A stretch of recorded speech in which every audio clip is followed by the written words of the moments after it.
It's shaking. It's shaking their internet land. Sorry, it took me an extra 15 minutes. I was having a little bit of technical difficulties because of I changed my name on several platforms,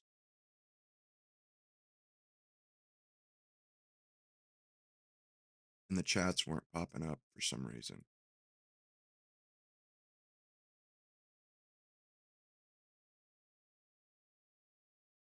Man, last night was such a fire episode or such a fire show. I really enjoyed that. I mean, head and shoulders above uh almost uh any other show I've done. Like seriously. I'm gonna wait till later on in the show to talk about it for real.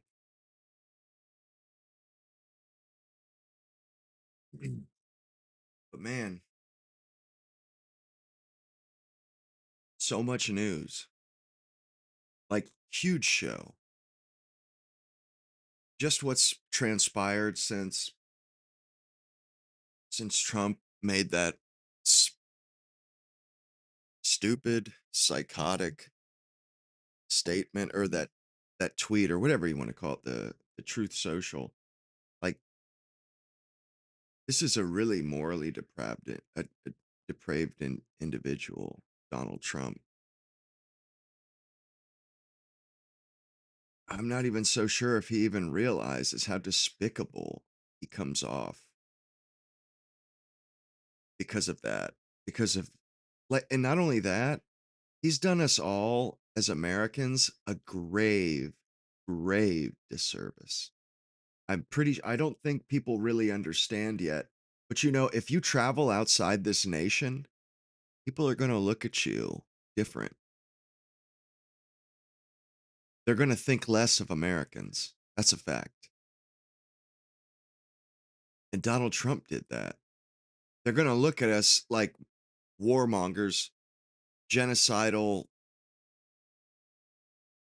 murderous.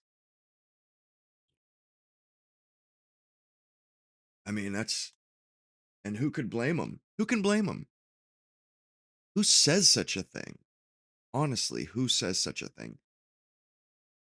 And what's crazy is, Israel did their genocide, but you don't see them being brought up on charges. That's because intent matters. It is a crime. It's a war crime, and intent matters. And they didn't come out and explicitly say, "Yeah, we're going to destroy this 2,000-year-old civilization," like Trump's stupid ass did. If he did that, he would be brought up. He would probably be hung for that, for that statement. I mean, it's so grotesque. And it doesn't like he's doing it as if it's making us safer or something. And it's like to the complete contrary. Like, how could you even for a second think that that's making Americans safer? I mean, like the implications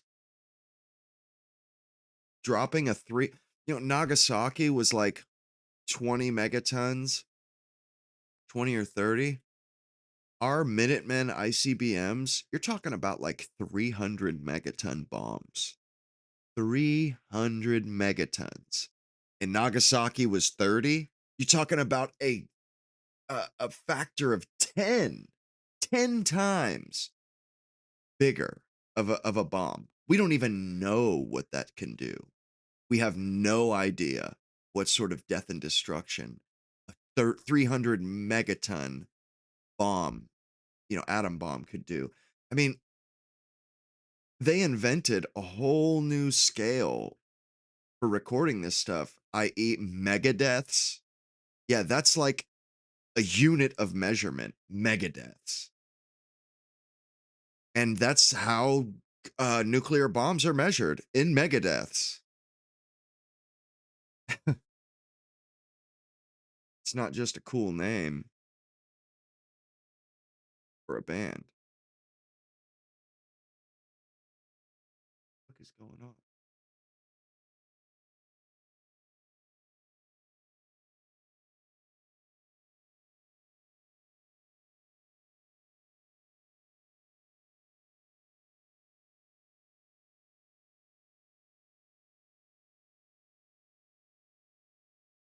It's weird. My internet connection's kind of sloppy right this second. Really sloppy. It's like a third of what it normally is. Jesus. Not good. And I was looking at my socials, because I was changing names. And, I had not realized how many followers that I've gained on Kick and on Twitch. I really don't pay much attention to Twitch and Kick. I mean, it's kind of an afterthought that I stream there, but I have like 115 Kick followers and like 60 something Twitch followers. I swear the last time I looked, it was like 15 for Twitch and like 30 for Kick. I remember when I was below 20, and it kind of just sneaks up on you. And this social media stuff, this is I mean, I guess you kind of have to have a personality, have to be likable, but more so than that, you have to be consistent.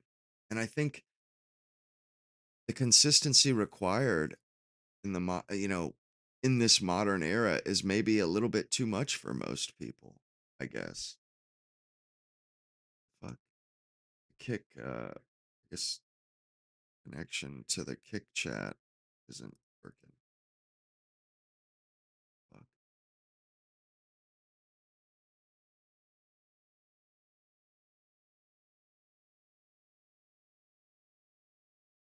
Fucker. Ah, there we go. Yeah, I need to watch my mouth too going forward. Because that was it was an excellent stream last night, but I said the N word a couple times.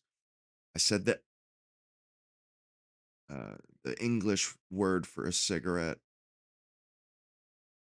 and they fucking demonetized it basically, pretty much, for the most part, like partial monetized, which is like nothing. What's up, Rick James? How you doing, big dog? Man, I mean, I feel like last night it was such a good stream. I've been on like almost like on cloud nine. Like I feel like I was like Michael Jordan just playing in the finals, and I just fucking drained every I mean, it just was a really satisfying and really positive feeling that it's not even that anybody said, "What's up, Adam?" It's not even that anybody like, oh, said, "Hey, great job, good stream." No, it felt like a good stream. Felt that way. I could feel it, and it feels good. I mean, it feels really good. I've never really I've never really had this much success, or uh,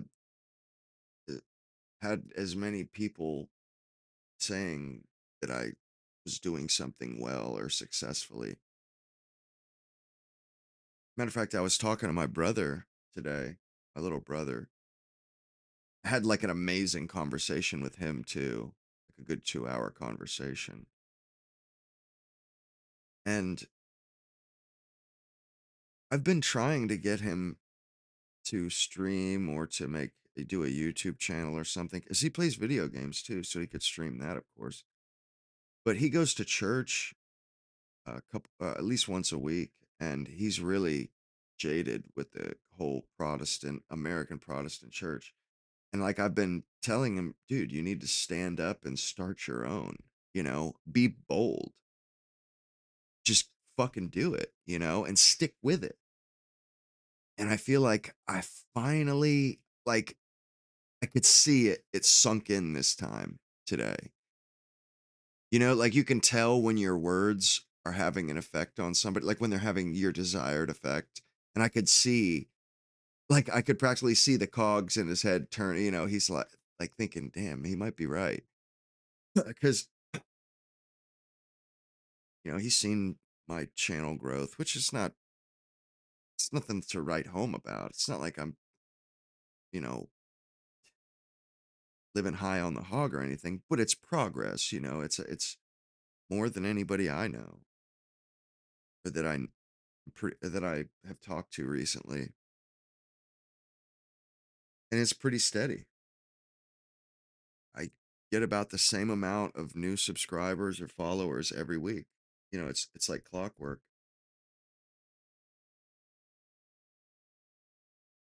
And he's just as articulate.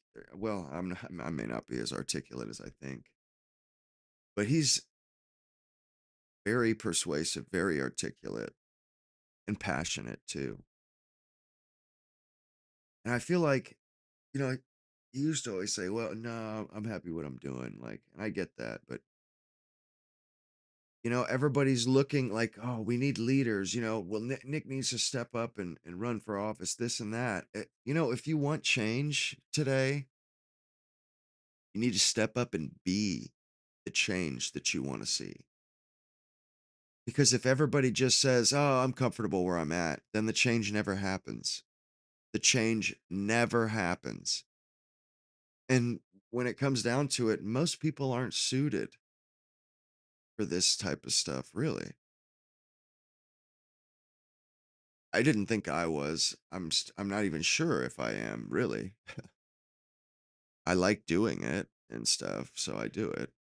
But he's the same way, and I'm like, "You need to do that, man." And I could tell that he was kind of that he was thinking, "Damn, I should have started a channel when he did. I'd be where he's at."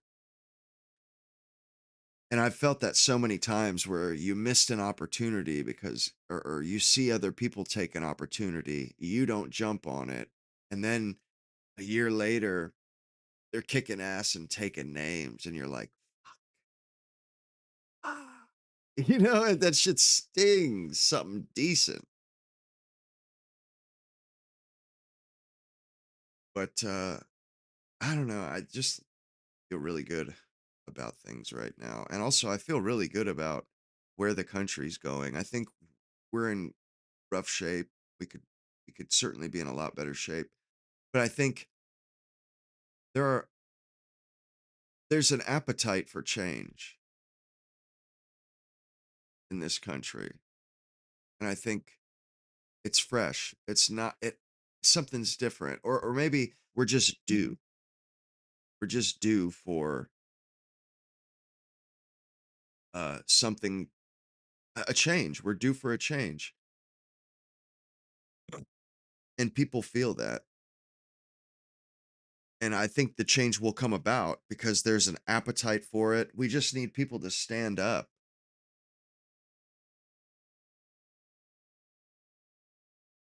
Yeah, some people absolutely, Adam. Some people either they don't want to get along or they have their reasons. But more people, you know, more people have to take the chance. And that's kind of what I was advocating with my little brother. Like he's not a stupid guy, you know, and he thinks. Also, he's similar to me and he has real curiosity and a real value of truth and justice and right and wrong, but truth. And his grasp of it is true is real and whole.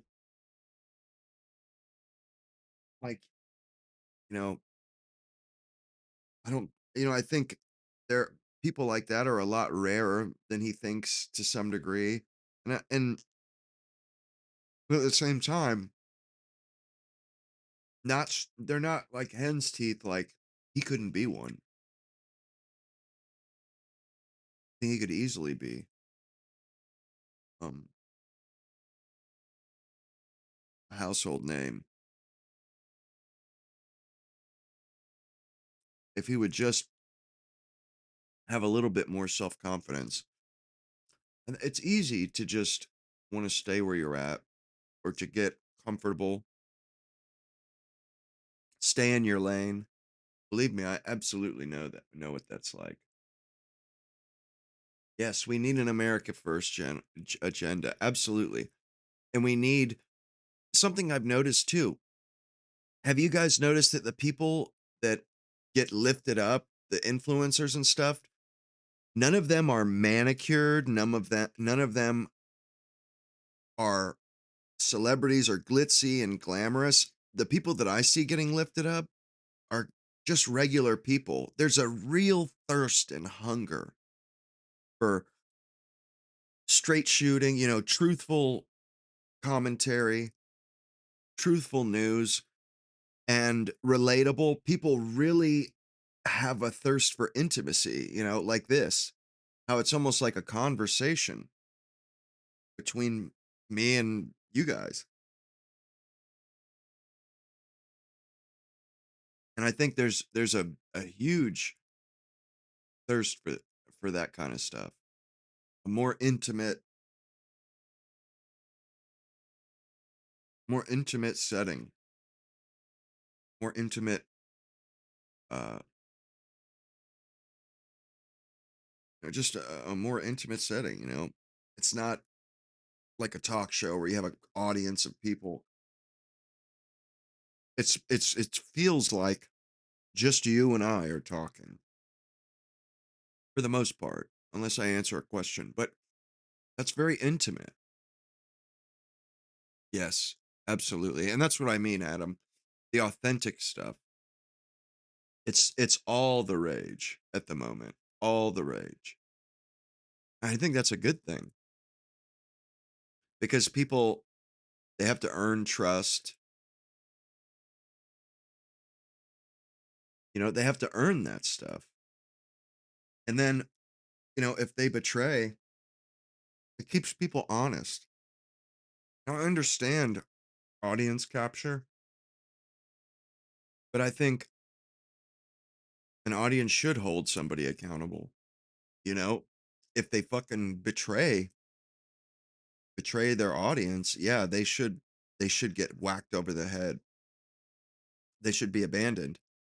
And the people that are truly talented and belong doing this stuff, they won't stay down for long. They'll always have an audience. You know what I mean? Like even if they betray or their opinion changes, that isn't that big of a deal because if they're good at it, if they offer something of value. Well, it's not that my brother is breaking from the church. The church has broken away from the church. After World War II, before World War II, if you asked a Catholic, if you asked a Christian who killed Christ, they would say the Jews killed Christ because they did. But after World War II, because of the Holocaust, the Catholic Church actually changed their dogma and said, "Oh, we all killed Christ. Our sins killed Christ." Okay, whatever. That's bullshit. But the church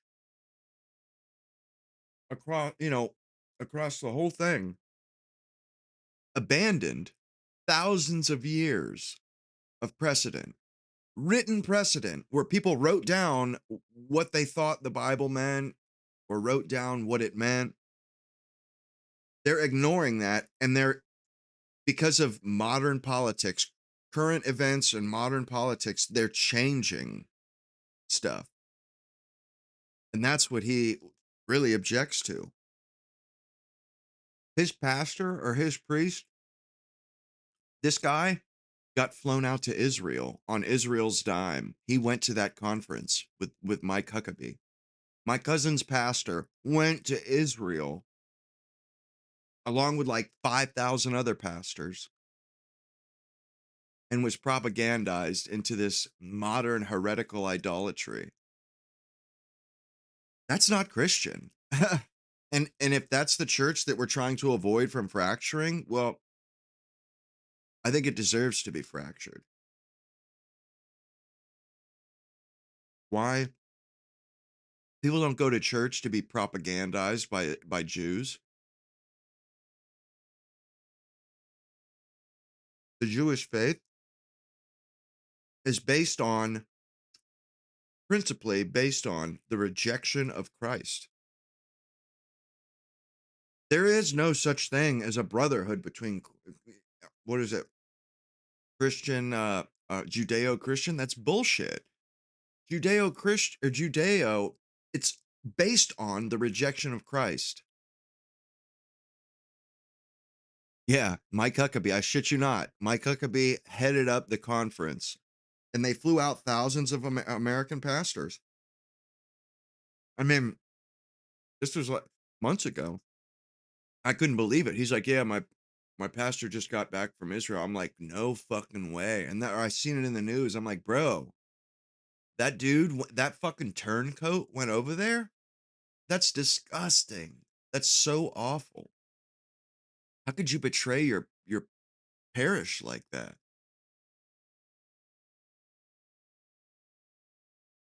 It's just it grosses me out. It's wrong. It's absolutely wrong. Those those people in Israel, they don't give a shit about us. Like they want us to be actively sent off to die for their cause.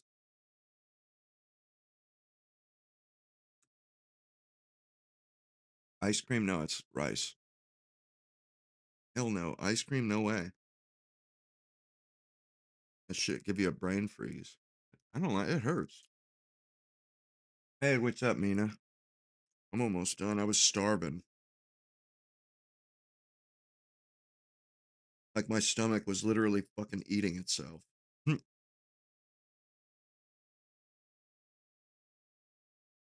Done. Sorry. I don't mean to be eating like a fucking cow on here.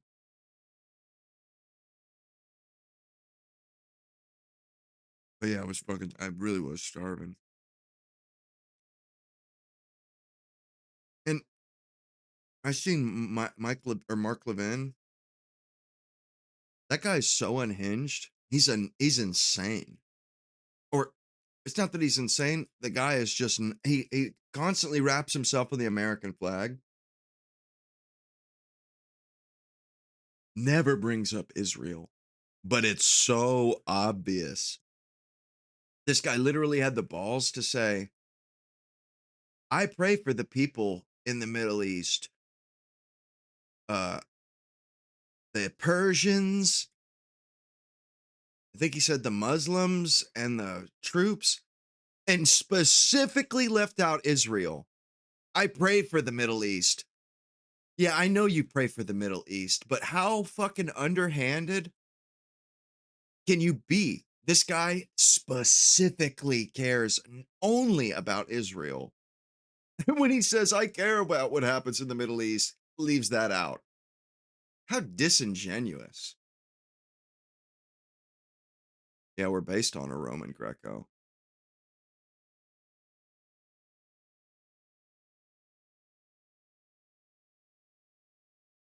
We are. We're certainly based on that. It's what's crazy is there's so few of them. There's like 7 million in Israel or 9 million. You know, I saw this thing I was watching Breaking Points and they had that Robert Pape on, Professor Pape. I mean, he's intelligent. He knows what he's talking about. He kind of called all this shit with the escalation trap and shit. And he was talking about how like Israel is acting out of their own security, their own self-interest. And he's like, they're blinded by greed or they're blinded because what they're doing is leading to the exact opposite of security. Because Iran is only getting like we're turning them into a world power. They went from a a withered husk before the war. We had choked them out and damn near they were running on fumes. You know, they were very weak. And now, shit. They control the whole Middle East pretty much. I mean, Oman, they're already allying themselves with Iran. Iran, like a regional power, is doling out goodies to the other countries because you've seen that they're charging a toll. What up, Alex? What up, my Negro? What it do, baby? Well, like oh shit, Horizon 2, the troublesome trucks. Look at these guys come fucking sauntering in. The troublesome 2. How you fellas doing? My young bucks over here. But they're charging this toll for the passage of ships in the Strait of Hormuz, and now they're going to let Oman in on the it's not a grift, but they're going to cut them in on the tolls. That's what powers do. They like give out goodies to all the little vassal states around them. Like, man, and think of this. When I was talking to my brother, it occurred to me like world powers manufacture weapons. Small little vassal states buy weapons from world powers. America builds weapons, Russia builds weapons, China builds weapons, and who else builds weapons? Iran builds weapons. Iran, we copy their drones. They sell their drones to Russia. Russia doesn't sell Iran weapons. Iran sells Russia weapons. Think about that. This is just no bullshit fly by the seat. This is no you can't hand wave Iran away. They are a world power. They're a top 5 power, top 4 power. And they've basically we've declined because they've come up. And it's all three of the other out of the 4 powers, us, Russia, Iran, and China, all 3 of them are allied against us. We can't beat them. We don't have the money, we don't have the people, we don't have the weaponry. We're outmatched. Like we've driven all of our enemies into each other's arms, and now we're outclassed. All because really because of Trump's stupid ass, because it wasn't like this before he got in the first time. But it occurred to me, Iran, they're selling their weaponry all over the world, or to Russia. Like, because somebody was saying, or Mark Levin was saying, oh, Russia and China, they're gonna help Iran build back up. It's like, what the fuck are you like? They're gonna supply Iran with weapons. Iran builds all their own shit. They manufacture their own missiles. They manufacture their own drones, and it's underground. You can't get rid of it. They they have their own and genius engineers. They have their own nuclear physicists. They don't need any other country to do what they do. They're almost like how China was, kind of a sleeping giant. Like, they had their rough patches, just like China. China was down and out for a long time. The British pretty much subjugated them. Now look at them. And I just can't believe our elites are that stupid to where they drove the you know, 3 or 4, or the top 5 powers besides us. We turn them into friends when they're natural enemies. I mean, that's so awful. That's just not a good thought. Like, damn, these guys are such fuck ups. They can't do anything right. And like, it's it's not that it's not that we get maintain status quo. No, they actively increase the decline, push the decline. It's honestly, it hurt. It does not make me feel good to talk about this. Like, I'm not happy about it. It's the truth. And it's obviously the truth. Back pain. That's no good. You're young too, Alex. That ain't good.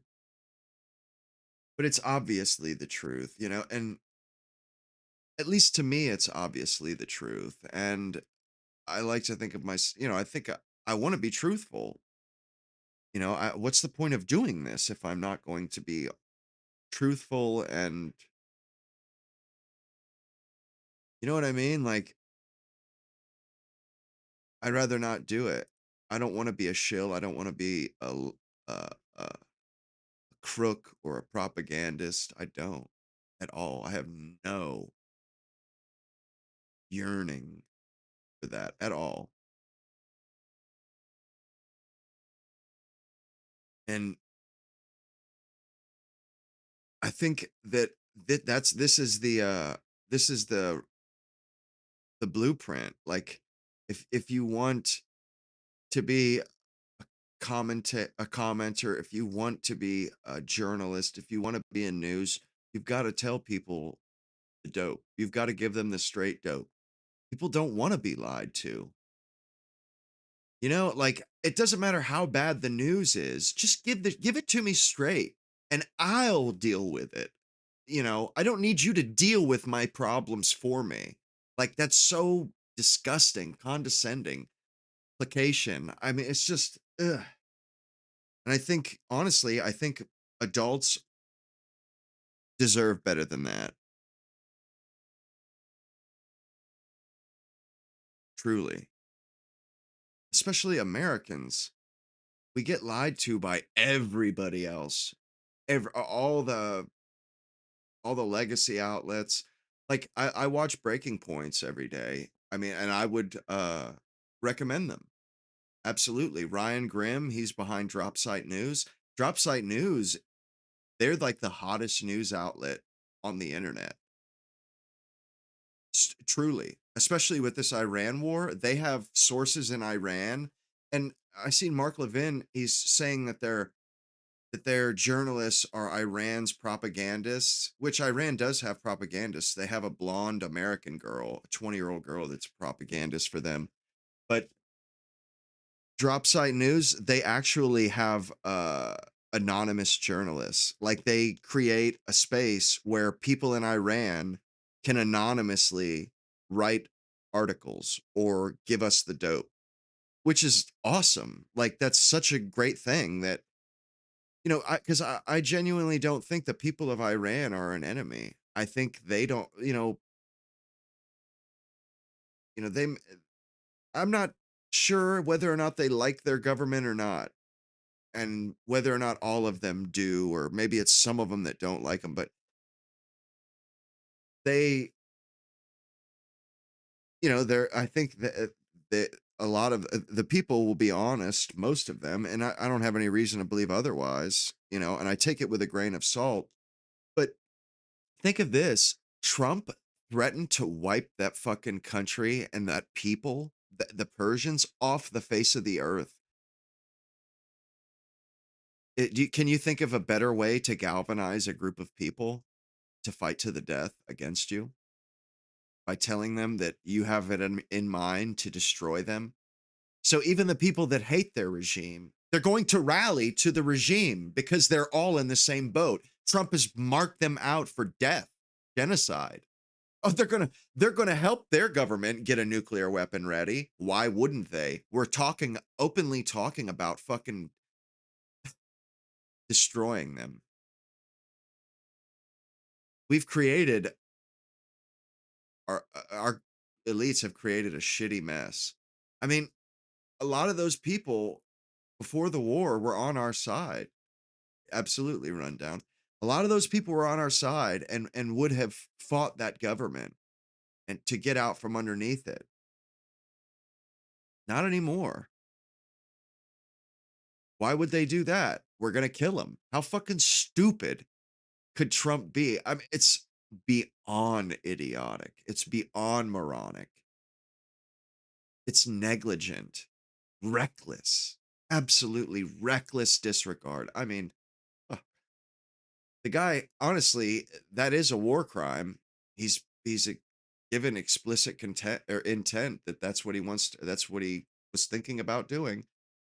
And I think most people, I think it scared me. Like, holy shit, is this guy a madman or what? This is not acceptable. Absolutely not acceptable. What, like, honestly, I don't think the president should be able to unilaterally do that shit anymore. Like, no. What made him think that he had the right or the consent from us to do that? Or are they just a bunch of gangster elites that don't answer to us? They do what they please. Is that what it is?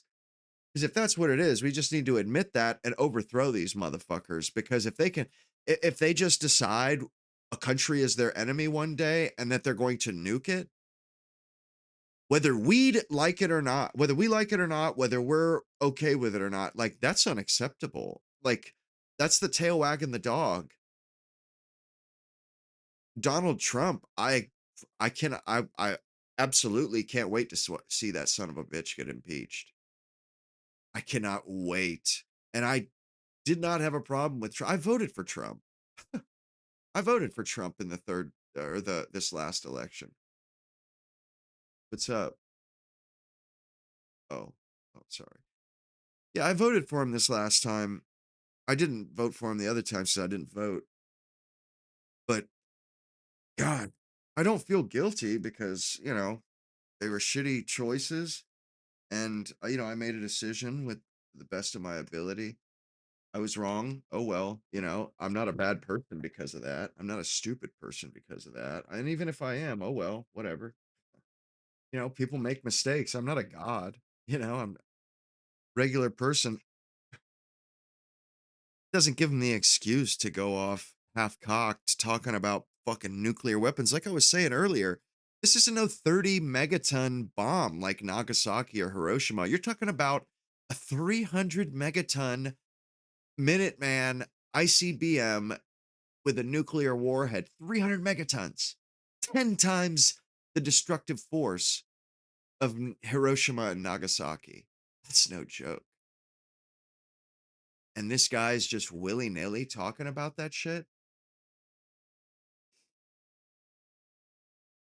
Hell yeah, Horizon. I'm glad you're enjoying it out there. I absolutely love North Carolina. I really do. When I was a kid, my grandfather had a condo there, and we would go there in the winter and ski. Beach Mountain or Sugar Mountain, one or the other. I rewatched that show from last night, and I noticed I saw somebody because I was talking about how Bill Clinton balanced the budget, and somebody said, or how Bill Clinton, you know, balanced the budget and everything. Somebody said he balanced the budget, but he didn't get rid of the debt. No, that's not true. He did get rid of the debt. We had a surplus. We had money in the bank in the 90s. We didn't owe anybody on the planet money. We had a surplus. We had a stockpile of weapons, of money, of goodwill. The Soviet Union just fell. And our elites absolutely shit the bed, squandered all of that. We had everything in the world going for us, and they fucking blew it.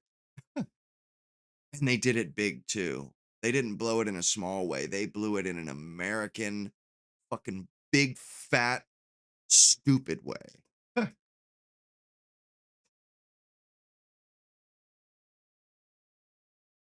I just wanted to say I really do appreciate you guys. Yeah, I would have voted for Trump all 3 times as well. I didn't like Biden, but you're right. It was a mistake. It was a mistake. Absolutely. But I would have, although Ron DeSantis, he's still Israel first, but I preferred him over Trump. But uh, it was a mistake. The guy was he's a total fraud, complete fraud. And I don't think anybody can be. I've seen a couple progressives trying to blame voters, and that's misplaced. First of all, blame is for God and small children. It's childish. You know, we're all humans. We're all flawed.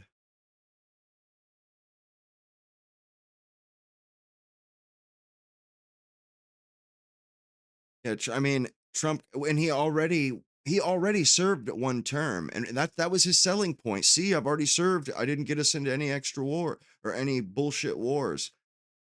And he was a fraud. It's fraud. He's a fraud. Simple as that. And lesson learned. Lesson learned, as they say. That's all that we can do. Throw this, I mean, impeach this scumbag. Honestly, they should have been talking about 25th Amendment way more seriously than they were the other day. And it blows my mind. You may be trans. Blows my mind how these Democrats, they're just fucking, they're scum too, and they're giddy with joy. Ooh, Trump's fucking, he's shit in the bed, he's fucking up. This is going to put us into office for sure. These sons of bitches had a chance to bring the War Powers Act to a vote, and they didn't. Hakeem Jeffries, that scum sucking piece of shit, didn't do it. Neither did the Senate.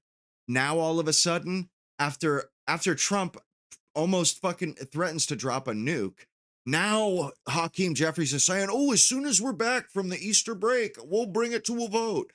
Bro, you fucking piece of shit. You put your politics over the fate of millions of people. What a fucking scumbag. Fuck Hakeem Jeffries. He's a fucking moron too. Have you guys ever seen that dude talk? He's, he is stupid. Stupid. Low IQ. The guy, he sounds like a child, a 5-year-old. And the way he just seems robotic, the way he's an idiot. Just an absolute idiot. What's up, Apophis? How's it going there, James Campfield?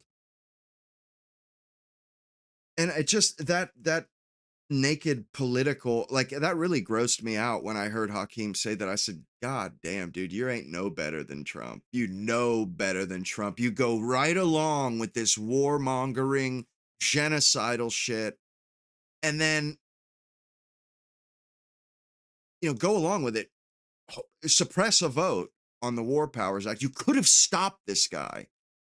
And then after everything's safe, you come out and say, "Oh, now we're going to do the War Powers Act." Like, after he threatened a nuclear attack. What's up, J Boss? Threatened a to drop a nuke, and then backed off that square. Well, it's like, if Trump had decided to drop a nuke, thanks, Hakeem. You really fucking you really came through for your constituency. What's up? Question.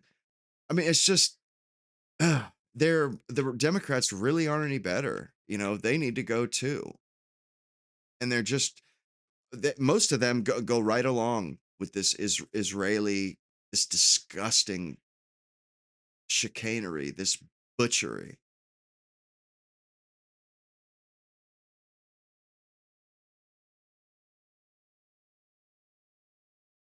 Yeah, I'm over these sons of bitches too. I mean, truly. And at least, like, AOC, I think she's a moron and a bitch. But I will say this: in 2021, she voted to fund Israel with defensive weapon, Iron Dome. In 2021, well, the progressives, they reamed that bitch out for that shit. Reamed her ass out. She came out and fucking denounced the 2021 vote. Like a 5-year-old, 5 years ago, she voted on that shit. She came out and denounced it because she has never said anything about it. So people wanted to get her on record. And I hate Ilhan Omar. She's disgusting.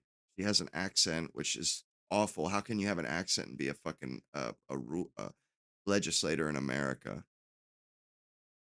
It's disgusting. But I do agree with her on Israel. I do agree with her there.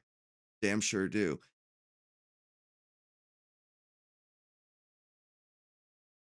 Yeah, honestly, yeah, Joe Biden, and he wasn't running the show. It was his aides and shit. But they're what they are is they're stupid and they're pieces of scum, just like all the other ones. But what's different about them is they blow with the wind and they're so concerned about not making mistakes or not doing something that people don't like. They're basically a lot like women. They seek uh uh they seek agreement and they want consensus. They don't make hard decisions, split second, just, executive, decisive, make a decision. Instead, they ask everybody, "What do you think? What do you think? What do you think?" So that if they make a mistake, they can look to everybody and say, "Well, you guys, agreed. Everybody agreed." That's why women they do the committee bullshit. You might be right, Rick James. They do the committee bullshit and they never do nothing ever gets done when it needs to get done or when it would be pertinent to get it done. And that's how the Democrats are. And that's why Joe Biden or that's why that administration dragged its ass because they didn't want to fuck up. They were like rocking a hard place being torn between between their constituency and the Jays. So I almost trust them a little bit more because like they say divided government, it's a gridlock. Nothing gets done because they're at each other's throats. Well, that's better than what we have right now. Absolutely. Let's lock it down. Let's get some gridlock going in there. Because anytime they make a decision, they just fuck everything up worse. We're just stepping on our dick every day, it seems like. Florida.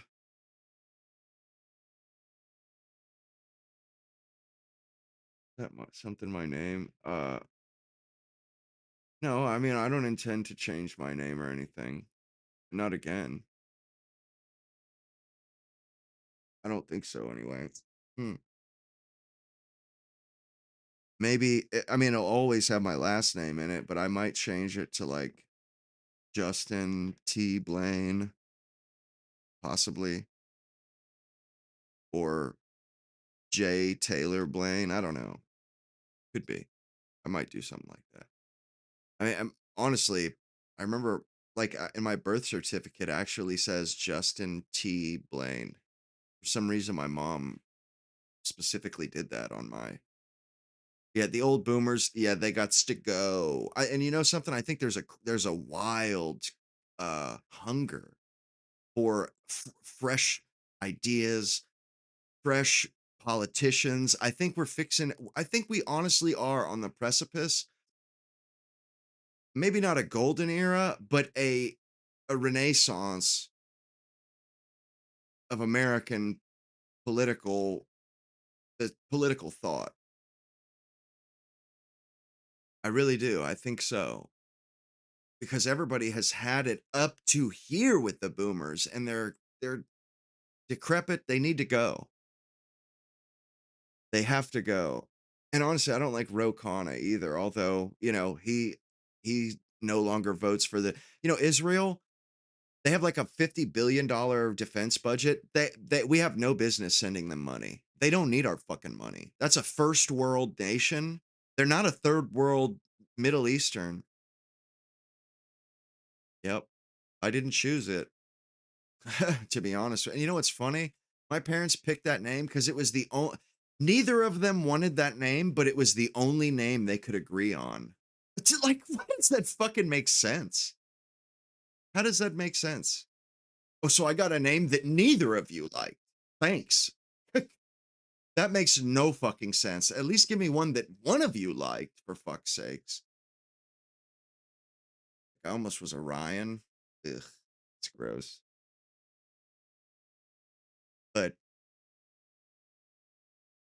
I do think we are on the precipice. I think we're on the cusp. I think, and America has always had a knack at reinventing itself. You know, we've like a phoenix. You know, reinvented ourselves. This nation has reinvented itself, and that's kind of like the point of. I think the founders did that on purpose. I mean, of course they did it on purpose. And we're just, you know, after a century or two, people really started to realize what a great system we have or what a great idea it is.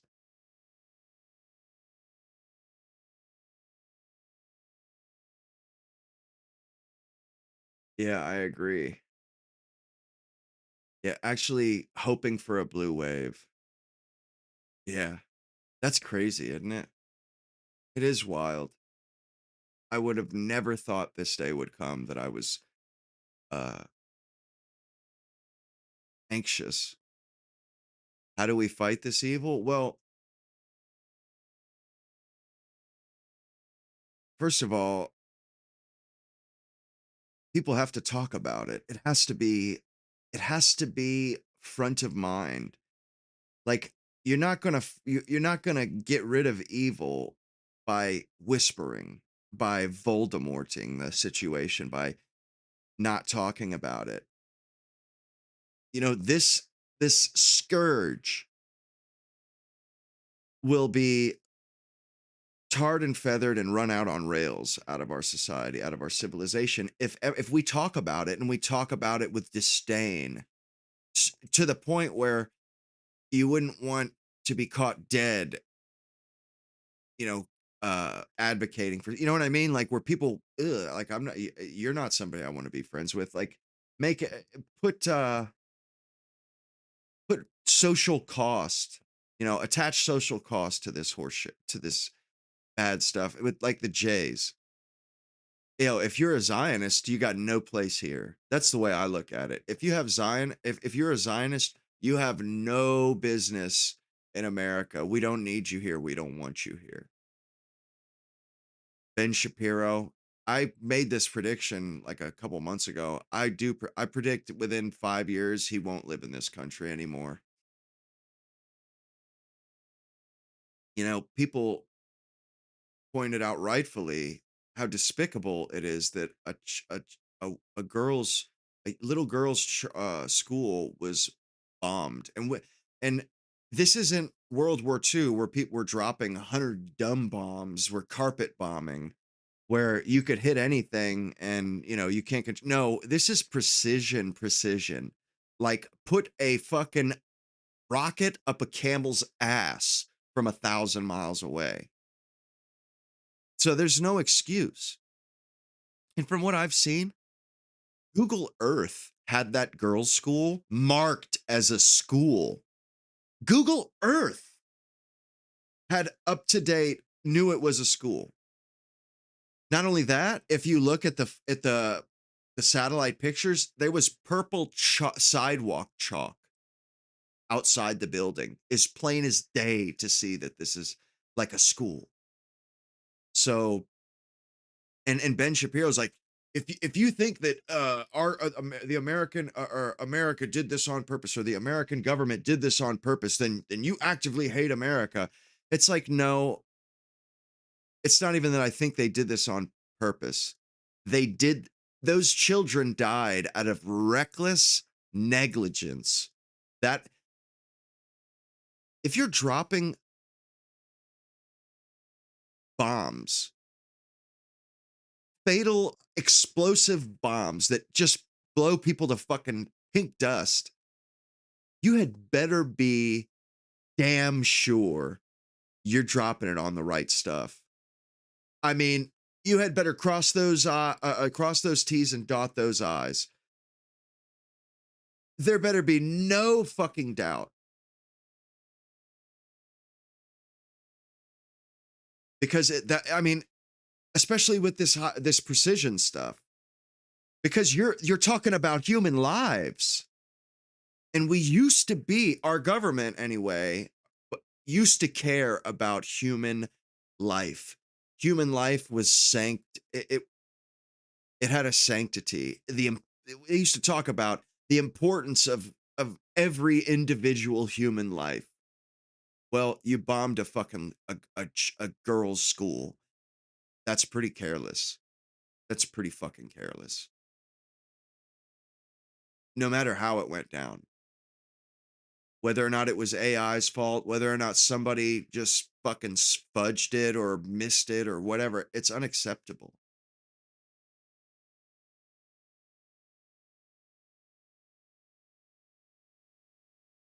I'm not making good money. I don't know what you're talking about, dude. I promise you, I'm not making good money. I make more money in one fucking day than I do in a month. Doing tree work, one day I made more money than I do in a month doing this. So, no, no, that's not the case.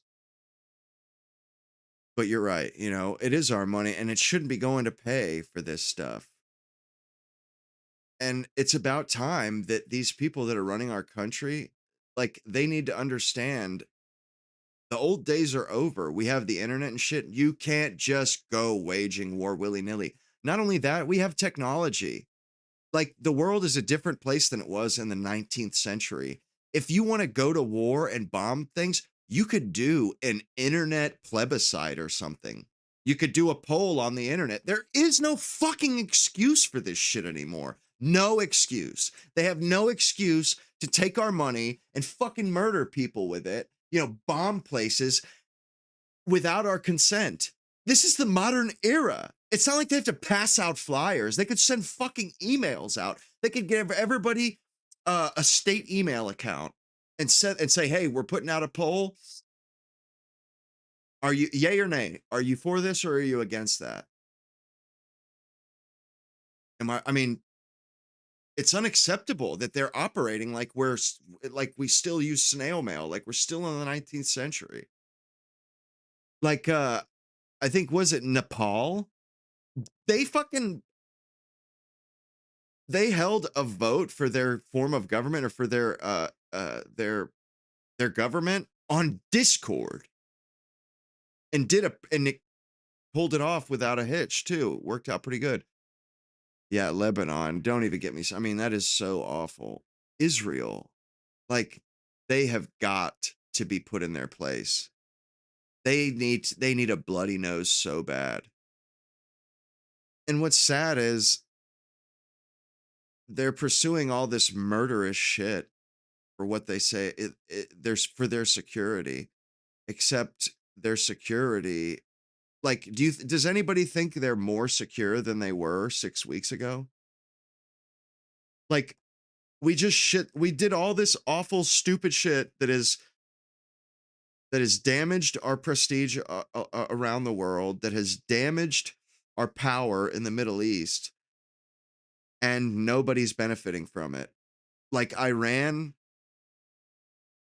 they're not they still have their missile capabilities. They're going to get a nuke within the next year. We're going to mark my words, within 6 months to a year, we'll have confirmation they will do a nuclear test. They'll detonate a bomb just to show the world. They'll detonate two because that's like you have to do two or nobody will believe you. But believe me, in the next 6 months or a year, that's going down. And why wouldn't they? Why wouldn't they? They just got threatened to be wiped off the planet, be a nuclear holocaust. Why wouldn't they? And why wouldn't every man, woman, and child fight and contribute to make that happen? Why wouldn't they do that? I would do that. I would, you betcha. And you know something else I seen on the news? Those people, they're walking outside like tree huggers used to do, where they would all hold hands around a tree so that a company couldn't cut it down. They're going and locking hands outside around bridges, around civil structures and shit to show their solidarity. Like, you can blow this shit up with if you want, but you're going to kill us. We're willing to die for it. And this is our resolve. This is how serious we take this. We're willing to fucking die for a bridge. And that's what Trump he has courted that. He has brought that upon us. He has brought that. And it just makes us look awful. And we don't even get a benefit from it. We don't even get it. These people are the civilians, and they were against their own government until we started talking about annihilating them wholesale.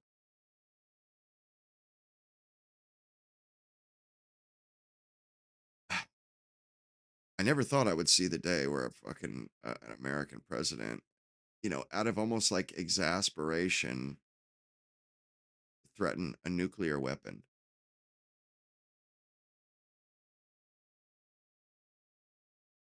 I don't know if it doesn't matter. The government that follows Netanyahu, they would do well to back off because they've lost the game. Think about this. Iran, they win basically, and they have the Strait of Hormuz. Their power is on the incline. It's going up and up and up. And that's what Israel intended when they've attacked Iran. Israel thought that we would kill Iran and then Israel would become powerful and they would be the owner of the Middle East. Well, the opposite happened. Iran is now the powerful one, and they're going to, and guess, in all the other Middle Eastern countries, there's what, 7 or 9 million Jews in the Middle East, and there's 500 million Muslims. And before all this Gaza, Lebanon, Iran stuff, there was only a few 100,000 Muslims, maybe even in the whole world, but definitely in the Middle East that were mobilized against Israel. Well, Israel and us have been threatening the whole region with nuclear holocaust. I wonder how many are going to be mobilized against Israel going forward. Probably a hell of a lot more than 200,000. So Israel, they're just putting a bullet in their own head. They're just killing themselves. And good. I'm glad.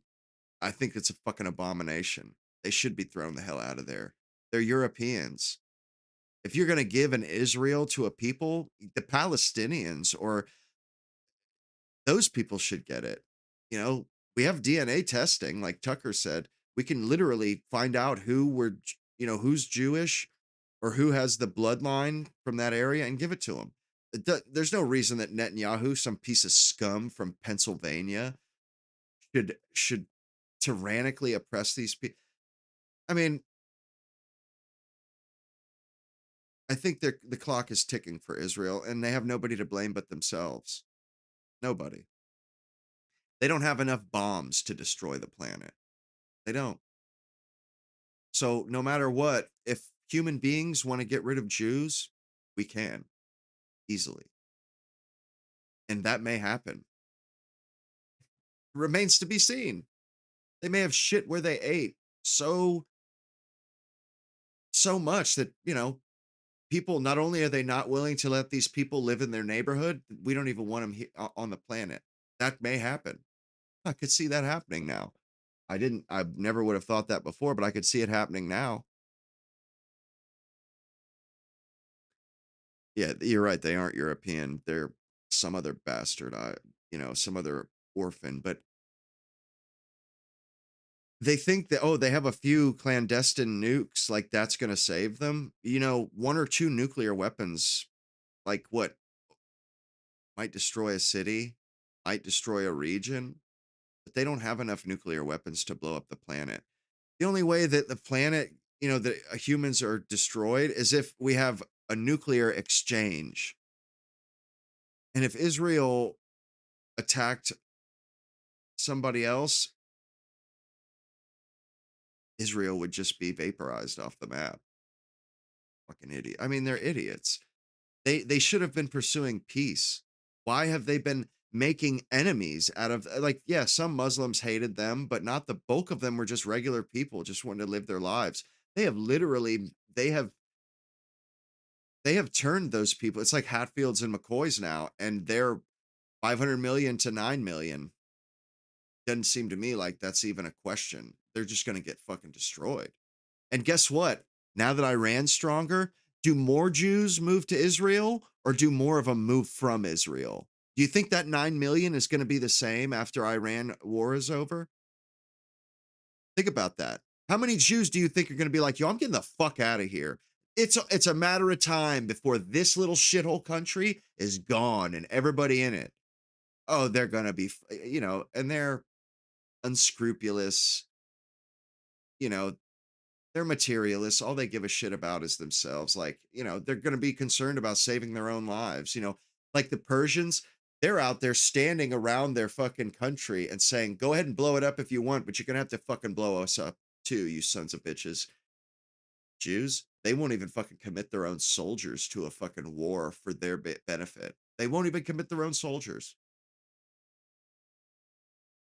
They only commit their own soldiers to kill women and children and to bomb civilians. These are scum. These people are evil. And I may disagree with Democrats, I may disagree with Republicans or progressives or communists or whatever, imperialists, but Israel is fucking evil. It's not just a disagreement, they are evil. I can live with a progressive, sort of. And if I was the Muslims, I wouldn't stand it either. I'd be like, nah, this ain't, you know, this can't stand. Or they need to change. Serious, they need to make a big change, and they will, or they'll disappear. They'll be gone. I think didn't they say? I thought I read they came from like the Caucasus, one of those mountain ranges, a shtetl mountain range. Yeah, I forget who said it last night, but Bill Clinton, he did oversee a surplus. Like, we didn't have a national debt in the 90s. Not only did the contract with America uh balance our budget, but it paid off all of our debts. We had a budget surplus, we had a surplus stock of money, we had a surplus stock of weaponry and ordnance. We had just come off the fall of the Soviet Union. Yeah, I said the Caucasus. The fall of the Soviet Union, like, we had everything going for us, and they squandered all that shit. But Bill Clinton, he actually did oversee. Uh, we had more money. We were not in debt. We had extra money to spend, and we were doing aid all over the world. And they turned that into a $40 trillion fucking debt. That's insane. Absolutely insane. Oh, it was Krieger that was talking that said something about that last night. Yeah, Krieger. Yeah, he actually did pay all of our debt was paid off because we have historically carried a debt, a balance. Even good budgeters, house mothers and household budgeters, it's not a bad idea to carry a balance. That's how you build credit. It's by carrying a balance. Of course, it costs money, but that's how you build credit. Also,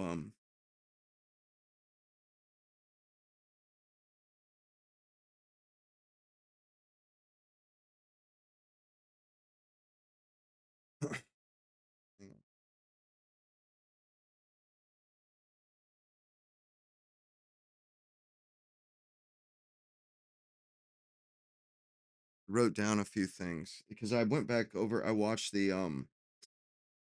last night's stream after it was over, and I noticed I missed a few comments from people or questions and shit. So I wrote down the answers, and I just kind of wanted to go over that. Uh, yeah. Anyway, they these boomers, man, they have just really. Not only have they stolen from future generations, they've stolen from future generations, and they've squandered the living standard of the future generations. Like, when I was a kid in the 90s, the world was America's oyster.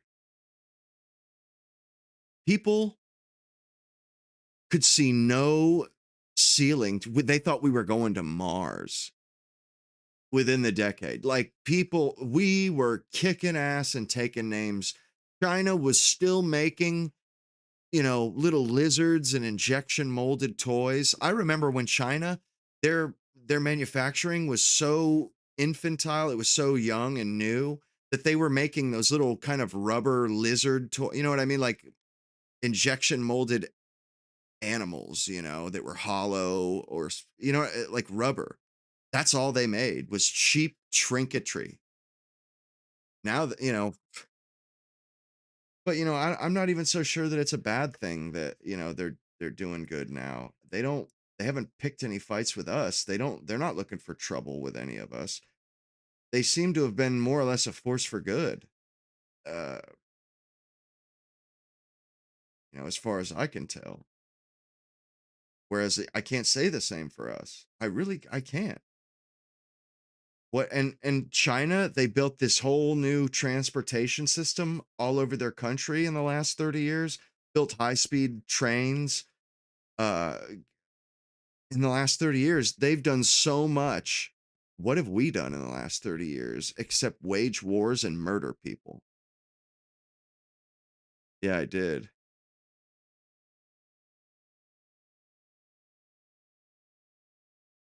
Damn sure did.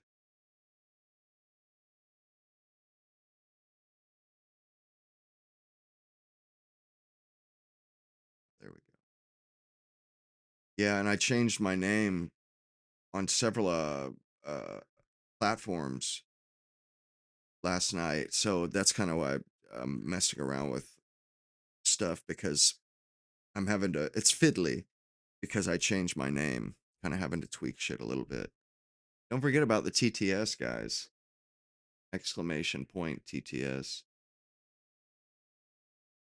Yeah, I just refuse to be known. Like, I'm starting, like, I have almost 2,000 followers now when a couple months ago I only had 600 or 700. But, if I am going to be somewhat well known, I'm not going to be known by a fucking gamer tag. No, sir. No, sir. I'm not a child. No, no, you didn't lose your mind.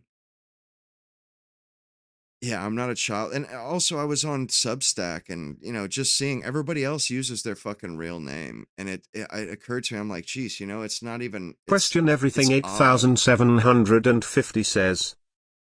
It would be odd to be known by a gamer tag, like Sargon of Akkad. Carl Benjamin. I feel bad for him because he says like if I had known, I would have just used my name, but I'm just a stuffy old Gen Xer thinking it's the '90s still when it's not. And I had to rethink stuff like maybe a name like the Night Scotsman is a little bit it's kind of cartoonish. To if you want to know my honest opinion,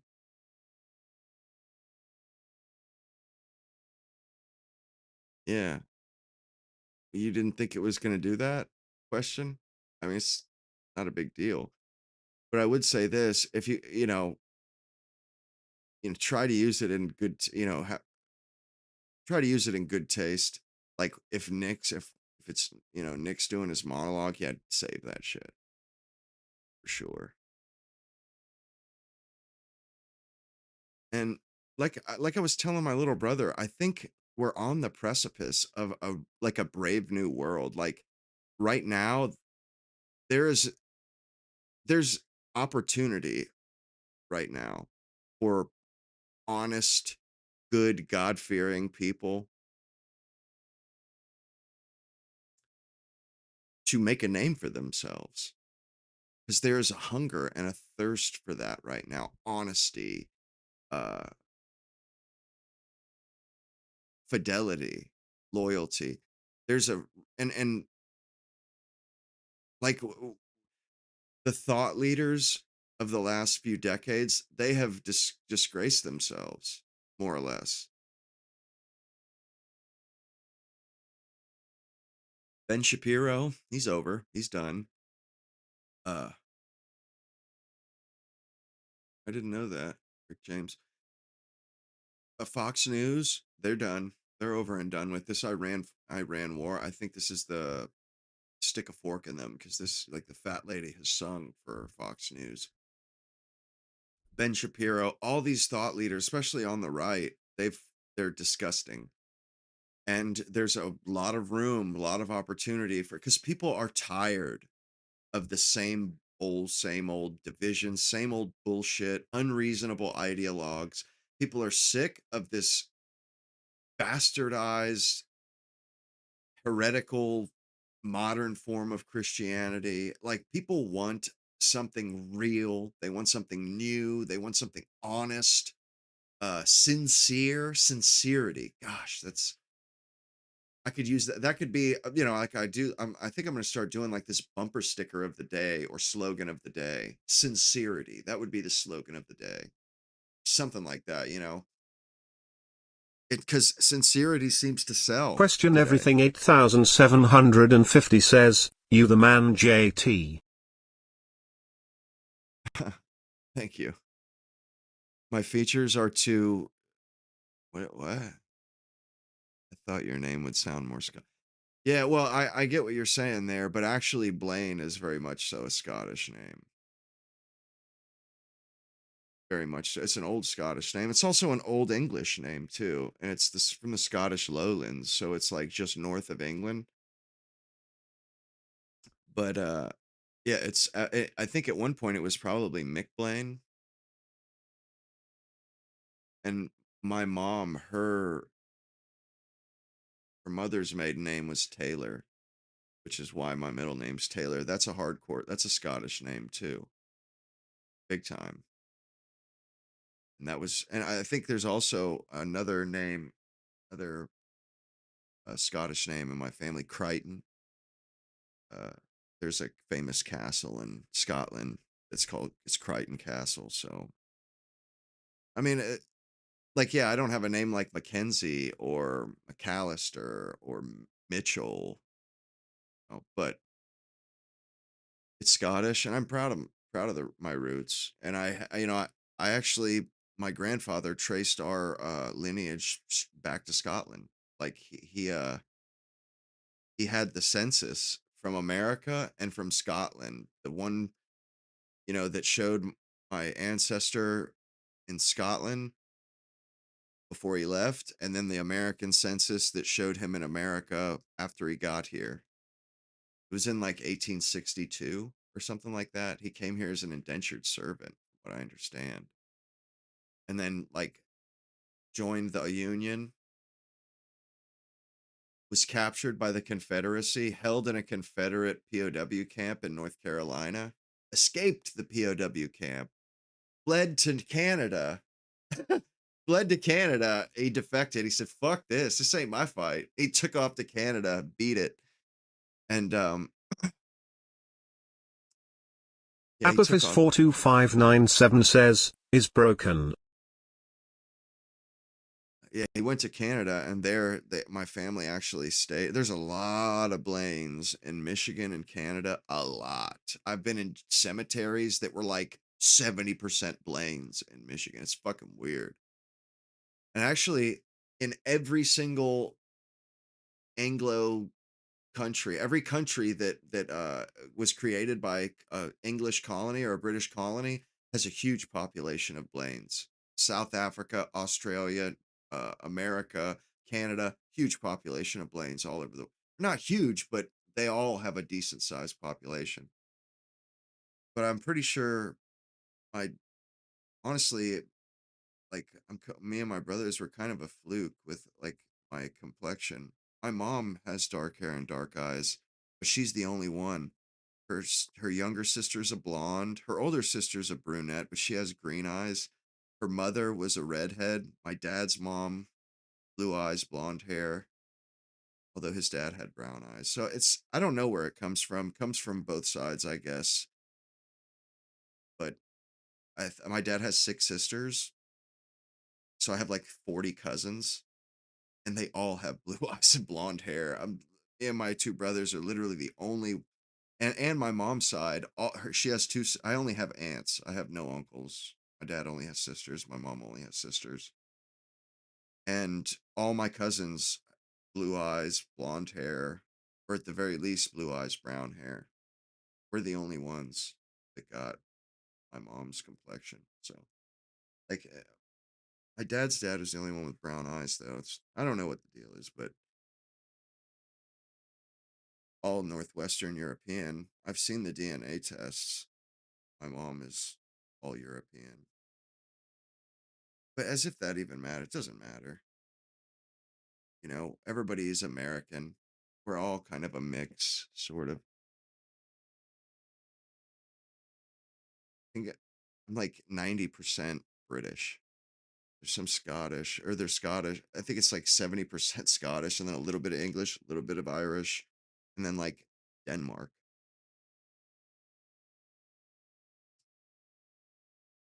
It's funny. I did, I did kind of odd that you guys, that's interest, or you guys are interested in that.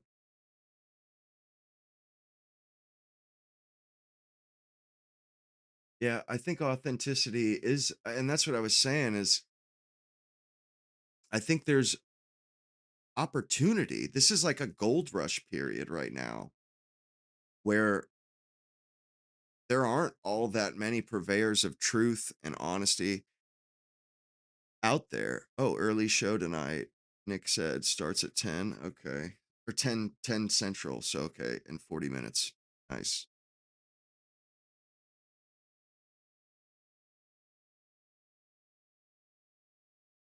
Yeah, actually, there are Irish people with brown hair, brown eyes, dark, dark hair, dark eyes. There are a lot of Scottish people with dark hair, dark. I mean, there's a lot of redheads and that are Irish and Scottish, but there's a good chunk that's got brown hair and brown eyes. And there's a big difference between European brown eyes. Thank you, big cat. That would be awesome. You talking about the wig? My hair. My mom has like really nice hair like me too. Either nobody else in my family has, like, even my brothers don't have my hair, and they don't have it's not as much either. But like European brown eyes is not the same as colored brown eyes. I don't know if you guys have noticed. They're not even close to the same. Like European brown eyes, they're actually brown. Like colored and Arab and Asian, that they're like black. Like you have to shine a light in those people's eyes for you to be able to see the brown. And like if I shine a light in mine, they're almost like amber. But my brother, he has his older son, he has two kids, a son and a daughter. The older son, he's blonde hair, blue eyed, and he has an infant daughter, and she has light hair too. And his woman is Cuban. Hmm. I think his daughter has gray eyes too.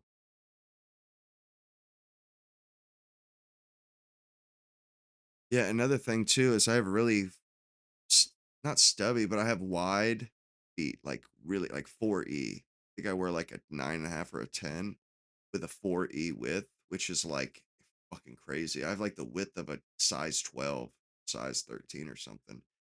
And that's like actually no Scottish people are known for having those like this my feet. And I that blew my mind. I was like, "What the fuck?" Like, wow, I really am like fucking hardcore Scot.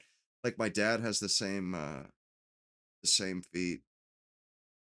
I didn't realize how some features they're really pegged to a small region, like big time.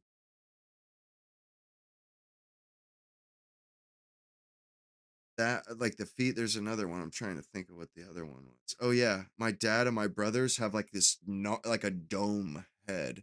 It's like Alex Jones' head. You know how Alex has that big old round it's like a basketball. My brothers and my dad have that head.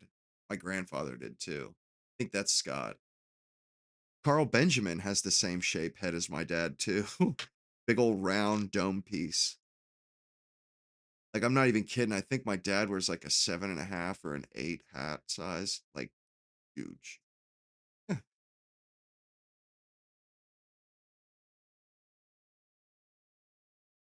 You wore your belt. Yeah, I can't stand that fucking autocorrect either. Who's Ginger? My grandmother was Ginger, which I like redheaded women. I don't know if Red Girl is in here, but she knows. I definitely have a thing for redheads.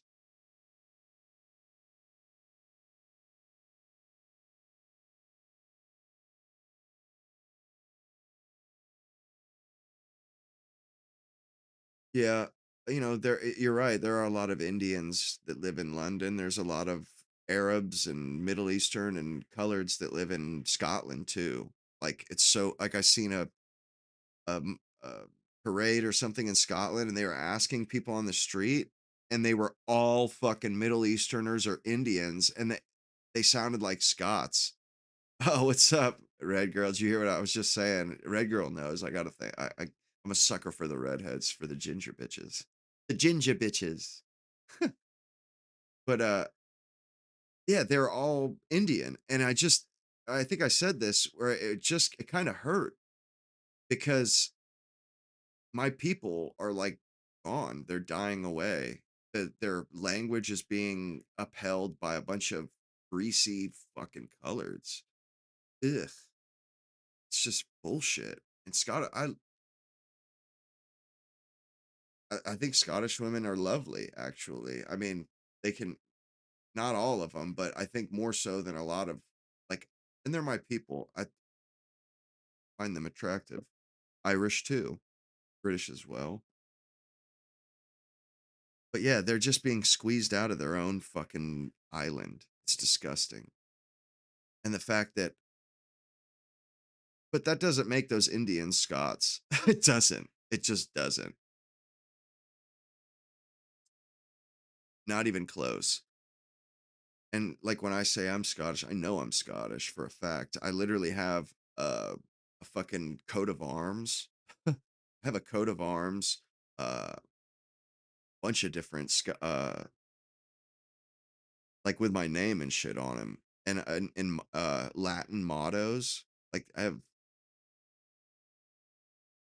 like German and Irish. Nice. Well, Irish, they have the highest or they have the most redheads out of any population on the planet. I think they're like 10% redheads. And I do believe Scotland is number two. I think Scotland's number two. And even Spain has a lot of redheads too, actually.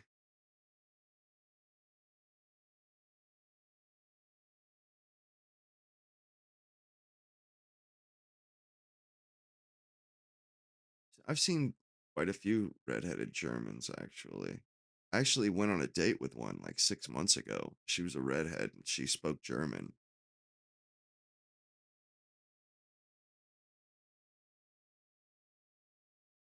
Yeah, you're right. The Romans did say, I did read that. I've also seen, like, if you've ever seen the movie The Fall of the Roman Empire, the the northern tribes that they were locked in a conflict with when Marcus Aurelius was alive, they were portrayed, they all had red hair, but it was like auburn. It wasn't ginger quite, or it wasn't as like fiery red as some women or some people can be. And they didn't have freckles, which my dad is kind of, he's not a ginger, but he kind of is. He has auburn hair and he's freckly. It's the auburn freckles. Yeah, I did a little bit of research of my own genealogy, or at least my history. Like found out what part of that country I'm from, or what part of Scotland I'm from. Yeah, I'm on Kick and Twitch. I'm on Kick, Twitch, and you can see it up in the corner. Rumble, Substack, X. Uh, oh yeah, Party. I used to be on Trovo, but it's kind of a child. It's kind of a children's app almost. Uh, It's not my thing. I did it for a little while, but it's just kind of a headache that I wasn't really into. Although if, I might start doing it again, but it's crazy too. I rem like I've had 700 followers for years on my YouTube account, my YouTube channel. Um, but I never did any other streaming or any other videos on any other platform. So I started the other platforms within the last 6 to 8 months. I think last August or September I made one on others. I have like 62 followers on Twitch. I remember when it was in the teens. It seems like just yesterday it was in the teens. Yeah, yeah, I'm on Rumble.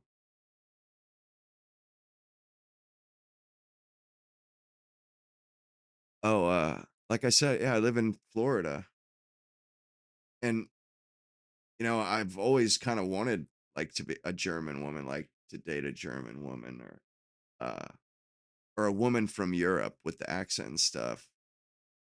And like I thought it was pretty legit, although it didn't work out. Uh, but I mean, I definitely like European women, absolutely, and they have a better attitude a lot of times. They really do. I want to. I feel like generally, American women kind of have a shitty attitude. And what's crazy is I would say black American women have the worst attitude, whereas an Asian, like Chinese, Asian, they have the best attitude. And white women, they're somewhere in between. You can kind of get the whole spectrum. You can get, white women that have really great attitudes and some that are narcissists, which is, I mean, it's kind of sad, like, and it's like I've said, I believe that's the elite's fault. I believe that's a top down thing. They've made the culture so that women are constantly told to be selfish.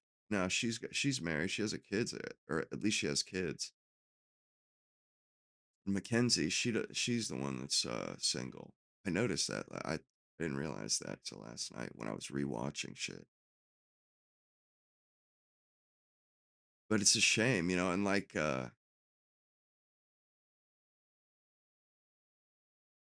maybe you're right, maybe the Roman Empire, it could be exaggerated, it's not like I was there to see everything with my own eyes, I don't really believe anything I can't see myself nowadays for some reason. It just, oh, you're a widow. Oh, okay.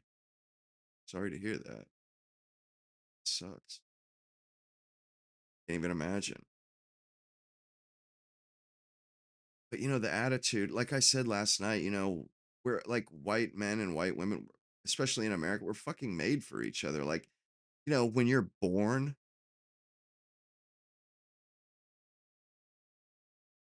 there's a girl being born at the same time that is most likely, your person. And it's been that way in America for a long time. And all of a sudden, our schools, it's just been an indoctrination assembly line to make uh white women unreasonable. Unreasonable. That's how I would put it too. Unreasonable, and it's crazy because they bash white men when we're supposed to be like a fucking team. Like we're the same. They're basically white men. We're like the same people. We're not different people. Somehow they've been turned against their own people. It just, oh, it bothers me. Something fierce, man. Something fierce. Oh, wow, a car accident. I'm sorry to hear that. That sucks. I want to ask, like, was somebody intoxicated?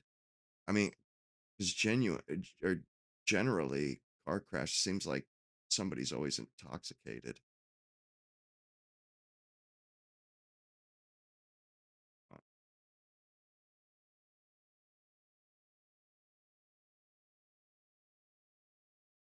Yeah, how they've been turned against. Yeah, I mean, this is when people say, "Ooh, the cleverest trick the devil ever played." Yeah, it was turning white women against white men and making us feel like enemies. Absolutely, Red Girl. I mean, losing a spouse, you know, that's I can't even imagine. Can't even imagine. Won't even try to imagine. But there's something, it just sticks in my craw so bad when I think about how unpleasant American women can be and how it's not even their fault.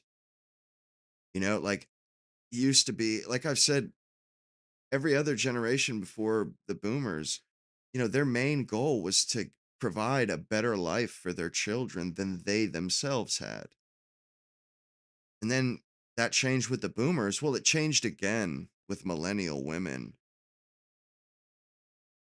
They could not care less about anybody but themselves. I mean, I'm not saying all women, all American women, but a lot of them, a lot of them. So much so, like, in weddings and stuff. That's a cultural landmark. Or I forget how it's worded, but it's like a hallmark. It's an achievement. It's the hell do they when you accomplish, when like a wedding or having kids, it's a landmark kind of a thing in your life, and it's something that everybody kind of goes through, or most people. And that and you it's a box that you check in your life, or at least for the most part. Well, so many millennial women that are hitting their 40s right now failed at their one goal in life. Basically, they failed to get married, failed to have kids, and yeah, not it's I forget what the hell it's called. Let's say Hallmark or Touchstone or I forget what it is. But instead of they don't have a wedding, so they're literally turning their 40th birthday into a quasi wedding. They're buying $5,000 wedding dresses, inviting their families and all their friends and shit, and then renting like an expensive chateau or villa in Europe for themselves.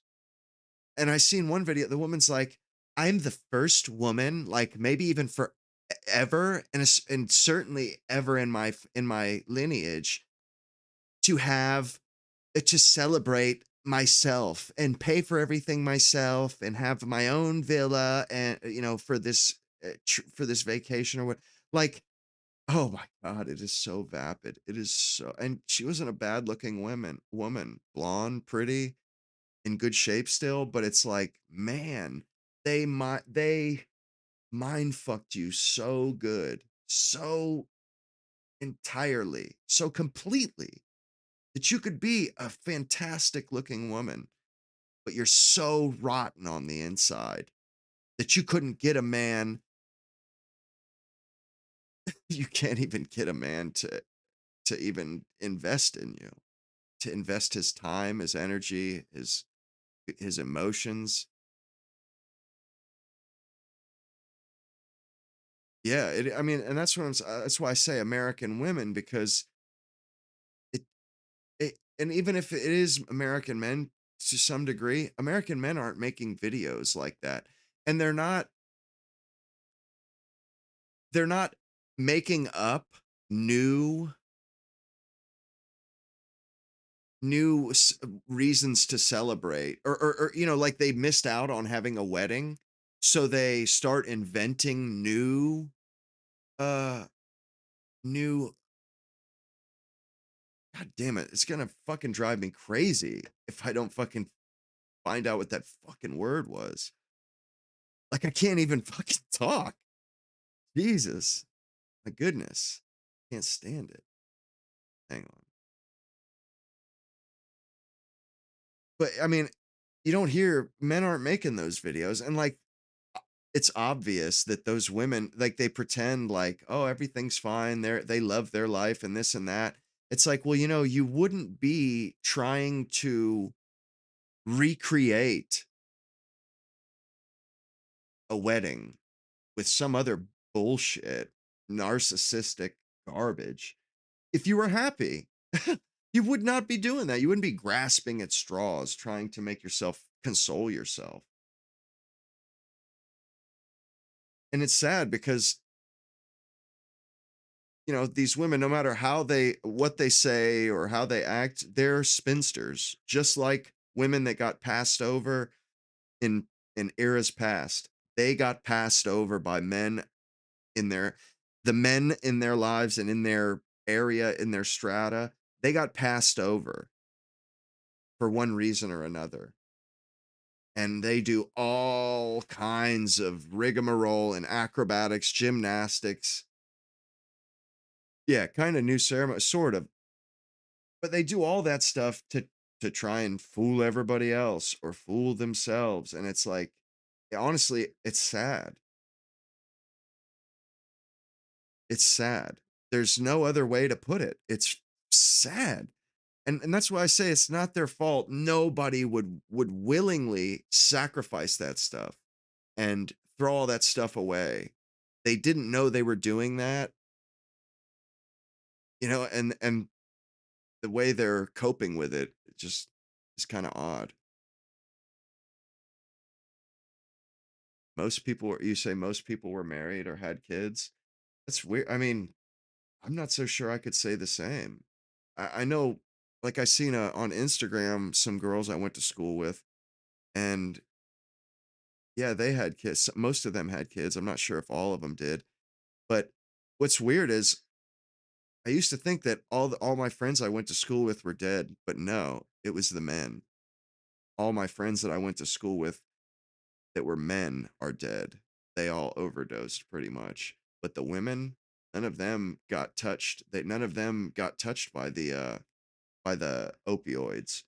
And like the women of my generation were convinced to be so obnoxious and so off-putting that they condemn themselves to a life of loneliness, and they unleashed a plague or a pandemic type addiction crisis on the men. They fucked my generation so well. It's incredible. I could name like a dozen friends off the top of my head that died from overdose. My best good friends. Every friend that I like was somebody that I really could relate to. They're gone. They're gone. It's awful. Krieger, I saw that you were asking or saying that Bill Clinton, he didn't oversee, that all he did was oversee a debt the balanced budget. No, we had a surplus. We weren't in debt with when Bill Clinton was in office. He actually got us to where we had extra money. We didn't owe money, we had money.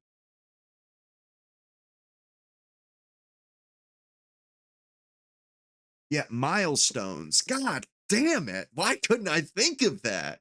Milestones. Fuck. Milestones. See, I was thinking, I was like, touchstone, keystone, something like that. Milestone, though. Yeah.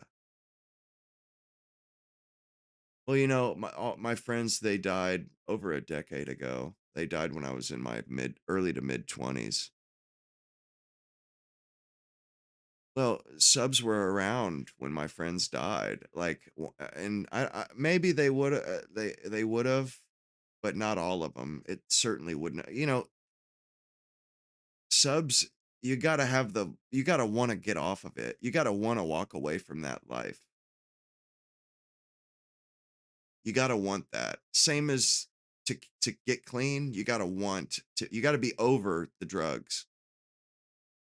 No, it wasn't just a balanced budget. He actually, yeah, look into it. We actually had a budget surplus, my dude. Yeah, it is. And right, a wedding, children, those are milestones. Absolutely. And you know what makes them milestones? Is that it transcends generations, it transcends status, social status. Everybody can relate to getting married. Even people from 80 years ago can know what you're going through and can relate. Anybody that's had kids can relate to having children, black, white, old, young, doesn't matter. And these women, they're trying to blaze new trails. They're trying to yeah, my generation was outside too, actually, Red Girl. I think we were the last generation that was outside. And I honestly I saddened by that fact. So was they were tough on the border back then. Democrats were tough on the border because it undercut American blue collar wages to let cheap foreigners into our country. It's disgusting. It's evil. Oh yeah, it was popular 10 years ago. It just wasn't fentanyl. Yeah, I mean, subs help some people, but like you gotta want to get off. I had friends that got clean, but if they had got clean with subs, they never would have OD'd. You know, they get clean, like Bradley Noel. They get clean and then they go back to it. They don't have their old tolerance. They take their normal amount. Dead, it kills them dead. Kills them right there, pretty much. I overdosed twice. I fell out twice. So I mean, it could have happened to me. I remember the first friend it happened to. He was found in his front yard in bushes, like he was laid out in a hedge, laid out in bushes. And I remember he OD'd one time before that too. And I remember the paramedics put him in the body bag and he came out of it. It was insane. I seen him in a fucking body bag and then he got up. Ugh. But I mean, fentanyl was around back then, but it was prescription. They weren't making it clandestinely yet. Not like towards the end, I started to see people selling fentanyl, or where they would say heroin was cut with fentanyl.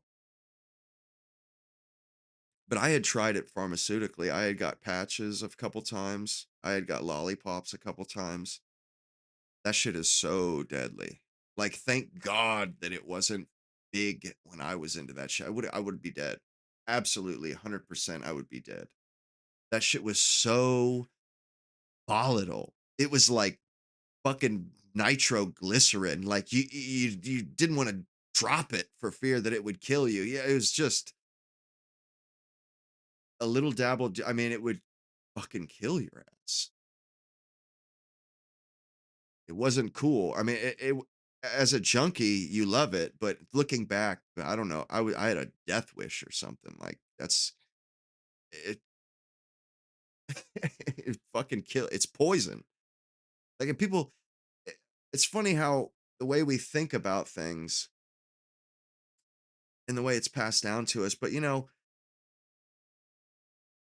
to anybody who didn't know better, opioids would not be a medicine. It would be considered strychnine. It would be considered rat poison. It's fucking poison. If you take it, you die. You know, like only in this fucked up degenerate era do people see opiates as medicine, not poison. Nobody sees Vicodin as poison. Nobody sees OxyContin as poison. It is poison. It's straight up poison. Like you don't need to take all that much. I'll see you later, rundown. You especially with the fentanyl, like what do they say? Like you guys have seen the videos where a cop drops out because a puff of dust. They inhale a puff of dust and then hit the deck, and then they need multiple snorts of Narcan to pull them out. Oh my god. Yes, yeah, nicotine's a bitch, but at least you can get your nicotine, your Nic Fit. You can get that fix without damaging your lungs, without risking cancer. It really does help because, yeah, my cousin was on methadone for a long time. And methadone, it's bad because you can get high off of it. You can get high off Suboxone too, but not really. It has a ceiling. But nicotine, like it's a good thing that they've come out with, you know, forms of nicotine or ways to imbibe it without self-destructive. Oh, pancreatitis, isn't that bad? Of course it's hard not to take them. They're literally pleasure pills, pretty much. I mean, that's how I would. Yeah, but it's you either love it or hate it. I remember my mom had some surgery like on her chin or something done, and they gave her some Vicodin or some Tylenol with codeine, and she took it one dose Yes, methadone is, and it lasts for 2 days. That's not good. But she took 1 dose and it made her irritable, which, that stuff, it always, opiates made me irritable, but she didn't want it after she gave me the whole prescription. The one time where she actually gave me, like, it was odd that she gave me drugs. It was really weird, but, she didn't like it. I enjoyed it, but it wasn't until I tried OxyContin where I was, like, hooked. Like, the first time I tried OxyContin, I was like, "Oh my god." Like, I had a profound it was a profound moment. Maybe not a moment, but it was a thought, like, "Oh my god, I gotta d I'm gonna do this every day. Oh my god." Like, I found heaven on earth. It was I remember having those thoughts, like, "Holy shit." Like, Xanax, I never liked it. I was just a pothead. I never liked Xanax, never liked alcohol really. I did it just because everybody else was doing it. But the first time I tried OxyContin, it was the 15 milligram green Roxys, they called them. Not the blues, but the green ones. The A215s, I think they were. But they were green. And I remember I bought 2 of them, snorted one, and I was like, oh my God, this is amazing. It's when they say you can get hooked the first time, you don't get physically hooked, but you get hooked like, "Oh my god, I can't wait to do this again tomorrow." Yeah, and I tried Vicodin, codeine, several other I even tried fentanyl before I did OxyContin, and it was too much. Like, after a day of being on it, I was like, "Ugh," like, just the thought of it made me sick. And then I tried that shit, and I was like, "Oh my god, this is my shit." And I dealt with the symptoms. I don't know if do you guys remember, like, dealing with the symptoms of, itching. Oh my every 2 fucking less than every millisecond, you're ugh, and also constipation, holy shit. Whoa, that shit ain't cool. Shitting bricks, not cool. And irritability, big time. It made me into a fucking asshole. God, I treated my mom so shitty when I was high. I would snap at her. Leave me the fuck alone. Like, she would just want to converse with me and kind of show me some love, sort of, like talk to her son. And I would just fucking flip out on her. And I remember I would feel bad because I could see her kind of, shoulders drop and her head kind of sink, and then she would walk off. And I remember thinking, oh my God, like, I'm sorry, I'm fucked up on drugs. Like, man, that shit is, and I don't doubt it for a second that that shit wasn't turned loose on us as a population. Not for a second. I don't put it past these fucking bastards.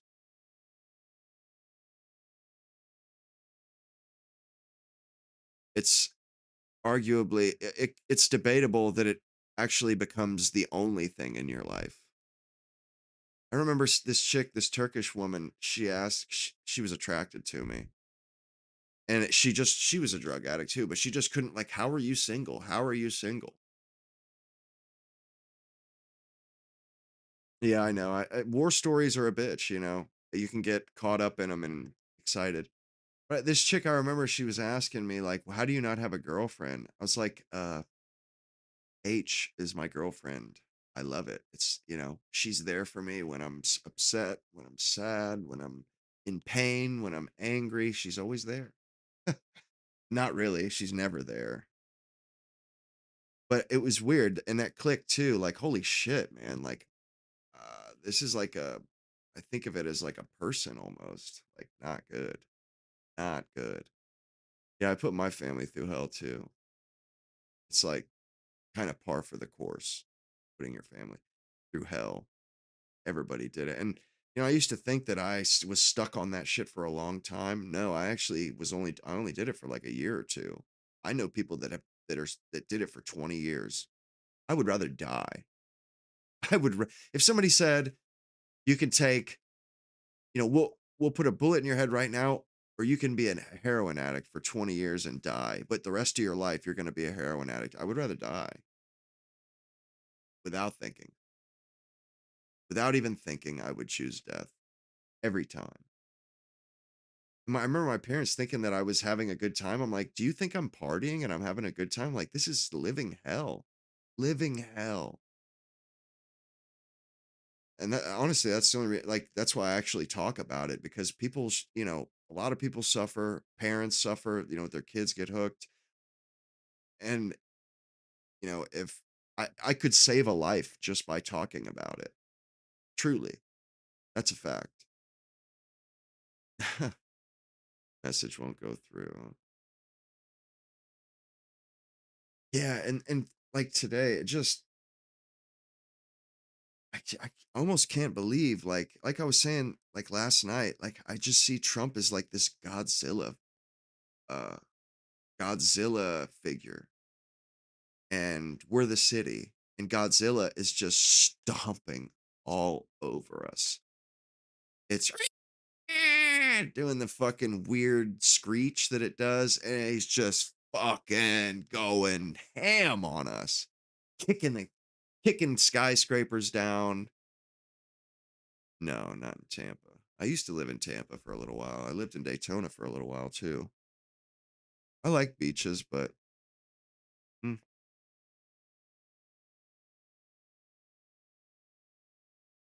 yeah, that's why I talk about it. Actually, Red Girl, you're right. You never know, and I've lost so many people. Like, and I know how just a little bit of information can change how people respond. Like, and the last friend that I had, or the last close friend that died from it, he had been clean for like 2 or 3 years. He lived down south in Boca, I think, or Fort Lauderdale, and then he came back up and he called me when he got into town, and I kind of blew him off, like I was busy at the time. He's like, "Yeah, we should hang out." And within like like I was like, "Yeah, sure, sometime next week." And then 2 weeks from when I can see you, because I was had my own tree service. I was growing pot at the time, and like 2 or 3 days later, my dad texts me. He's like, "So what happened to your friend? He's apparently did he die or what's up?" And I'm like, "What the fuck are you talking about?" Well, my dad's friend lived across the street from him and saw him being gurneyed out the front door. And so I called his mom, and his parents actually lied to me and said that he died from something else. And then somebody else I knew since kindergarten, he was an addict, got my buddy, he got him the drugs. And when I was telling him about how he died, he goes, "That's not how he died." I'm like, "Bullshit. That's what his mom told me." He's like, "Bro, I got him the dope." I got him the dope. And he was bragging about it, like, "Oh, I get that good shit." I just about split his fucking wig right there. I was just like, "Bro, you better go. Because I'm gonna fucking beat your ass into the floor." He was a piece of scum. And everybody knew it too. He's dead now. He overdosed himself. And God's judgment is a son of a bitch, man. It really is. It seems like people get their comeuppance. They really do. Typically. Hmm. Quentin Gaming. What's up, my dude? Hell yeah. Yeah, people that yeah, I know it is crazy. Red girl. People, they get their comeuppance. I feel they really do. And I mentioned to my little brother about how when a country has God's wrath upon it, God basically sentenced that country to being ruled by women, being ruled by like Three Dog Night, being ruled by women, being ruled by children, foreigners. My little brother already knew that because he goes to church and shit. He's like, "I remember when I first read that Isaiah." Like, he says, "I remember when I first read that," and he said, "Yeah, it is a depressing subject, Mina, absolutely. But you know what? I grew a lot from that. It made me a better person to go through what I did, for sure. More interesting person too." Fuck, of course, fucking forgot what I was saying. Son of a bitch.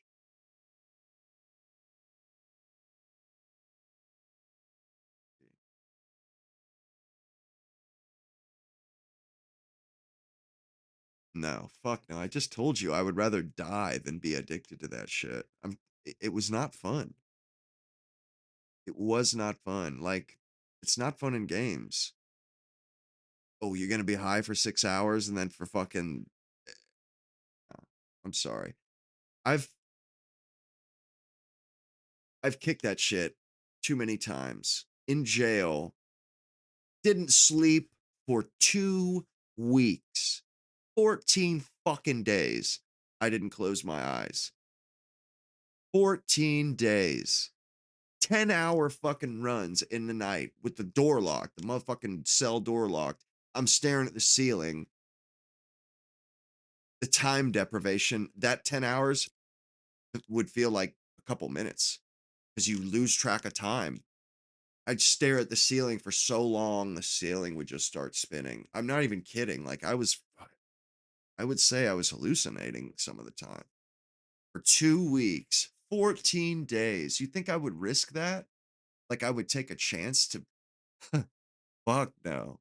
Hell no. And not only that, but it was a poor substitute for real life. Like I was 20. I hadn't even experienced life yet. Since then, I have experienced life. I know that that high is it's kind of childish. Like you just want to feel good. And matter of fact, I don't even like really smoke pot all that much anymore because it affects my focus and my concentration. And I hate that. I can't stand that. Like trying to focus on reading something or doing something and I just keep losing focus. Oh my God. And honestly, stopped taking most, like I still, smoke oil here and there, but I prefer to be sober. I like my focus. I like my faculties. I really do. I like sobriety. It's a good thing. Um, I'm just over the high, over it. It's nothing special. Oh, you drank your 20s away. That's one thing that I am grateful for is that opiates, it doesn't kill brain cells. Opiates don't kill brain cells. They won't make you a fucking retard if you take too much or if you take it for a while. Xanax and booze kills brain cells. Literally will make you a moron. It will make you stupider. If you, you know, over like take too much. Like I had a friend who would take 18 Xanaxes at a time. He's basically lobotomized. I remember seeing dudes that were Xanax addicts, and after they'd been like overdosing every day, taking more than you're supposed to. I mean, they didn't even when they weren't on it, they still slurred their words. That right there, I was like, whoa, I'm good on that shit. I'm not a stupid person. I'm pretty intelligent person, and actually, that's my biggest fear. And lobotomy, that is the most barbaric. It's the scariest concept I can imagine. Like, period. I would Torture doesn't scare me. Fucking Iron Maiden torture, waterboarding, none of that shit scares me. Like somebody stripping my identity from me. So I don't know, something about that.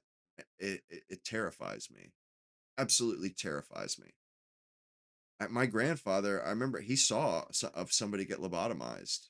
He was in the Air Force and going to college, and he sat up in the gallery. They would do surgery in a room, and the up there would be seating so that people, other doctors could watch. My grandfather watched somebody get lobotomized. They took an ice pick with a little hammer and tapped the ice pick into their fucking ocular cavity on each side and swirled that shit about. Nobody invented those drugs. They're fucking opiates are natural. Shit. No, am I gonna miss it? Oh, okay, good. Yeah, I thought his show was about to start. Sorry. Yeah, nobody invented opiates. They're as old as Alexander the Great. His armies marched on opium. They would make little cookies out of it, little scabs almost. They would dry the shit out. and they could march longer. Similar to the methamphetamine that the Germans used in World War II. But they like opium, the poppy flower, that is a gift from God. Absolutely. It's a gift from God. That you can ameliorate pain by the juices from a flower, the milk of a flower or the fruit of a flower. You can ameliorate, like misery, chronic pain. Only humans twist and bastardize something so good. Same thing with weed. It's given to us from God, and we turned it into a goddamn poison. Like, it never fails. Human beings know how to make poison out of anything. We know how to make everything self-destructive.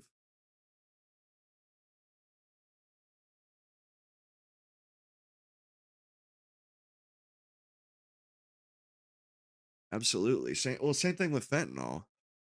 Like, and when I had my spleen removed after a motorcycle accident, I got dilaudid. And, just the idea of enduring that without painkillers, oh God. I had a zipper from the bottom of my breastplate all the way down to where my pubes, actually where my pubes started.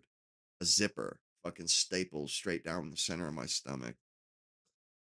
And I woke up like, oh shit, like the next day woke up and like started like fucking like freaking out and trying to get out of the fucking hospital bed. My mom's like, chill, chill, chill. I had a motherfucking fresh ass fucking, uh, I just had my fucking guts pulled out and I'm like squirming and like, thrashing about. Ugh. It freaked me out. And then I looked down, my stomach is shaved. Ugh. It was weird. And you know how weird it is? Like when they pull out your intestines, they put them back. They don't go back just how they went in. So all of a sudden, I felt things in places I'd never felt it before. It was fucking weird. And also gas, the air gets trapped in uh your abdomen after they seal you back up. And it has to it has to settle or it's like bleeding air out of anything, out of a brake system. It has to come out. And also, yeah, it was weird. The feelings, like, because all of a sudden intestines are in different places. So you're feeling feelings that you've never felt in that spot that you used to feel in different spots. It's fucking weird. Really is. No, no, I don't. No, I do not. And you know, I, I made it to adulthood in almost pristine condition, like without ever breaking a bone, and I just went to town. As soon as like I broke my pinky metacarpal, I had a boxer's fracture. I fell down a flight of stairs when I was doing a moving service, and that was the only thing I ever broke. And then I started riding motorcycles. I shattered this whole hand, totally shattered it. Like my knuckles were pointing downward at a 90-degree angle. I like snapped in my hand. You can honestly see it. It doesn't look quite right. And you can see these dark spots. That's where the pins were, right there. And it was these three. These three were, I hit a fucking guardrail doing like 40 or 50, and it snapped the clip on handlebar off, which my hand was on. So I wrecked into concrete and it snapped steel right off. My hand was in between that. Somehow the doctors fixed it. I can still play the banjo too. I have no, like, that's fucking crazy that you can shatter your hand and still come out of it, be able to play. But I had a cast on for like 2 months, and they had three aluminum pins, and they went deep into my metacarpals. And when I had, after it had healed, when it was time to get the cast and shit off, they pulled them out It's such a creepy feeling. And then like, because blood is created in your bone marrow. When they pulled it out, blood dripped out of my the tip of my knuckles. And it sucked because my arm shriveled in the cast. Like, your body shrivels when you're in a cast. And the cast got loose. And I had those pins. And every now, like a few times it happened where I like hit something and the fucking cast shifts and hit those pins. Oh my God, it hurts so fucking bad. And it hurt inside the bone. I never felt nothing like that before. It was rough. Rough. And I lost my spleen. When I was a kid, I wrecked a four-wheeler. I fucking shattered. I ruptured my spleen at 9 and it healed. I ruptured it again in my 20s and they had to remove it. But I ruptured my spleen at 9. I wrecked a four-wheeler, punctured my lung, ruptured my spleen, almost died. Like I was in intensive care for over a week. Uh, I didn't use the bathroom for a week. I didn't I didn't take a shit for a week because if you have severe trauma to your abdomen, to your organs, your body will shut your digestive system down. That's why you're not supposed to drink water if you hurt your stomach. Yeah, it was awful. I had heartburn from it too. I remember them having to give me heartburn medication. I was on IV. They gave me a lot. They put me into a morphine coma. And that maybe that's why I got hooked on that shit when I was an adult. But I didn't really like it when I was on it, I was like I was in a coma. Like I only woke up when they wanted to wake me up. Like when you puncture a lung, they give you this device. It's like an aerator or something. It has looks like three ping pong balls in it. Three different chambers and it has a hose and you have to inhale and you have to suck each one of those balls goes to the top. If you're healthy, you can pull all three balls up no problem. Well, one ball is easy to get up. The second ball, you have to have a little bit more lung strength. The third one, you kind of have to be healthy. I remember I couldn't barely lift the first one. And they thought I was dying. And they thought I was dying. And I was in that morphine coma. And they like told my parents, they were trying to wake me up because that thing is an exercise. It's to get your lungs, it's to get you to open your lungs up and so they can heal. There was fluid in my lung and they didn't know if they thought I might die from that, because like there was a leak because it was punctured, but actually it was like a scab. It was helping my lung heal. That's why I didn't have surgery and shit. But they told my parents, like, look, if he doesn't do this device, if you can't get him to do it, he's going to die. And I remember I was sleeping. It was in the middle of the night and it was like 30 minutes. They would not leave me alone. And I was just like, leave me be. Get the fuck off of me. Like, let me be. I just couldn't believe I was like, what the fuck is going on? And they just kept like, look, you got to do this. You got to do this. We're not letting you go back. We're not going to leave you alone until you do this. I finally did it. And I remember I could barely get that first ball up. And then like, it was. And when I left the hospital, I could not walk up a flight of stairs. I was 9 years old. I played football, Pop Warner football. I could not walk up a flight of stairs. I had to crawl up my aunt's stairs from their basement. I had to crawl because I was that weak. I was like weak as a kitten. I lost like 10 pounds in 7 days, or it was 9 days. I had like 6 blood transfusions. I didn't even know that that it was a mortal wound. Like I was on death's door. I had no idea. My parents didn't tell me, and they never left my side. They would do shifts where anytime I woke up, one of my parents would be there. And I remember when I got to the first hospital in Grand Rapids, they didn't have a trauma center, so I had to go to Detroit, a 3-hour drive in an ambulance. But when I first got there, I looked in a mirror and I was in a wheelchair. I was fucking blue. I was blue.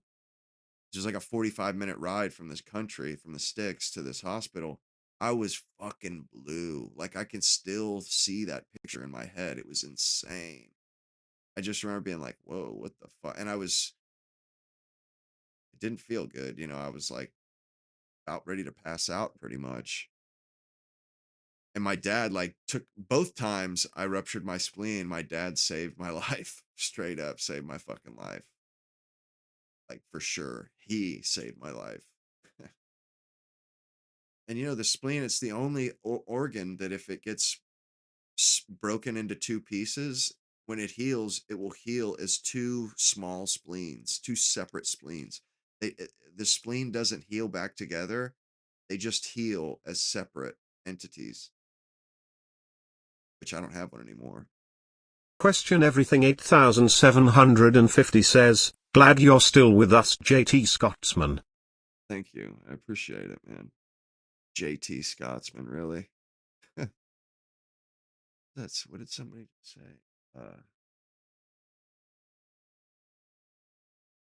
I haven't, but it's been all over the social medias. I must have missed. Yeah, right. 10 pounds in 7 days, but I didn't eat for 7 days straight. A matter of fact, they didn't allow me to drink. I think it was, no, it was 9 days. I was on an IV and they wouldn't allow me to eat or drink. I could not even go to the faucet and get a drink of water. And it was like being in a desert for 9 days. And my mouth would get dry, cotton mouth. And the only thing they would do, they had these fucking cotton. But no, they were on a stick, a popsicle stick, but they were a little sponge, and they would Apophis swab my mouth out. 42597 It was says, mint flavored, Scotsman. for fuck's sake, and they would swab my mouth. Oh my god! And it did not fix anything. It was awful. It was and I remember when they said, "Yeah, you can drink now." I jumped out of bed with an IV, jumped out of bed, like grabbed the IV fucking post, fucking ran into the bathroom, stuck my head under the faucet, and just chugged water. I just was like, oh my God. It was lovely. Absolutely lovely. All that stuff made me who I am today. I remember after I got home, we were on vacation, summer vacation. When we got home, we went to my doctor for a follow up, my pediatrician. And I was like, this is like 2 or 3, 4 weeks after I wrecked that four-wheeler. And I was like, so am I good to play football this year in like a month? And the doctor's like, uh, no. And matter of fact, you're gonna have to sit out physical education and recess for the next 6 months to a year. So for like my entire fourth grade school year, I sat and watched everybody else play. It sucked. Sucked ass. I got fat too. I gained weight. And I was kind of chubby in school after that. Like I was very much so kind of fourth grade, there's not really popular kids, but like I was popular, put it that way. I certainly was. Girls had asked me whatever kids asked for, but girls had asked me to, date girlfriend or whatever the fuck it is. And I had a lot of friends, and then I gained that weight, man. It was like all of a sudden I was getting bullied, which I'm kind of a lone wolf. That's probably might have been a great I'll never know, but I do kind of feel Apophis like I had a 42597 says, destiny. still sucks fat ass.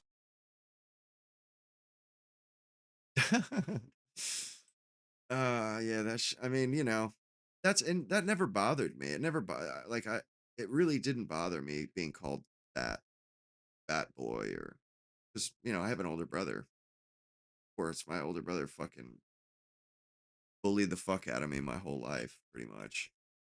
But it was never that stuff that bothered me for some reason. You know, I remember being kind of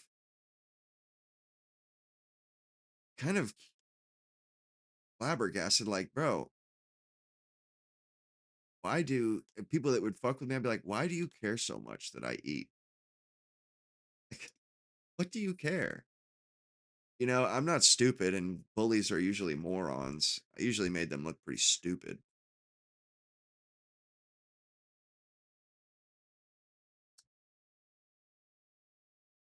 But yeah, it was a rough time. That was hard for me those years after I gained that weight. I wasn't first of all playing football, Pop Warner. I got into a lot of like I was pretty mischievous kid. Got a lot of classroom disruption trouble. Then I started playing football, and it was like an outlet for my excess energy. It was an outlet for my rambunctiousness. And then all of a sudden, I remember teachers saying, "Good for you," because my behavior had really improved, like really improved. Like they were like, "Yeah, he's doing really good." Like I remember going on a vacation in North Carolina, and whether or not I went with my family was whether or not I behaved in school. And I remember my parents had a conference with my teacher, and I think it was the only time that they ever got like a glowing, a glowing endorsement was that year. And then that got taken away from me to nobody's fault. I couldn't do it physically. And then when I gained weight, I I played football one more year, but I was chubby, so I was playing football with kids that were 2 years older than me. And that shit leads to depression and like gnarly anxiety. And I would eat, you know, because of anxiety. And I don't know, when I turned 18, I just fucking walked away from that shit.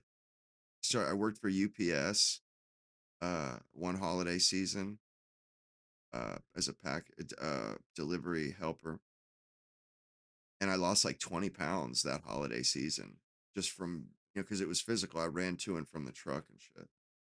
I lost like 20 pounds. I think I weighed 230 at my biggest. I was never rotund, but I was fat. Absolutely. Oh man. And thank God there are no pictures of me from that period. Thank the Lord.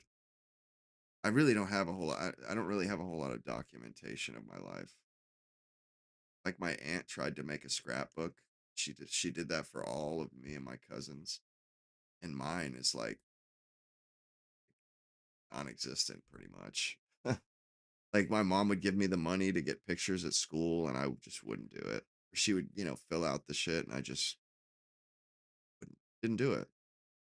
And I did that from like elementary school all the way till I dropped out. I remember my mom had one of those.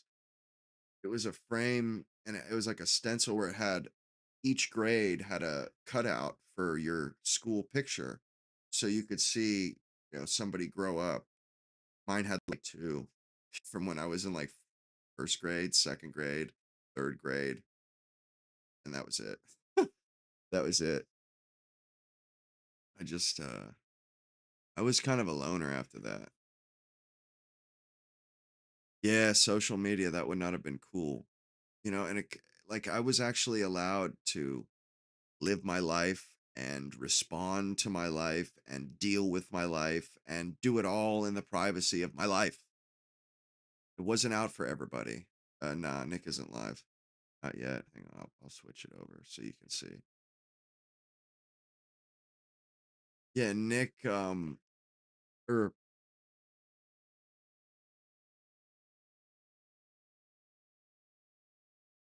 it was a I am grateful that uh I got to kind of find my way through all that shit. Um Sort of privately, I guess you would say.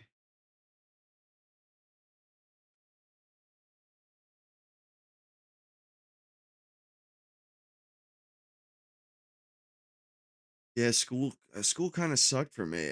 And after I gained weight, I didn't I had a couple friends, but I was pretty much a lone wolf, and I just kind of just went into my own headspace. I was in my own world pretty much. Like I remember reading all the Harry Potter books that were out at the time. I think there was 4 of them out. And I remember reading the 4th one in like 3 days. I was in like 5th grade or 4th grade. I read it really quick. And but I would just read. I read a lot of books, like, cause I would do the work, but I wouldn't do the like I would learn it, but I wouldn't fucking do the worksheets because I already learned it. I don't care about proving that, you know, showing a teacher that I've learned it. It's like, have I learned it? Uh, do I understand it? Can I make this work for me in the future? Okay. Then what do I care what a teacher thinks? I learned it. That's what's important. Although with modern credentialism, you know, I would find out that's not quite how it works. But, like, honestly, I think that was actually, I regretted that for a few years. But now that I think about it, I think I actually benefited by not drinking from the well so deeply. And honestly, I always argued with my teachers. Like, I would argue politics, like, from like elementary school. First of all, I was always sequestered from the rest of the class. I was always sequestered from the rest of the class. That I mean, I think maybe one or two grades or handful of periods. I actually sat with the in the bullpen with the rest of the students, but I usually was disruptive. So they would put me separate next to their desk usually. Because I was next to their desk, I would bullshit with them while everybody else was doing busy work. I would like have conversations. And like many a time I went toe to toe with some fucking skunk progressive bitch. Remember one teacher, I had that bitch 2 years in elementary school. She got her degree. She had a scholarship from fucking Disney. She worked at Disney for years. Everything this woman owned was a Disney gift shop item. Like, she had pencils that were Mickey Mouse pencils, motherfucking desk organizers, all Mickey Mouse, post-it notes, Mickey Mouse. Everything this woman owned was fucking Disney. And I like Disney, I like what it was, but it was kind of creepy. But God, she was a bitch, man. But I would go toe to toe with that. It was so weird when I think back. How is a fifth grader going toe to toe with a 30-year-old woman? That's just doesn't really, I don't know, just weird. And I remember, I kind of lost uh the rose-colored glasses or I wasn't enamored with authority or teachers because I had outsmarted teachers.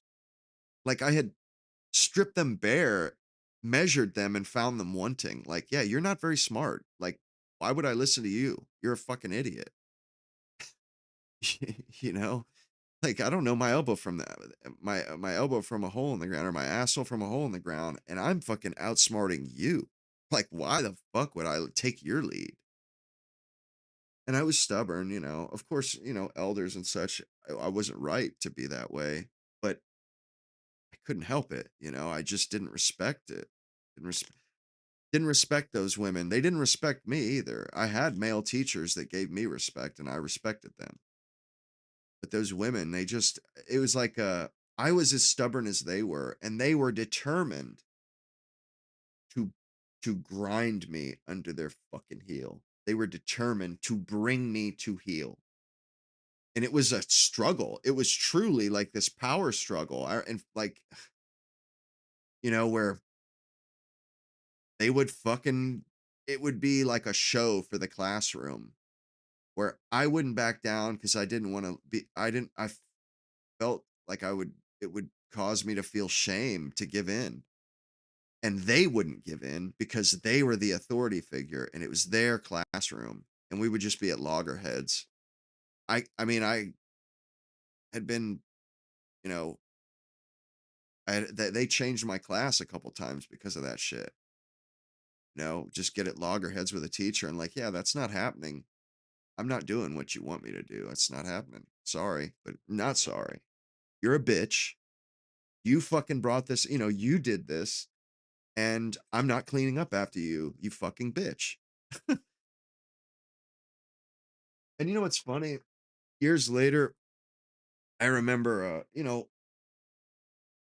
my principal in elementary school, this lady pretty much dragged me out of my class one time, or I wouldn't move, or I wouldn't like cooperate. So they picked me up under my arms and walked backwards out of the class with my heels dragging.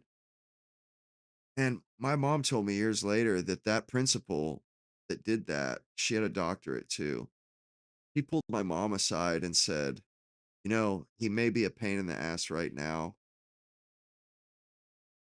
but those traits that are causing him to do that may be are special. And what's kind of odd is the lady's exact words were, or not exact words, but her point was, what, you know, that stubbornness that's such a pain in the ass now will be a good thing. He will not go in for fads and peer pressure. When people try to get him hooked on drugs or try to get him to try drugs, he won't do it. He'll be too stubborn. That's not quite how it went down, which is odd. I think that's kind of odd that like she was right. Like that's how I am, but wrong. And I was stubborn. I didn't do drugs I watched everybody else get high on opiates, but finally after years of seeing my people that I looked up to doing it, I finally like gave in and tried it. But I will say that, you know, I think, you know, that that principle was absolutely right. That who I am actually is like those traits that teachers hated. That's what makes me special. Like that's why you guys are watching. I have a really profound sense of justice. Like, you know, if a teacher did something to me that was not fair, there was nothing there's nothing you could tell me that would make me forget that. You know, it was unjust, therefore I would not do it. And you know, I'm grateful for all that shit. You know, I had to go through all that to get here. You know, and if I have a son one day that has that trouble, I'll know exactly what to tell him to get him in line. My son won't fucking suffer and struggle like that. Oh, I was a smart kid. If somebody just sat me down and knew how to you know, knew what to say, I would have snapped into line. But nobody around me had an education enough to know. You know, it's none of their fault, but it's just like, damn, you know, maybe my epitaph might say but he had so much potential. That lobotomies and that epitaph are my biggest fears in life.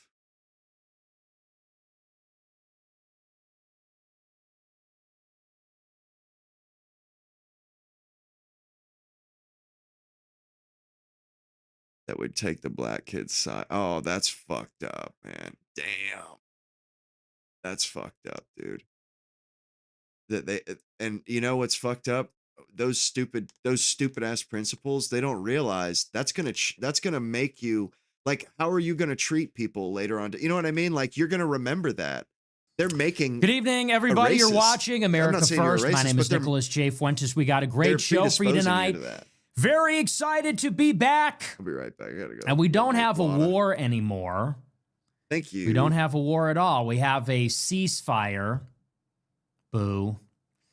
I don't know about you guys, and maybe this isn't a nice thing to say, but I kind of wanted to see the annihilation. I know that's a horrible thing to say, but come on. I mean, I can't be the only one that was kind of counting down minute by minute, hour by hour.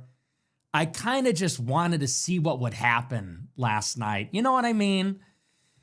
And that's okay. The good news is we got the good ending where nothing was annihilated at all. And the war is over. And we got a great show for you tonight. We're talking all about the ceasefire. Featured story tonight is about the ceasefire deal, which allegedly was brokered last night and seems to now be totally collapsing, seems to be basically over.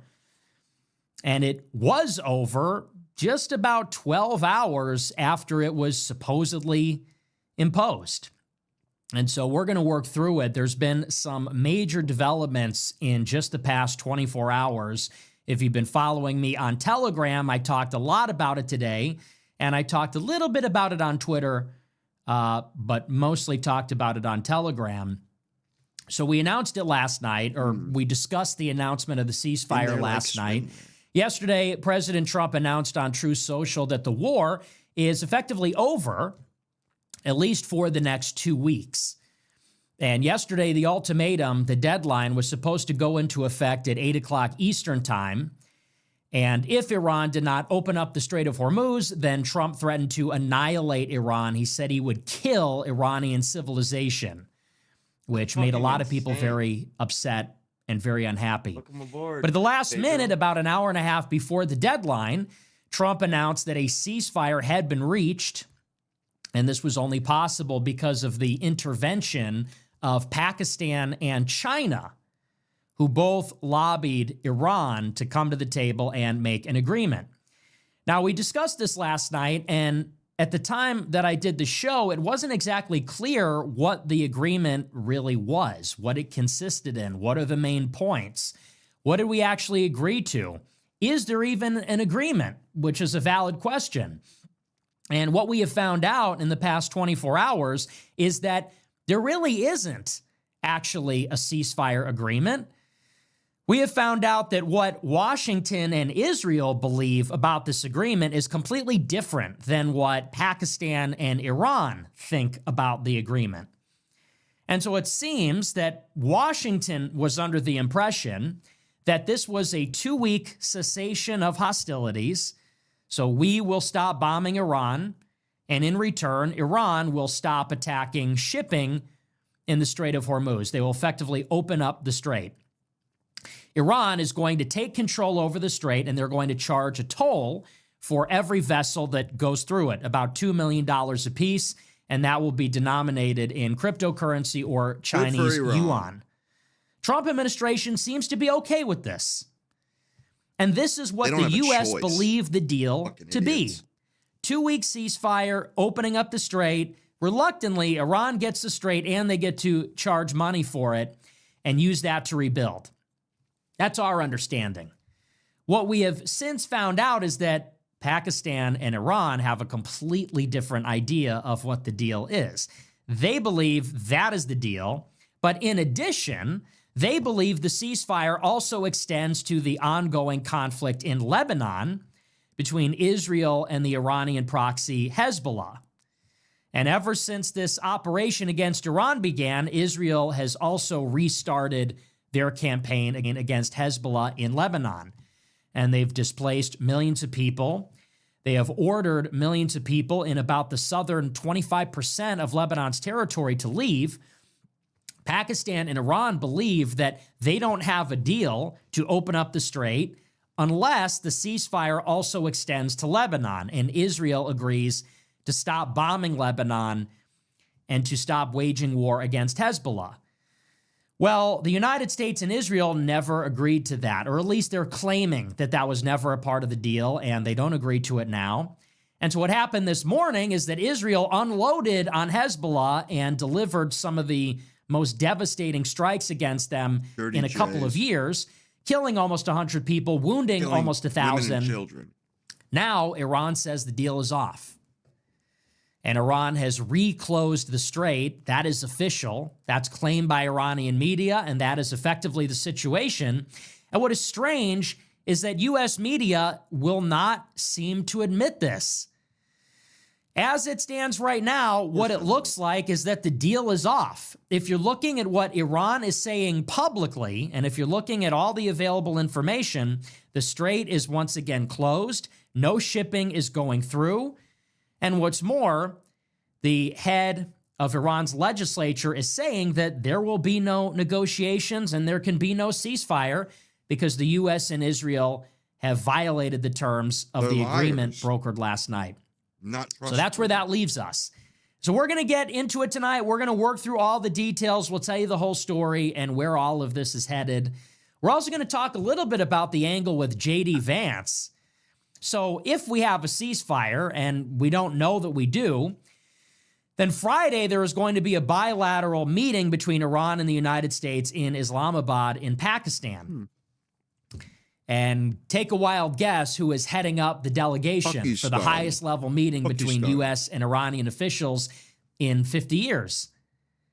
Well, it's going to be our courageous, fearless Vice President J.D. Vance. J.D. is headed to Pakistan to broker the deal. I wonder who predicted this. Who could have possibly predicted this? Well, they want J.D. Vance to emerge from this. He's a fucking warmonger. Not only as a survivor, but they want him to be in a stronger position than from when the war started. All of J.D. Vance's biggest boosters recognize that this was a catastrophe. He's fucked. It's an unmitigated disaster, strategic blunder, historic mistake. We're not going to And let him J.D. get away Vance, with it. as vice president, well, he's in it. He is going to be the vice president until 2029, at least. And being the second in command, he owns this, just like he owns the rest of it. He owns whatever is done under the Trump administration.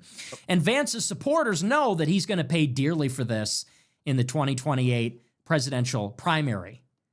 So that is why, for the past 5 or 6 weeks, he knows that, they know that, him and his people have lobbied to get Vance to be the lead negotiator. They knew this war wouldn't go on forever. They had to know because they're on the inside where all of this was headed. And so they knew that whenever talks were going to be held, they wanted Vance to be at the front and center of it. Why? So that even if he owns the mistake of the Iran war, he can take credit for ending it when he's asked about it on the debate stage in 2027 and 2028. That's why. And it seems to be a prophecy which is coming true. So we'll be on the lookout for that on Friday. We'll talk a little bit about that as well. Should be a pretty good show. There's a lot of ground to cover. Before we get into it, I want to remind you to smash the follow button on Rumble, smash the like button, leave a comment. Let me know what you think about the show. Check out our merch store, Fuentes.store. We have our brand new spring collection.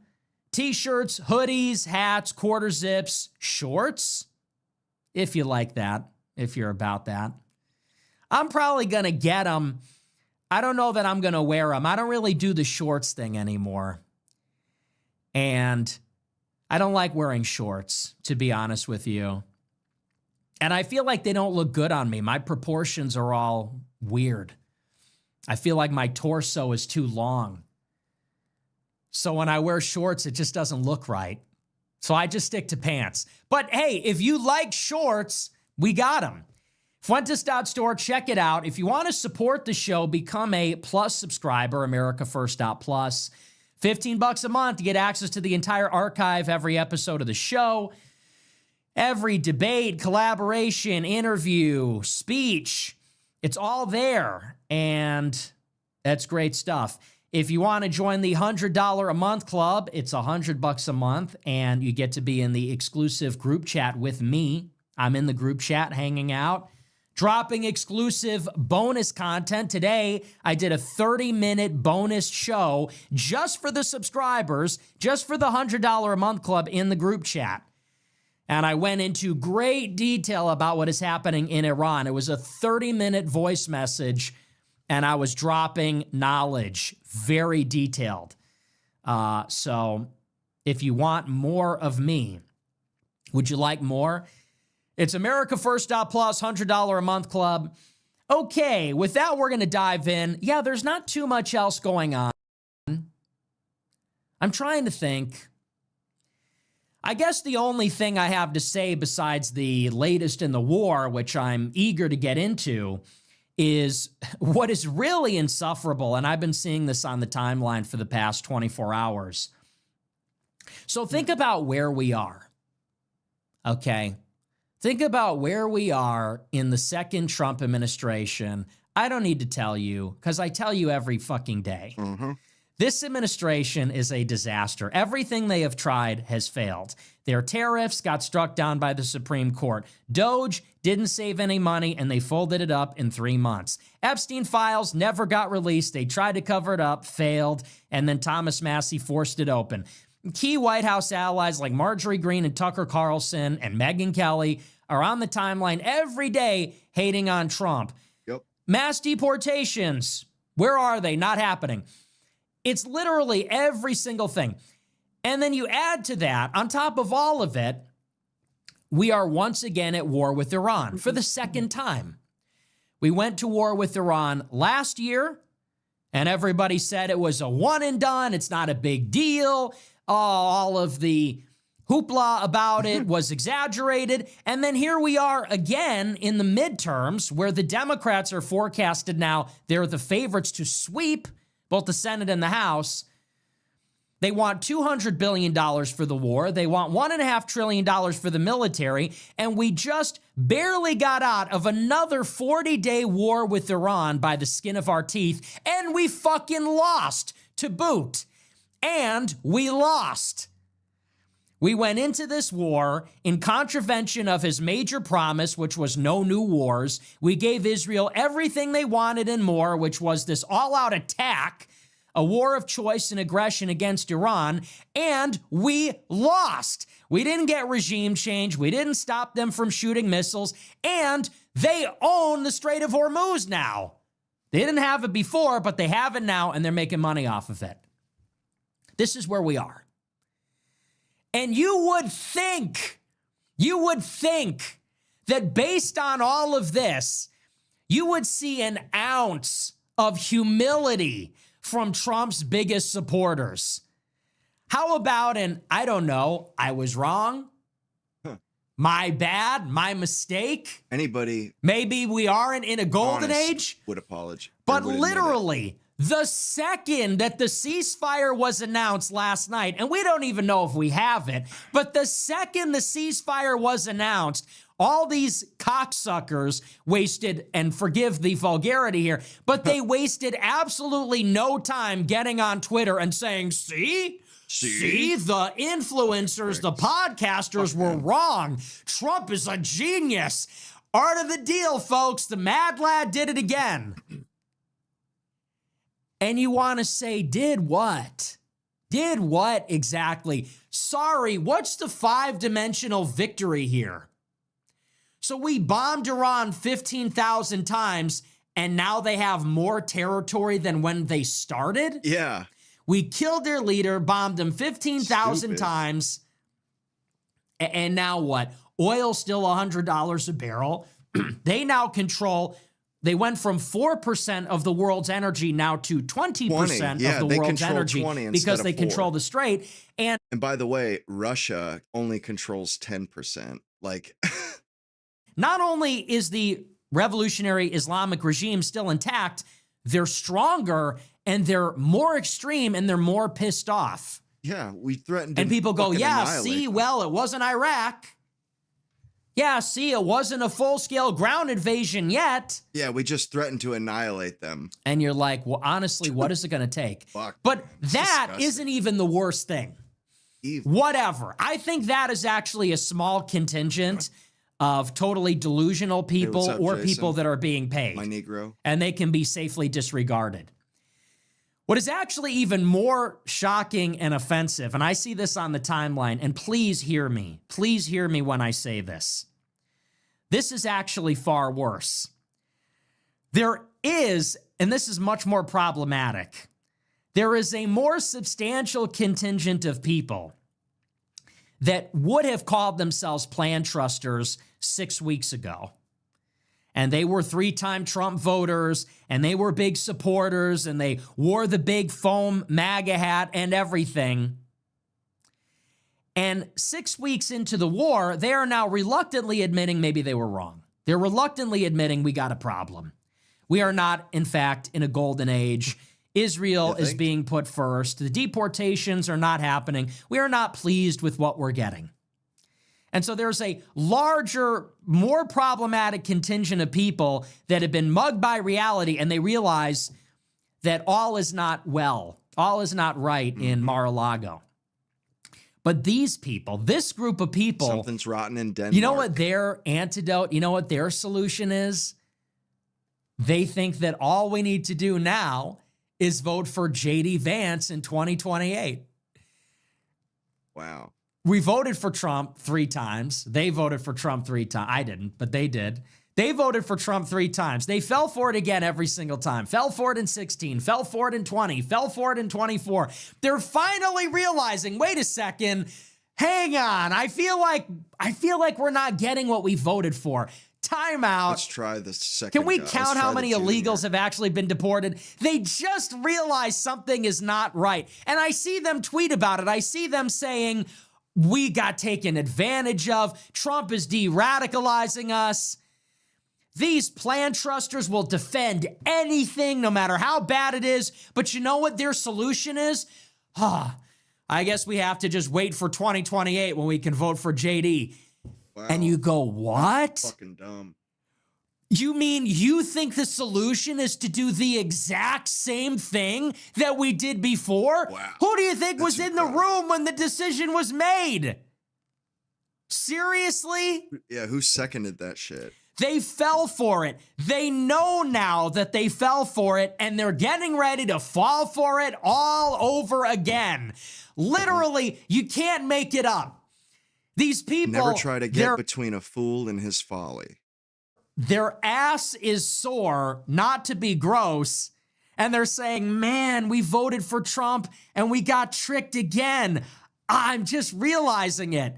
And now they're lining up to fall for it all over again. They're literally saving their seat. Saved, totally beyond. What at that point even are you supposed to say? Sorry, that fuck shit. You fall for it. You get suckered. You don't get what you voted for. And you think the solution is to get right back in line to vote for more of the same garbage. I don't know what to tell you. Take my eyes and off here's for the a thing. second. A lot of these people have found out far too late that Trump is the problem. And he is, and he always was. These people found out far too late. It was obvious a long time ago. And I don't necessarily begrudge anybody for not getting it, although I kind of do actually. But there are a lot of people that are finding out way too late, way late in the game. We're like, again, we're 40 days into a war in Iran, and now they're realizing we have a problem. And you want to say, hey, better late than never. It's great that they realized it. Unfortunately, however, these people that found out too late, they are going to be the problem. Because these people that found out too late about Trump, they're going to be finding out too late about JD. They're going to be finding out about him after we go all in on him as the nominee, and he'll probably lose. God help us if he doesn't, they'll find out too late when he's the president. And so this is where we actually have to humble all those people and say, if you were wrong, you have no credibility. Unless you and it's own not up to personal, and I'm not mad at you, and I don't think you're a terrible person. But if you were one of those people like Sneeko, if you were one of those people like Tucker Carlson, if you were one of those people like Candace Owens, that in 2024 said everybody needs to vote for Trump, and people were wearing the MAGA hat, and they got in line and voted, and now that we're bombing Iran, now all these people say, oh my goodness, my mistake. Well, sorry, but we're not actually going to listen to you in 2028. Hell no. Why would we? They're fucking dope. Tucker says that Trump is the Antichrist. Well, it's really good that he found that out now and not in 2024 when Tucker spoke at the Republican convention in support of Trump's candidacy. It's a good thing that he found that out 2 years in. Year and a half in, when we're in the eschaton, when we're in the Armageddon battle. It's good that we found that out now, right? And same with Candace Owens. Now she says, we need the 25th Amendment, get Trump out. Once again, it's good that she woke up and realized that all the way now, all the way a year and a half in, and not in 2024 when we actually needed people to have foresight. True. So forgive me if I'm not going to listen to these people when they almost surely make the recommendation, and they will. They're going to tell everybody, J.D. Vance is our only hope. We got to vote for J.D. Vance. Think about this. This is the last thing I'll say, then we'll move on. Megyn Kelly has been on a tear. Very anti-Trump, very aggressive, very provocative stuff. She's very critical of Israel. But she is adamant and consistent. She says, I don't care what happens. I'm still voting Republican. Mm. So for all of her advocacy, for all of these monologues, all of these barn burner monologues, is that the expression? I don't even know. All of these monologues, which are so incisive, what is her antidote? Where does it all lead? What is the call to action? Vote Republican every time. She said, I don't care how bad it gets. She literally said, I don't care if Trump nukes Iran, I'm still voting Wow. Republican. She actually Not said good. that on Monday. She said, even if Trump nukes Iran and we go to war and we're at war forever, she said, I don't care. I'm still voting Republican. When these people tell you who they are, believe them. Pay attention and believe them.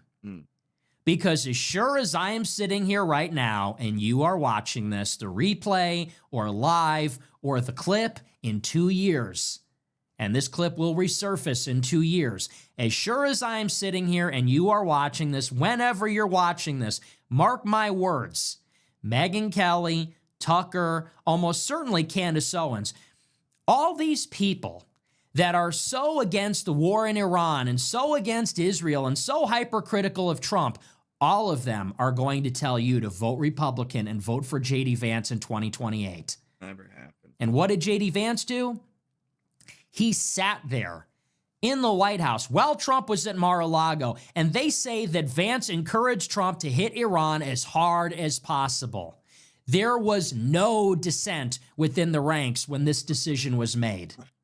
There was no dissent from within the cabinet, and that would have been the time.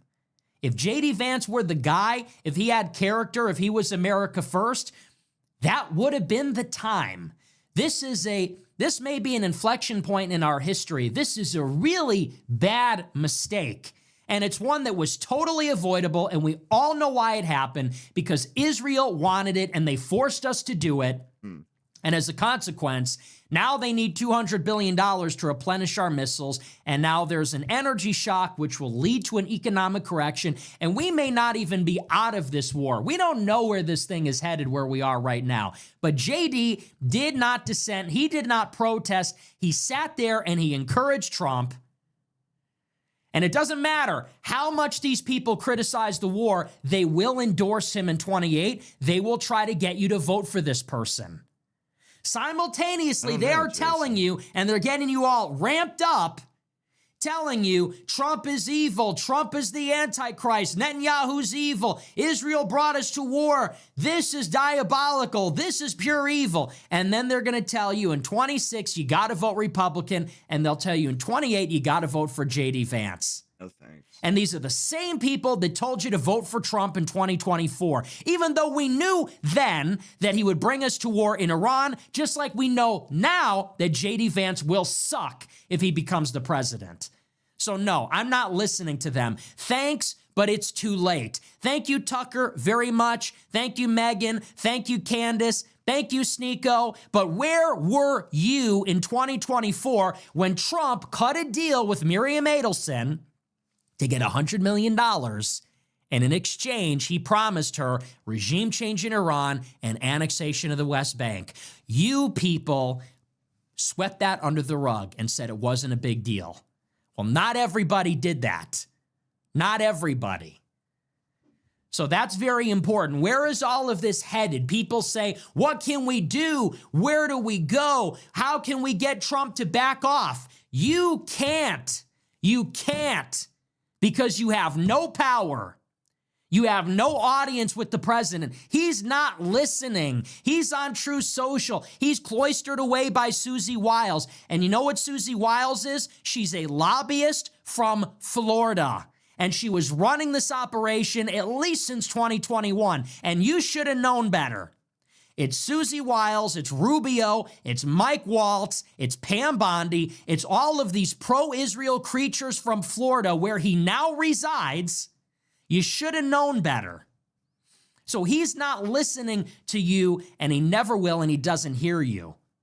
You know who has an audience with Trump? Mark Levin, Laurel Loomer, Ben Shapiro, Jared Kushner, Bill Ackman, Steve Witkoff, Howard Lutnick. Those are the Jews that have an audience with Donald Trump, not you. So people say, what are we going to tell the president? How are we going to stop this? You can't. The time to have done something about this was in 2024 when he needed your votes, but nobody wanted to hear it. Now we have another opportunity to be heard. That is 2026, and that is 2028. And I will remind you, as people told me in 24, there are two parties. There are Republicans and Democrats.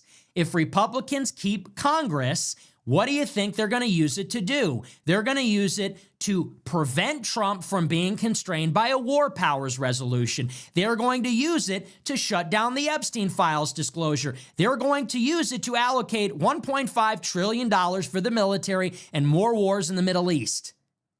That's why I'm voting for the Democrats in 2026. I want to punish the Republicans. I want the Democrats to take the House. I'd like the Democrats to take the Senate. I'd like the Democrats to shut this administration down because this administration is not doing what we want it to do, and it's doing things that we don't want it to do. Absolutely. So I'd like this administration to stop. If they're not going to do mass deportations and they're going to bring us to war in Iran, then I want the Democrats to get in and shut it down. And that's what I'm doing. And that is what we can do. That's all. People say, call your congressman. Nobody cares. Vote in 26 for Democrats who are going to shut this administration down and prevent them from doing more harm. The administration's not doing any good, so don't worry about it. People say, what about immigration? Yeah, what about immigration? Good question. How many troops are we going to send into Iran? We probably sent more troops into central Iran than we ever sent into Springfield, Ohio, or Minneapolis, Minnesota. And that's all you need to know. People say immigration, immigration. I wish somebody would tell our president that.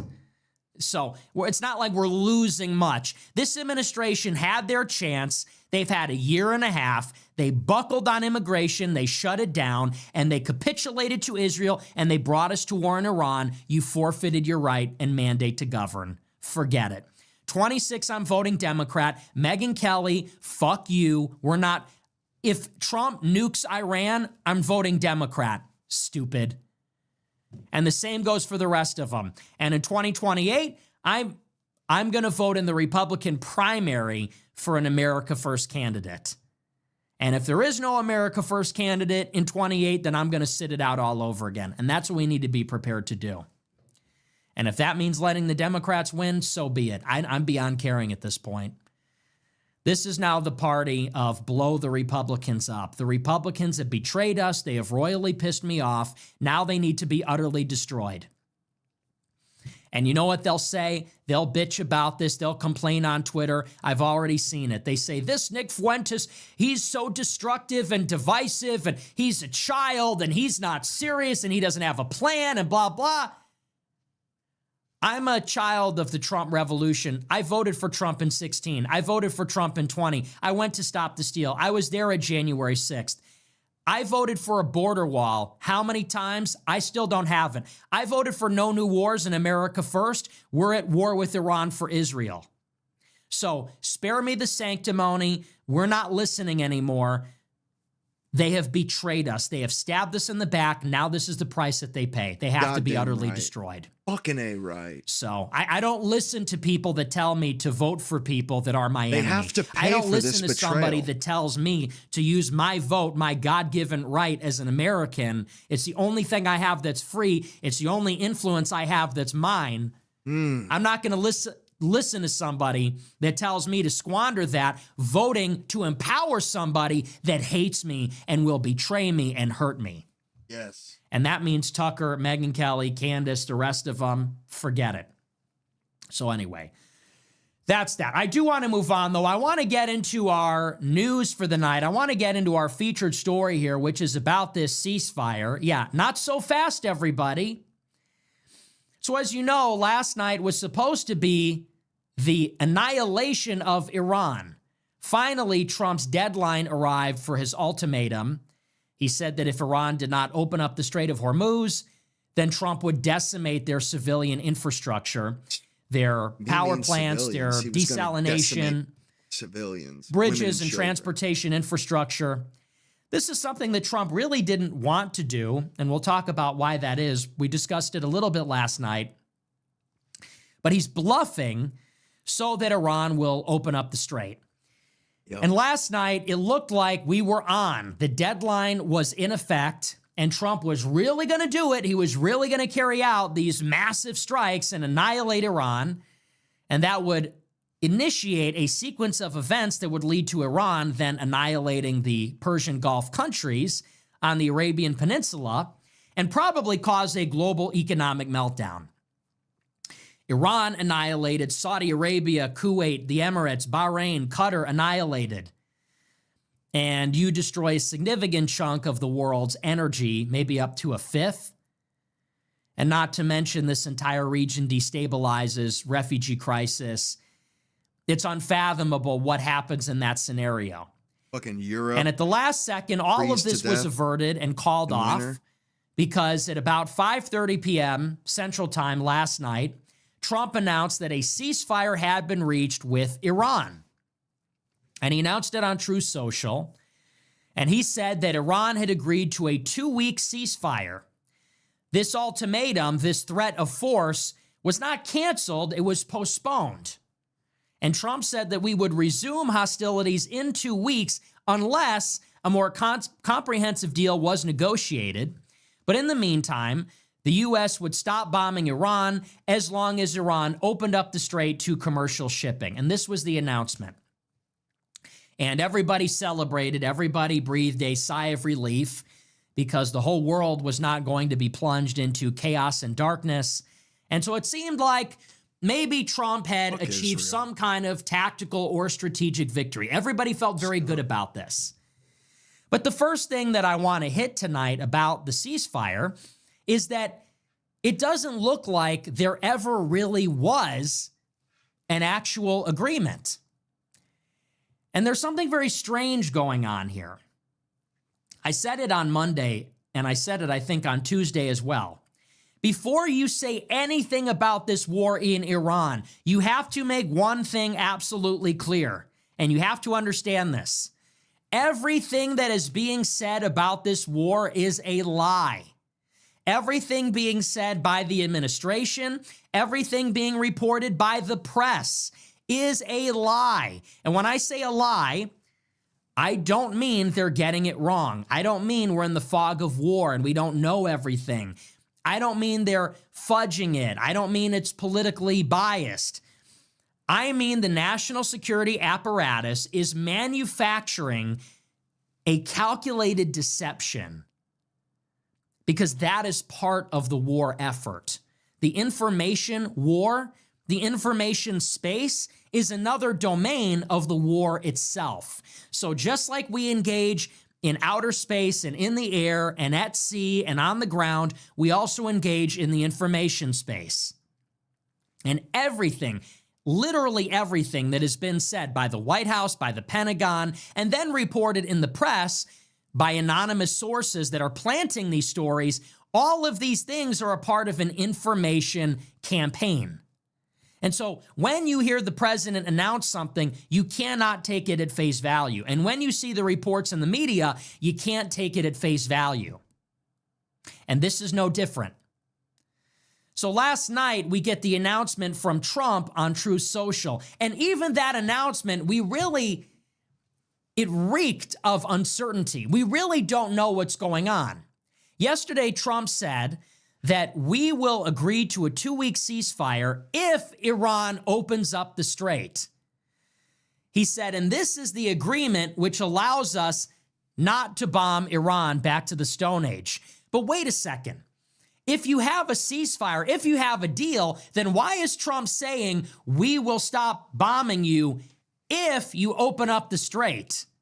That doesn't sound like you have an agreement. That doesn't sound like you have confirmation from Iran that they have agreed to the deal. And so that was contained in the very first announcement. And almost immediately after this announcement went out, there was a lot of debate about what this agreement actually entails. And let's talk about some of the details here. So what Washington and Israel believe this deal to be is completely different from what Iran and Pakistan believe the deal is. So last night, Trump makes the announcement, and we get some of the details from the press, and they say that Pakistan is the intermediary, Pakistan is the go-between. The U.S. and Iran do not talk to each other directly. They pass notes to each other indirectly through Pakistan. They say that it was actually China, with the help of Pakistan, that leaned on Iran to get the deal. Now, why might that be the case? Well, China relies on Iran for oil, and all of these countries in Asia rely on the Persian Gulf more broadly for their energy.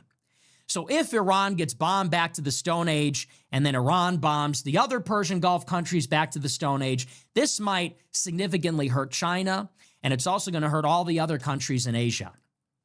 China has a very good relationship with Pakistan and is a strategic partner of Iran.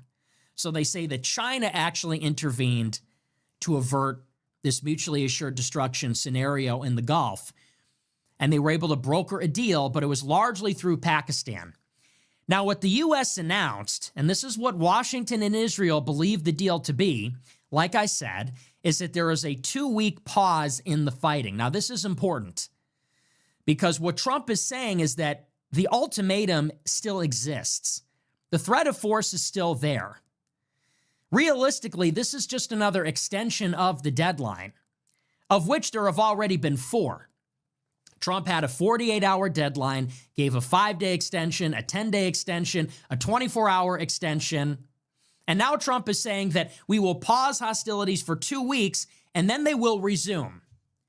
But there will be a 2-week ceasefire, he said, but that's conditioned upon Iran opening up the strait to commercial shipping. Now, again, there's a technicality here. What Trump said is that Iran has to let shipping resume. But the shipping will go on under the control of Iran. So if a shipping container, for example, or not a shipping container, if a chemical tanker wants to leave the Persian Gulf and go out into the Indian Ocean, they actually have to go to the Iranian military and ask for clearance. And the Iranian military will allow them to do this. They actually have to pay a $2 million toll. And they're going to pay it through Bitcoin or cryptocurrency or through Chinese currency. And so when Trump says Iran must open the strait, there's a very important detail here. Trump is not saying we want the strait back. He's saying Iran effectively controls the strait, and we acknowledge they control the strait.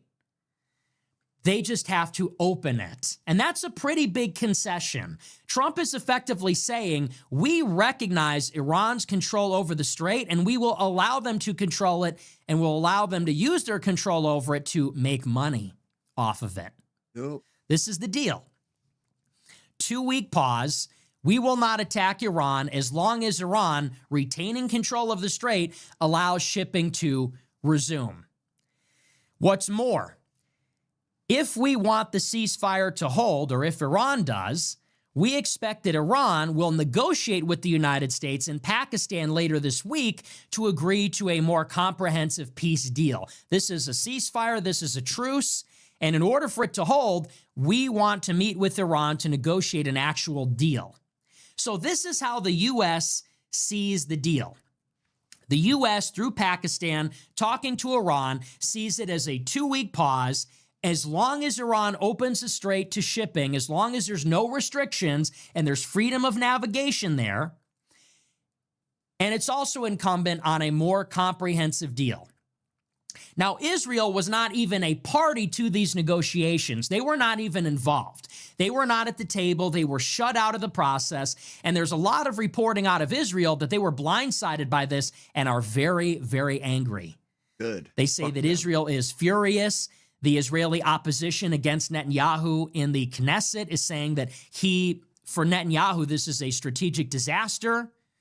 And they're very unhappy that they were shut out, but they are reluctantly saying that they accept the terms that Trump negotiated. So this is how we see the deal, and this is what was announced last night. But like I said, what happened about 2 hours after the deal was announced is that it came out from Iran that they have a very different version of the deal. Iran came out and said that actually the United States agreed to their 10-point proposal. So the United States did not just agree to stop bombing them for 2 weeks. Iran says we agreed to this huge 10-point plan, which includes, among other things, the U.S. acknowledges their right to enrich uranium. Absolutely. That the U.S. is permanently giving them control over the strait to share revenue between Iran and Oman. That the U.S. has agreed to lift all primary and secondary sanctions. That the U.S. has agreed to withdraw 40,000 troops from the region and close all their military bases. Wow. And maybe most importantly, that Israel agrees to a ceasefire with Hezbollah in Lebanon. Because there is a war raging simultaneously. You have your war in the Gulf, where the U.S. and Israel are bombing Iran, and Iran is bombing the Gulf countries and U.S. bases in Israel and shipping in the Strait. But simultaneously, there's a war between Israel and Lebanon. And part of this 10-point plan that Iran says we agreed to as part of the truce is that the ceasefire extends to that other conflict as well. And so Iran came out last night and declared total victory. They said, we got the United States to agree to everything. They agreed to our whole 10-point plan. And then right away, the United States came out and said, no, we did not. The United States came out and the negotiators were furious. And they said, we did not agree that you have a right to enrich uranium. That's not true. And what has now become the biggest sticking point is that ceasefire in Lebanon. Yeah, because Israel, and so as of they this want to keep morning, murdering. this has become apparent that this is going to be the sticking point. This is the major impasse and point of contention. The U.S. and Israel are under the impression that it's a simple 2-week truce. Again, the three terms are basically they have 2 weeks to find a deal. In the meantime, there won't be any bombing as long as Iran opens the strait. Well, Iran says, no, you agreed to stop the war in Lebanon and we can enrich uranium and you're going to pack up all your bases and we get sanctions relief and we get the strait forever. Well, this morning, the U.S. came out and said, no, we didn't agree that you can enrich uranium. That's not true. We also came out today and said, we wiped our ass with your 10-point plan. Carolyn Leavitt, the press secretary, basically said as much. She said President Trump took that 10-point plan and threw it in the garbage. And the bigger issue is that the U.S. and Israel say we never agreed to a ceasefire in Lebanon. Well, Iran and Pakistan have come out today and said, we have explicit terms. You did agree. It's not just Iran. Pakistan, which negotiated the deal, said, yes, you did agree to a ceasefire in Lebanon. So what's going on here? Did the United States agree to that? We don't know. The U.S., Pakistan, and Iran are the parties. Israel was not involved. The U.S. denies that they agreed to this, but Pakistan and Iran are pretty adamant. They're saying, no. They're using the word explicit. You explicitly agreed to the terms that the ceasefire extends to Lebanon. Well, Israel wasted no time this morning, and Israel launched one of their most devastating attacks on Lebanon in their ongoing conflict with Hezbollah in over 2 years. Israel went into Lebanon today, and they killed almost 100 people and wounded more than 700 other people. And so Iran saw that, and they immediately shut down the deal. That happened this morning, and Iran said, you agreed to a ceasefire in Lebanon. This is now a blatant violation of the agreement. So Iran has now closed the strait. They shut the whole thing down. There were 4 cargo ships that went through the strait with Iran's permission. Then they shut it down before noon. And what's more, Iran's parliamentary speaker came out and said not only is the strait closed, but the deal is off. They said because you blatantly violated the deal, there is no basis for us to even have a ceasefire. And what's more, there's no basis for bilateral negotiations. In other words, the negotiations on Friday are off, according to the parliamentary speaker. So what it looks like where we're sitting right now is that this whole thing has totally fallen apart. It looks like there's no deal. But there's a lot of strangeness here because, like I said, what this actual deal ever consisted of, we are not even really sure. Pakistan and Iran say it was far more widespread and far-reaching. The United States denies this. We don't really know who to believe because, again, there's so much deception. I don't believe And America. Trump is telling us I one believe thing on Iran Truth before Social Trump. and misrepresenting the truth and exaggerating. And Iran is always denying these things and asserting a pretty consistent line. So we don't really know what the original deal was. And now here's something strange. We don't really know what the state of the deal is because Iranian media is telling us, the Iranian state media is saying the Strait of Hormuz is closed. All of the tracking websites that actually use satellite and other information to monitor shipping in the strait, they all say that there are no ships going through the strait. They say that 4 cargo ships went through in the morning and then the strait was shut down and a ship tried to go through but was turned back.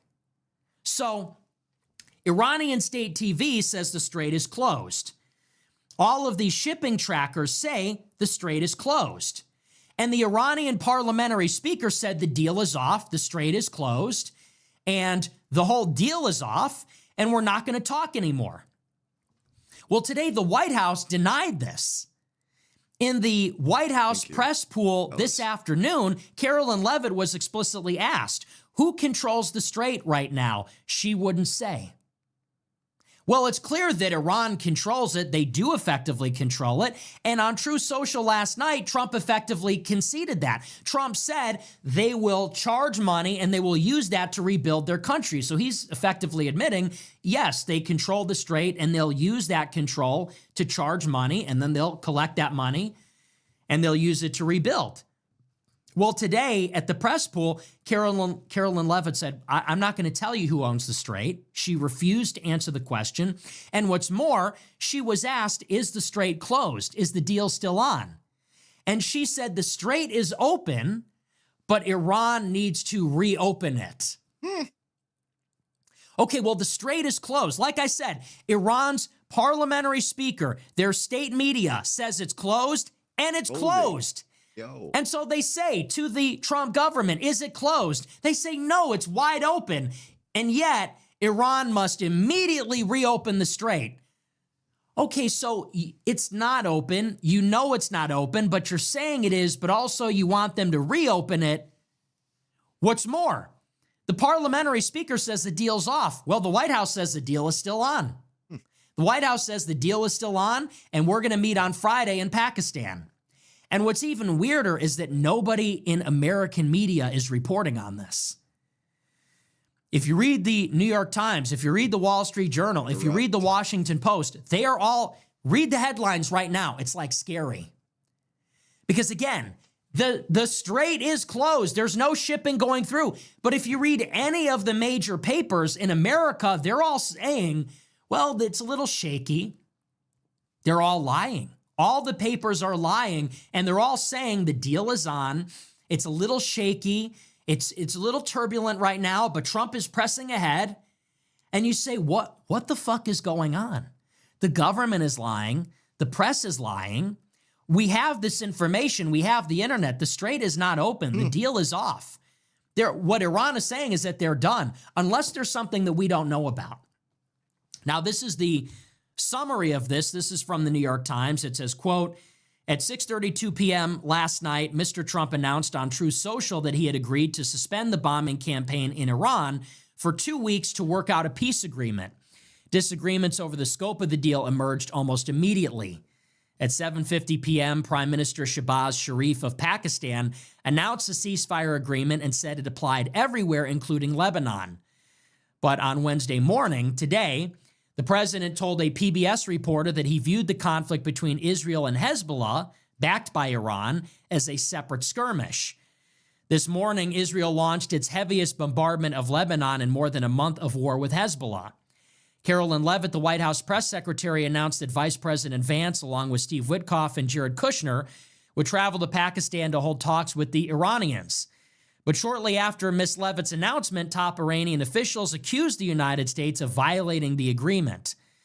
Mr. Ghalibaf, the Speaker of Parliament in Iran, who is expected to attend the meeting in Pakistan, wrote in a statement that the truce and negotiations with the United States were, quote, unreasonable because Israel was attacking Lebanon, a hostile drone entered Iran's airspace, and the United States continued to oppose Iranian nuclear enrichment.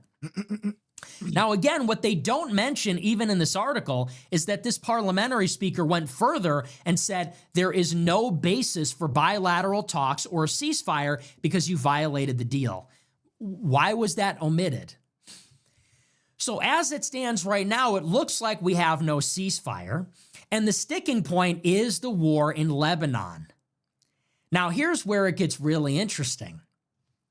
So, of course, the U.S. went about the ceasefire alone.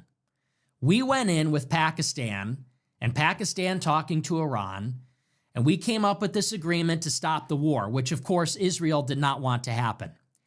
Israel, as well as the Gulf countries like Saudi Arabia and the UAE and the others, they want the war to go on longer. Why? Because they're not happy with the results. They want Iran to be completely annihilated before the United States is allowed to leave. They want us to destroy more of their missiles, more of their drones, more of their military. They want us maybe even to invade and to open up the strait by force. But they won't commit a they will let us be done fight. with this.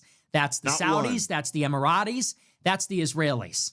So when Trump went into these negotiations, you're starting to see the fragmentation of this coalition. We're starting to realize that we want very different things than the Gulf and Israel. For the United States, it is okay if Iran controls the strait as long as the oil flows. And we want the war to end expeditiously because we want oil prices to recover because we have the midterms coming up. And by we, I mean the administration. But the Gulf countries and Israel, they need the strait open and they want their regime change and they want the war to go on longer. And they're okay tolerating the economic pain because in the long term, they need this threat dealt with. So Trump goes into the room with Pakistan and he comes out with this 2-week deal. Israel's furious. The Gulf countries are furious. About an hour after the deal is announced and Trump averts his biblical strike on Iran, Pakistan comes out and says, yeah, so about that ceasefire, it includes Lebanon too. Well, that's Israel's war. Iran, that's the U.S. and Israel's war, but Lebanon, that's Israel's war. And Israel has been adamant that even after Iran ends, Lebanon will continue. What's more, Israel says we are going to escalate in Lebanon. Once the war in Iran ends or pauses, Israel is planning on escalating. They want to do way more in Lebanon, and they're going to wait until the war in Iran is over. So that is not a part of their program. A ceasefire in Lebanon, it's the opposite of what they want. The way they see it, winding down the war in Iran lets them escalate in Lebanon. So now Pakistan says the only way to get a ceasefire in the Gulf and open up shipping in Hormuz is if Israel stops the war in Lebanon. Think about the drama that this creates. The U.S. needs to open up the strait to save our economy. But Israel still wants the war to go on against Iran, and they view this as their war in Lebanon to secure their northern border. So they're having to swallow an end to the war in Iran, which they don't want. And they're having to shelve their other priorities, their other conflict with Lebanon. Well, now they're really not happy. And Israel is refusing to play ball. Israel says, we didn't agree to that, and you can't make us. We're going to bomb Lebanon harder than we have in the past month because we don't agree to this at all. And now that is putting the ceasefire in jeopardy, which means the strait remains closed. So you can work this out like a mathematical function. Israel bombing Lebanon, which is something they must do, is now directly causing the Strait of Hormuz to be closed. Mm-hmm. And that is causing the U.S. economy to tank. Yep. So you can literally create a through line and say, Israel's ambitions in Lebanon is wrecking the U.S. economy. As long as Israel is bombing Lebanon, Iran will not agree to a ceasefire. As long as they don't agree to a ceasefire, the strait is closed. As long as the strait is closed, our economy is in peril. Now, Israel doesn't care. They want the war to go on, and they want their war in Lebanon. It's a win-win for them. If they get to sabotage the peace deal and go to war in Lebanon to do it, well, they're doubly happy. Great. The U.S. is stuck in the war with Iran, and we get our war in Lebanon. Well, now we're super pissed because we're saying we can't get Israel to stop, and now our ceasefire is scuttled, and we look like a joke because we just called off the strikes for the ceasefire. So this puts the U.S. in a position where we have to pressure Israel to stop bombing Lebanon to get the strait open. And now we are put in the position where we have to do Iran's dirty work. Hezbollah is Iran's ally. Now, think of this. We got into the war to topple Iran's government. Didn't happen, not gonna happen. We got into the war to destroy Iran's missiles and drones. Didn't happen, not gonna happen. Over the course of the war, Iran took the strait. Now the war is about opening up the strait. So it's about trying to get something that we already had. Forget about regime change, forget about the missiles. It ain't happening. We're lucky if we get the status quo from before the war back. Well, now, after the ceasefire to open up the strait, now Iran is demanding that we shut down Israel and Lebanon. So now the new peace agreement is like, Iran gets everything that they want. You want a ceasefire? Well, we are still here, so that's just not even on the table. There's no regime change. And we still have our missiles, and nuclear is not even in the talks. What we're going to talk about is how much we're going to control the strait and when Israel's making peace with our number one proxy, Hezbollah.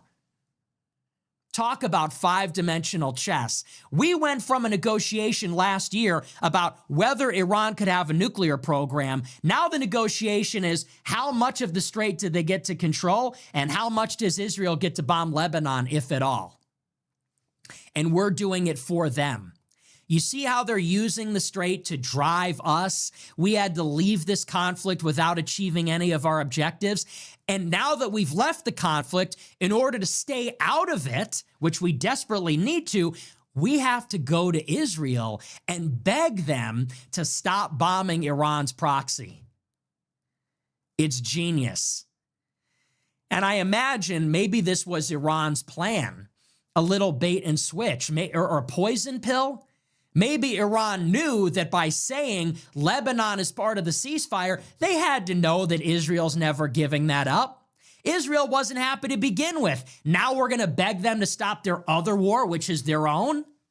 They had to know they weren't going to do it. They weren't going to go along with that.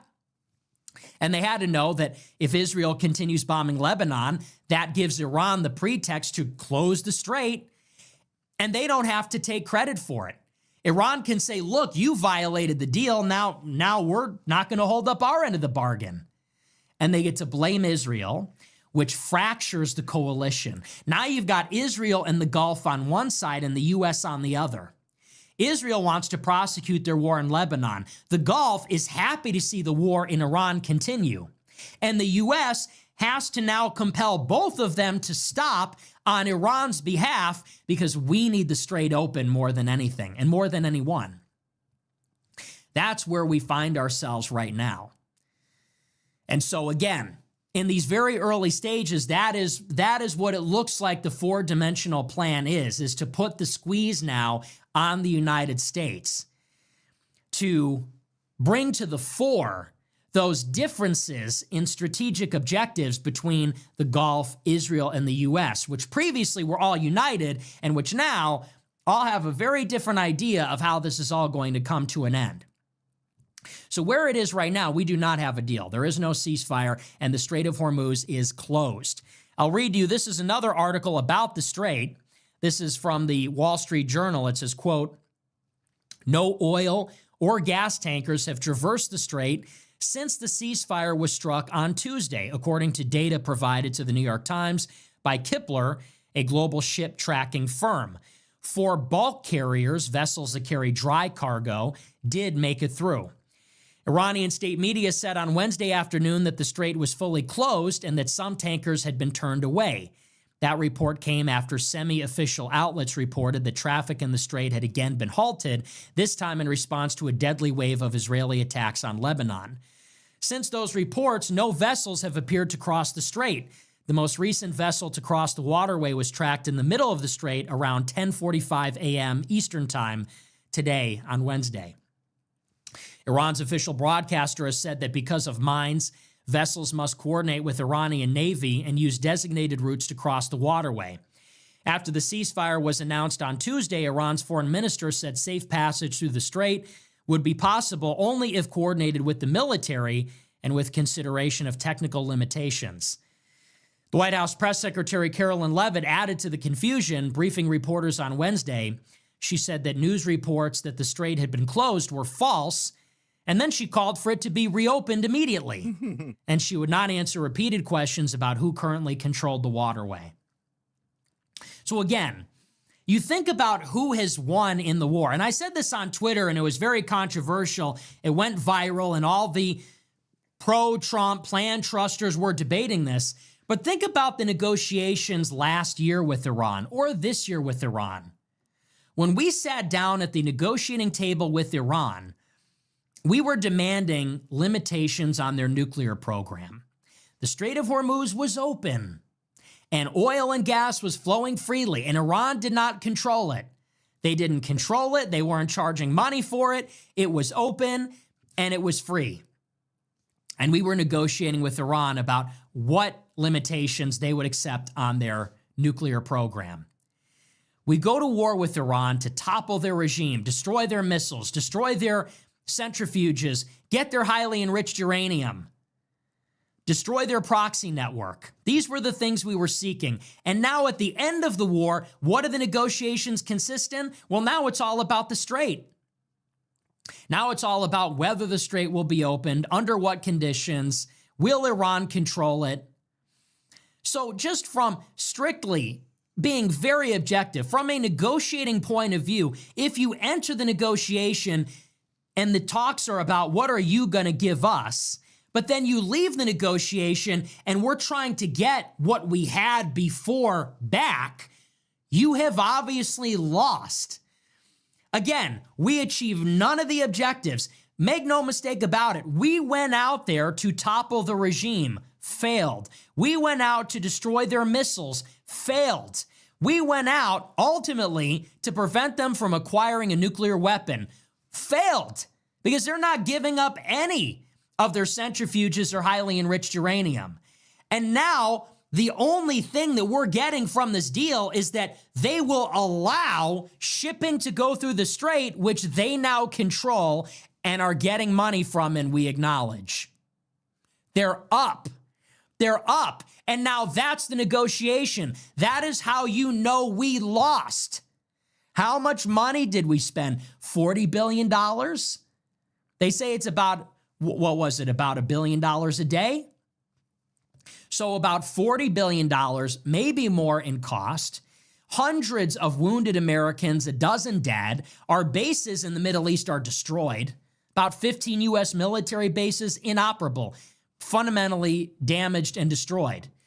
Tons of aircraft losses, and we didn't get anything. And now Iran has the Strait of Hormuz. Now let's talk about where this is going. The reason that I did not believe a ceasefire was possible is because when you think about what Iran is actually saying, what they have said repeatedly is we do not want a short-term truce. We don't want a ceasefire. Contrasted against a deal. What's the difference? Well, a truce, a ceasefire, anything short-term like that. Another way to say it is it's a reprieve. It's a timeout. Why will Iran not agree to a ceasefire, a truce, short-term agreement, whatever? Because if Iran gives us 2 weeks, a month, 45 days, a few months, all that is a timeout for us to adjust to the attritional war that we are now in. We went into this war with the understanding that it would be a decisive, lightning war. We were going to hit Iran with everything we had, hard and quickly. Their government would crumble and it would be over. Didn't happen. And then Iran closed the Strait of Hormuz, and that made it an attritional war. And it's attritional and economic in a couple of ways. One, the Strait of Hormuz is closed. We can't open it. So as long as the war is going on, oil prices go up and up and up. And this puts pressure on everybody and everything. And it really hurts us during the midterms, and it really hurts us with our AI-driven economy, and it really hurts us with our stagflation challenges. So they're really hitting us where it hurts. And now it becomes a war of timing and economics for that reason. It's an energy war. But it's also a war of attrition because of the projectiles being used. Iran has this huge stockpile of missiles and drones. We don't know exactly how big it is.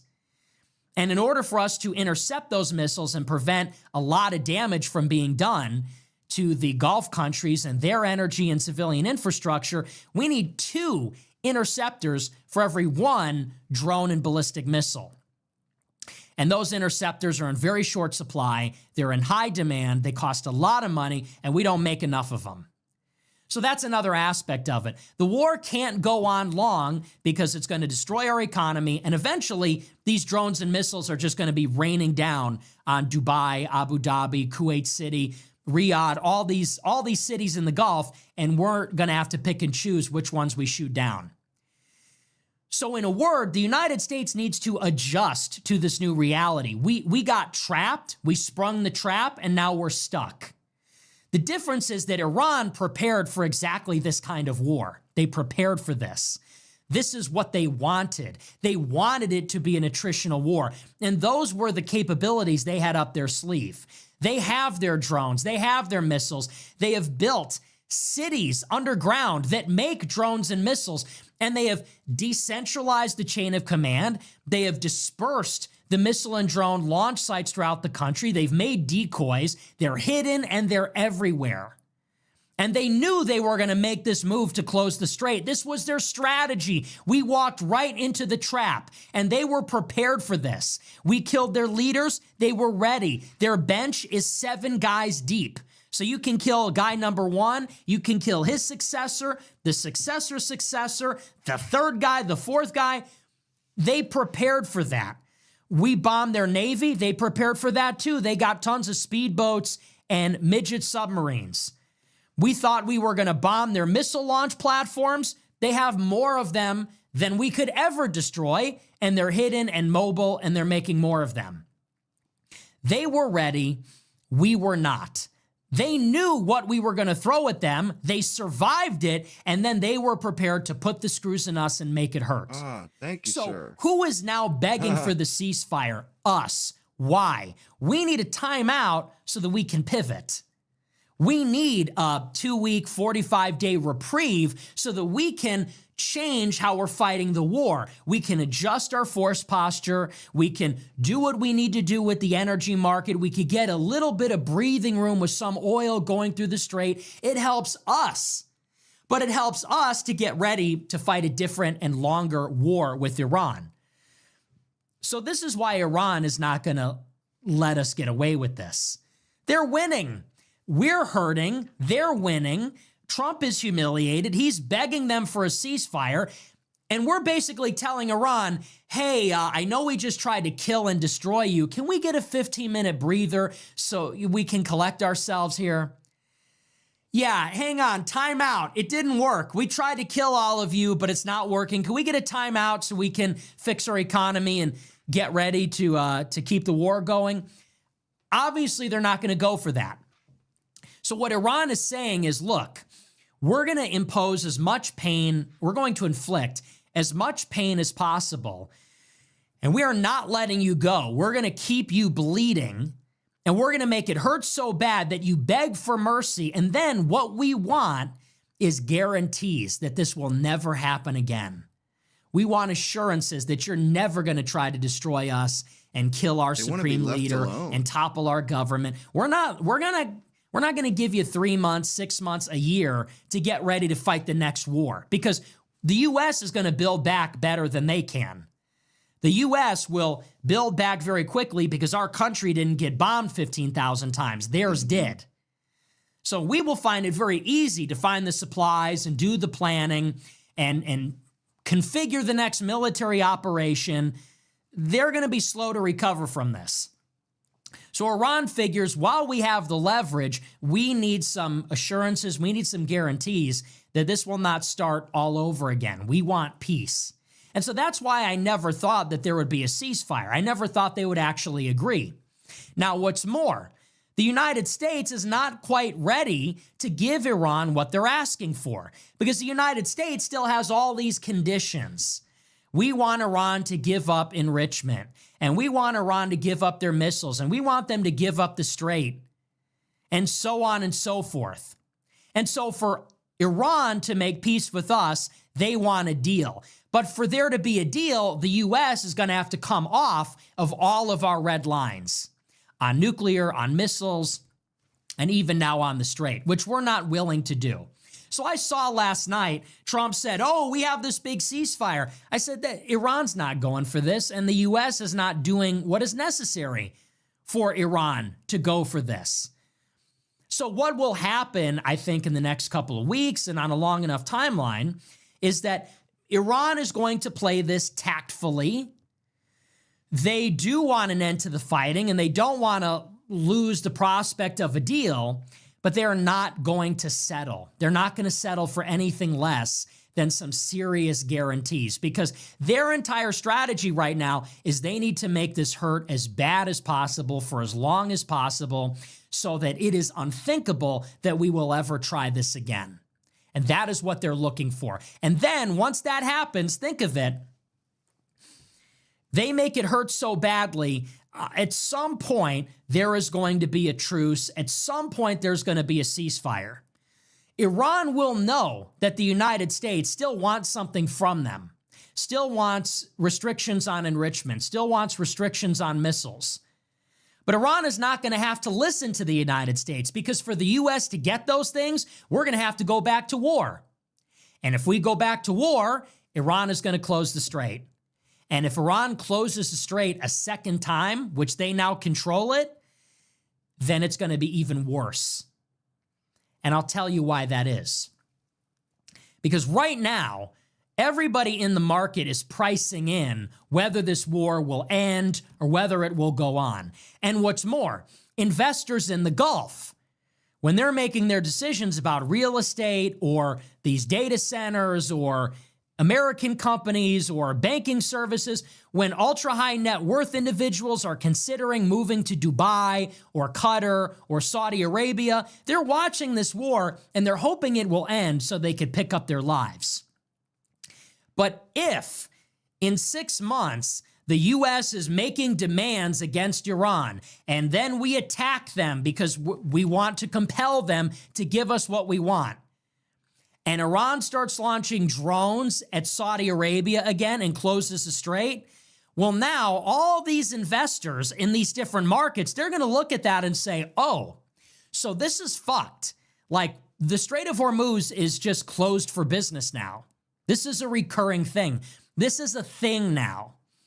Iran closing the Strait is just a feature of the Middle East. We can't rely on this oil and natural gas and helium and aluminum and all these fertilizer, all these things that come from the Strait. We have to price in their significant risk here.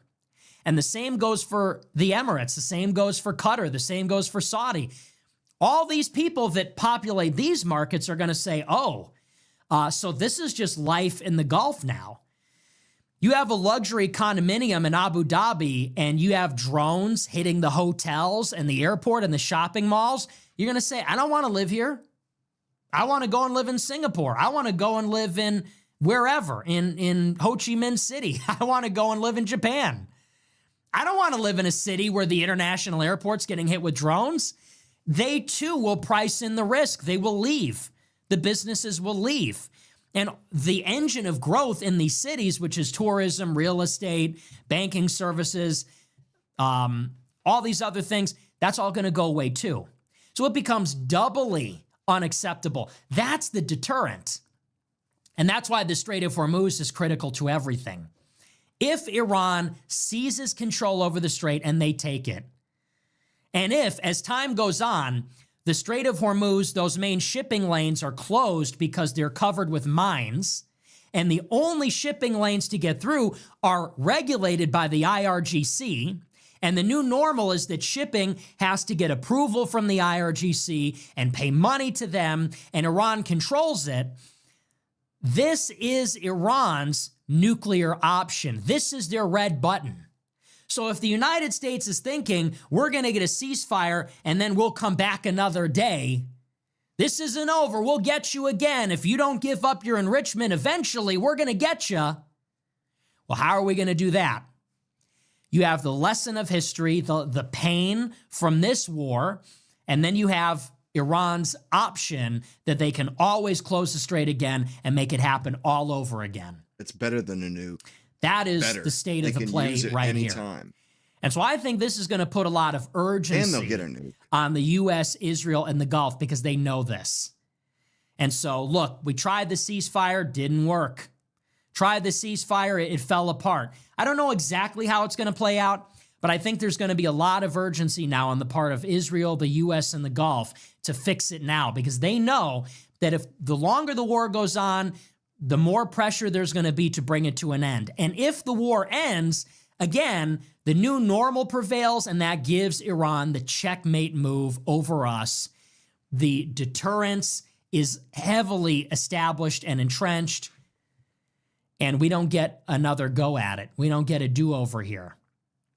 So I think that is where everything is headed. Now, the other thing is we have these negotiations apparently on Friday. I don't know if they're even still on, but they say that on Friday, Iran and the U.S. will meet directly in Pakistan to negotiate.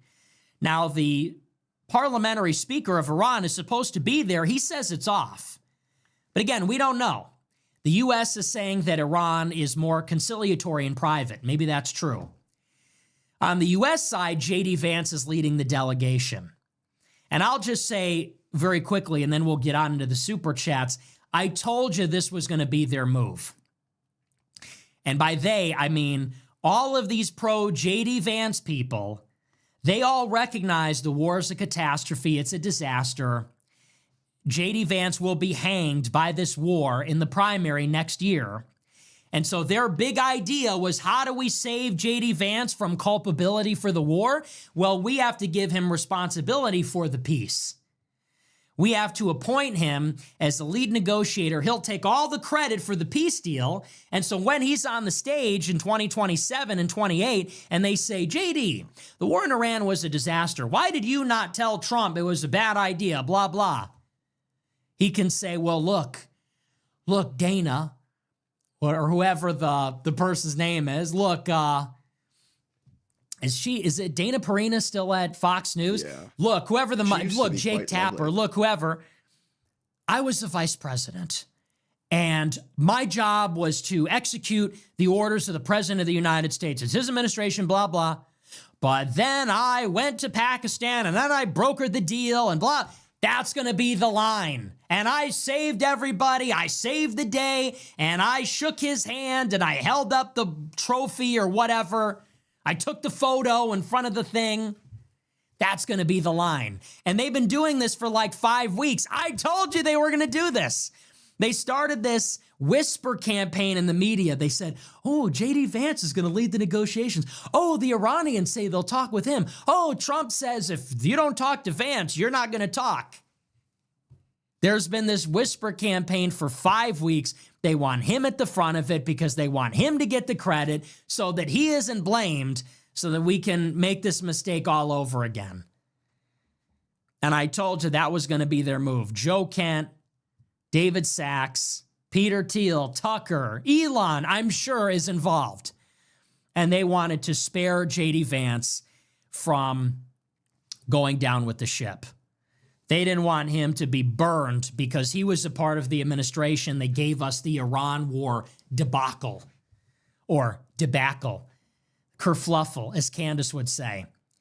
And now here it is. But do not be fooled. JD Vance was in favor of this all along the way. He said it in 2024. He said it in 2026. He was not there to dissent against the war. So I'm not going to buy it when he's there standing in front and giving the handshake for the peace agreement. Mark my words, if Vance takes credit for the deal, you know that Tucker's going to commend him for it. There was a show that Tucker did a few weeks ago. Tucker said that JD Vance should lead the negotiations. He said because only a man with Vance's moral rectitude. He literally said JD Vance's moral rectitude. I think that was the word he used. It was either that or something like that. JD Vance is the only one with the moral character to negotiate an end to the war. Yeah, make it more obvious that you guys are all in a fucking group chat. Tucker, who's interviewing Kent, who resigned from the admin, to Vance.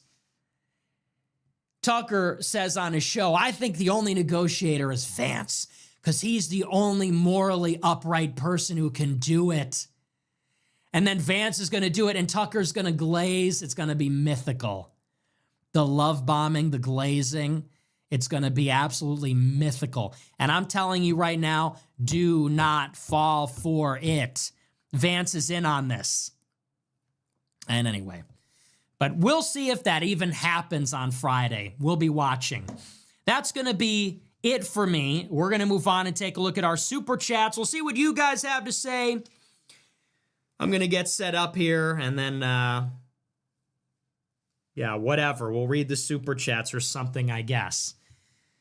All right, let's take a look. We'll see what we got here.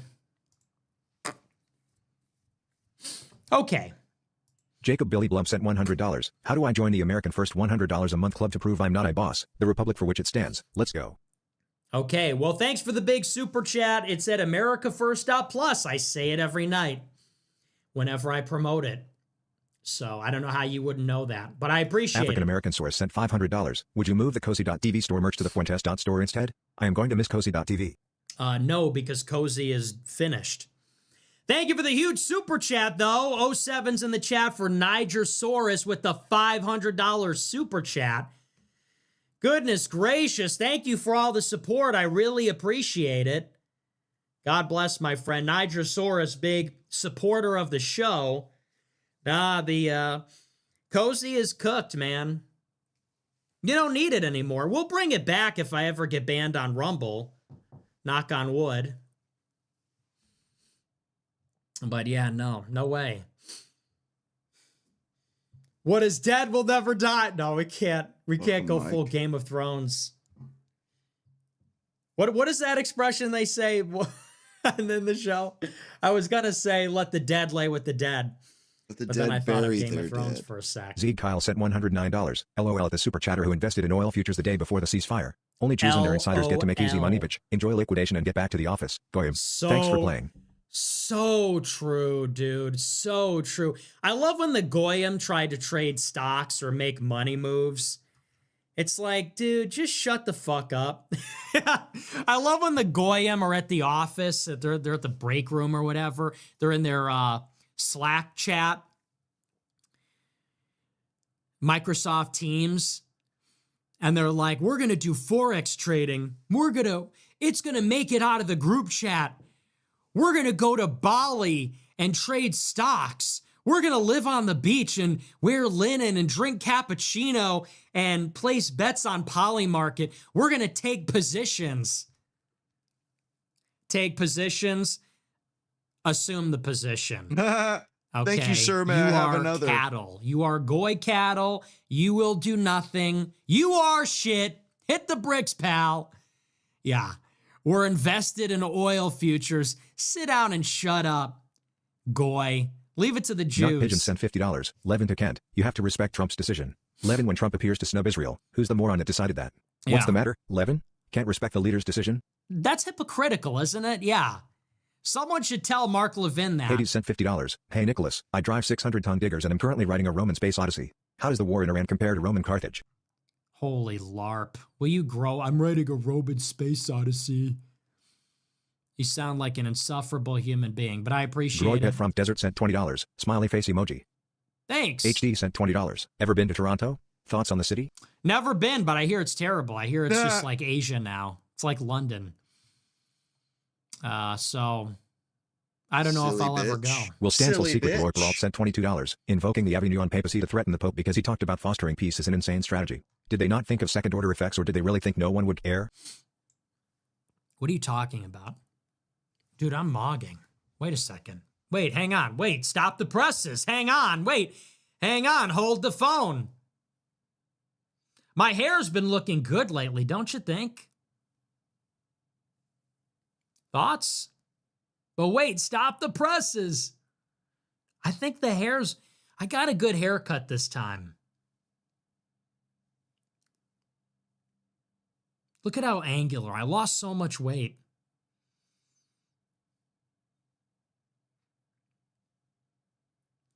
I just look at myself on the clips and I'm like, I love my skinny-licious self. I'm glad I did. We needed this. We needed this. We needed that.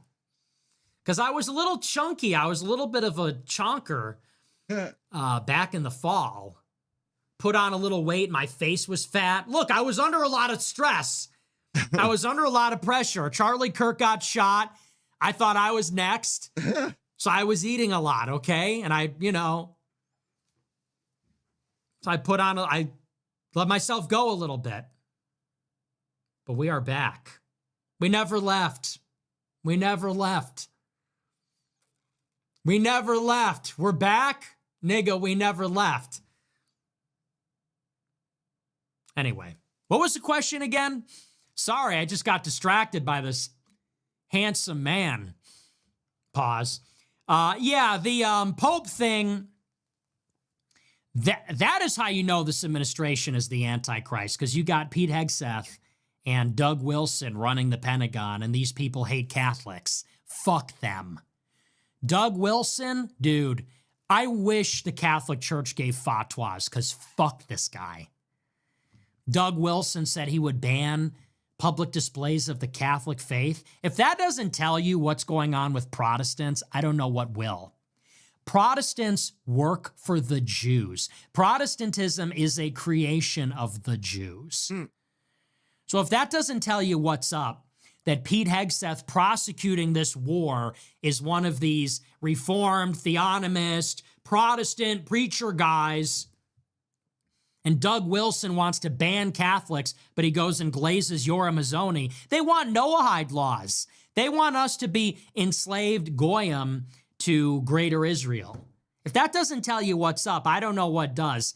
It's the Catholic Church only. That's it. So I'm not fucking around anymore. I'm done with all the ecumenical stuff. I'm done with anything like that. It's Catholic. Catholic Church. That is what the Jews fear. Rome. Never forget that. The Jews hate Rome. Jacob and Esau. That's what it has always been. The older and the younger brother. The birthright forfeited and taken. Yep. And that is what they see us as. Absolutely. They see Rome as Esau. And they always will. Conspire with a woman. And they view that as the Roman Empire, as the white race, and the Catholic Church. Not the Protestants. They don't see the Protestants as Rome. They don't see the Protestants as Esau. They see the Protestants as their goy slaves that will help them bring about the end of the world and the Messiah. It's the Catholic Church that stands in the way. So, anyway. Bro from Mo sent $20. Saw two co-workers for the first time since turning them onto AF and both had that Fuente lean to them. Rockin' that Fuentes fold. I don't know what that is. So. Matt S. sent $25. You have inspired me to convert to Catholicism. I've been baptized and confirmed this Easter. Good. So much happier now. God bless. Love to hear it. God bless. W. Layout guy sent $20. A foolish consistency is the hobgoblin of little minds. Interesting. High Speed Snee sent $20. High thoughts on repealing the NFA and the anti-cartel alliances we are forming in Latin America, especially with Ecuador? I like it. I think that we should basically be in control of all of the Western Hemisphere. Sosco Dadrian sent $20. Lily Gaddis wants you, bro. But is she going on the Sprinter? I don't think she's into me. She just likes the show. They all just like the show, and I don't really know her story. Bro, I perhaps sent $20 in my bunker, straight up taxing it, and buy it. Haha, well, let's just say, my oil tankers. Okay. I don't know what that means. Mass68 sent $100. Hey Nick, much love from a Groiper mom with 2 Groiper 20-something sons. Hashtag America first, not all Gen X sucks. Heil. Heil, all right. Thanks for the big super chat. I appreciate it. We love the moms. W. Jacob Groiper was a mom and scumbag. W. So was Groiper Abraham. sons. We love our All Groiper the families. It's a people in the family Bible affair. that Jesus were. Thank you very Scum. much. She says Heil. Gen X Groiper mom, Heil. Gotta love it. Vote John Thank Casey you. sent $20. USA emoji. Thanks. Enhanced Groiper sent $20. Neat article how Trump took the U.S. to war with Iran should have been titled Why Vance Has Nothing to Do with the War in Iran. Yeah, exactly. Detroit White Dude, I'm so hungry. I'm running out of gas Detroit here. White nigga sent $25. Theo Vaughn suggested Epstein was just a pervert you doing business. Chocolate Cheeks Dennison has no idea how he got his money. Yeah, I don't think Theo Vaughn's like part of it or whatever. I didn't see that quote. I would pump the brakes on Tucker's that. cell phone sent $20. Listen the first couple hours or Alex Jones today. Some Jew guest tried to get Alex to disavow you and he wouldn't. Loyalty. No, I didn't see that, but I love Alex. I'll always love Alex. And I'll always be loyal to him as well. That's my guy, man. That's my goat, and that's my guy. And that's a real nigga, okay? Alex Jones is our motherfucking nigga and always will be. Alex Jones is the OG white-ass nigga going hard as fuck, and he's a beast. I don't care what anybody says. People give him a lot of crap. People say a lot of nonsense about him. That is the OG. That is the blueprint. That is the archetype. That is the guy. And I will always ride with Alex. That is a loyal and a solid American. I don't care what anybody says. And he's my friend. Jordanian Groipet sent $25. You remove the Groipet shirt? Without replacing IT with a new one? Pouting face Relax. emoji. Pouting Relax. It'll be Logan back. 51 sent $20. I do not believe you or a Fed are compromised. However, in my opinion, the biggest evidence of such claims is not only the fact you are still alive, but have grown so large. How is this allowed? You know, in order to think that, you would have to assume that literally everything is controlled, which it doesn't really work that way. The Jews are not omnipotent. So I'm not going to explain why I'm allowed to, because I'm not really allowed anything. Like, what do you mean? What you tell me, what am I allowed to do? I'm allowed to be on 2 platforms. That's it.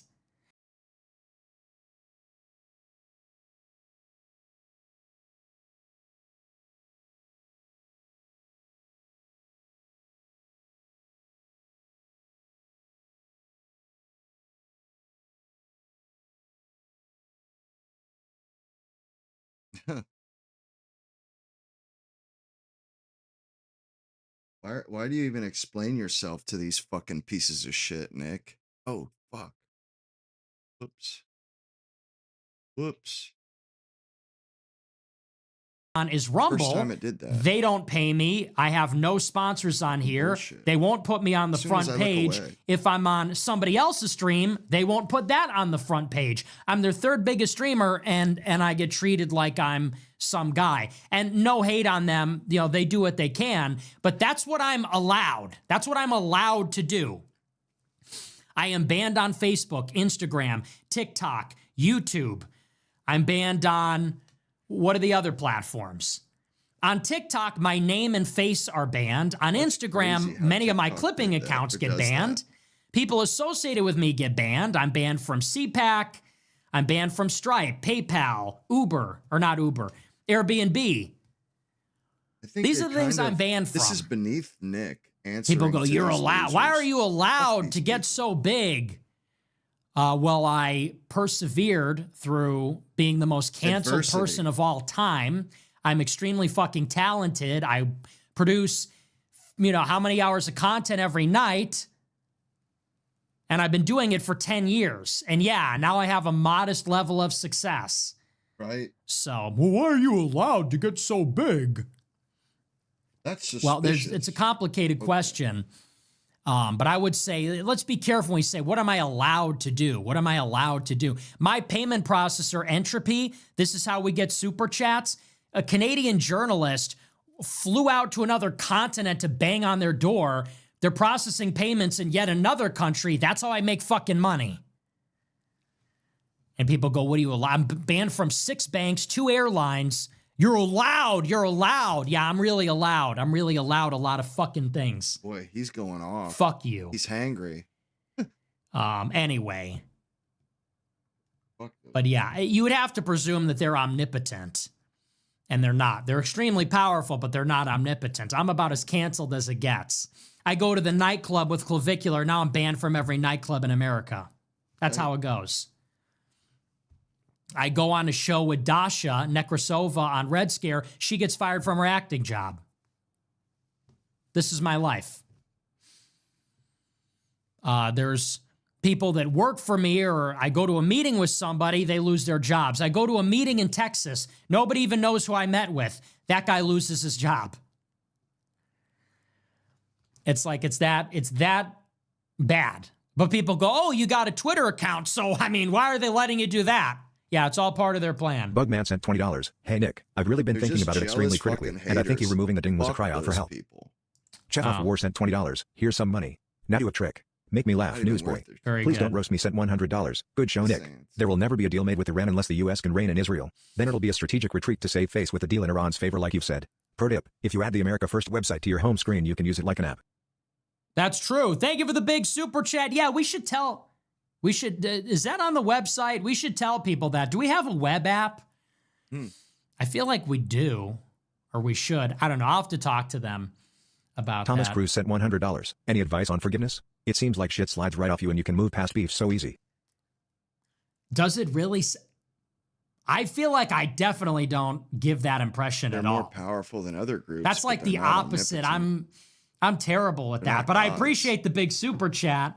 You do them too much credit by saying that. Here's the thing. I never forget. And you can't.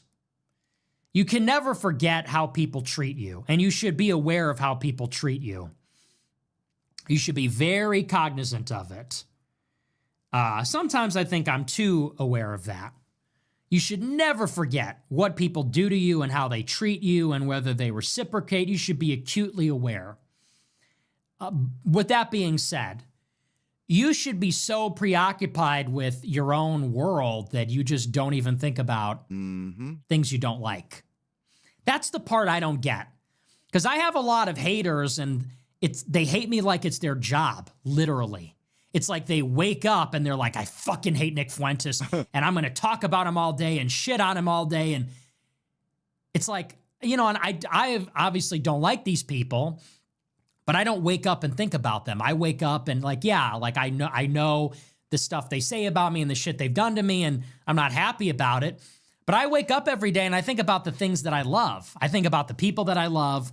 I think about what I love to do. I think about, the things I love about my life, the music I like, the food I like. That's what I wake up and think about. So I just try to keep it positive for the most part. And I think that's the right way to live. I think that's a good way to live. I don't understand how somebody could live and be so preoccupied with things they don't like. I could never do that. The things I don't like, I just don't like to see them.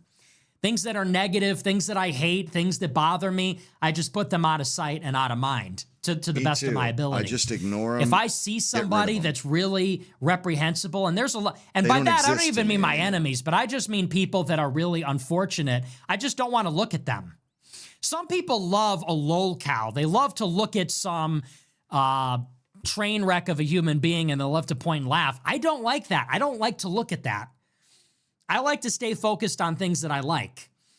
And I know what I like and I know what I don't like. And the things that I don't like, I have zero tolerance for. And the things that I like, I can't get enough of and I'm obsessed with and so on. And so if there's anything about forgiveness, it's not even forgiveness. I mean, you can give forgiveness, but to me, it's really just more about where you focus your attention and your mental energy. And I try for the most part to just be involved in things that are good. And you know me, I'm not like a happy-go-lucky person. I mean, I'm a very melancholy and brooding person and very intense and mood swings and volatile emotional states. But the things that I do that occupy my mind, it's things that I like. It's not things that I don't like or people that I hate. So no, I do not get past things at all. I always remember and I never forget. But as I get older, I also get I'm getting to be more like my father. You know how that happens? When I was younger, I was very like hardcore. And my dad, who's a boomer, he's like a hippie. Not really, but he has like a hippie disposition.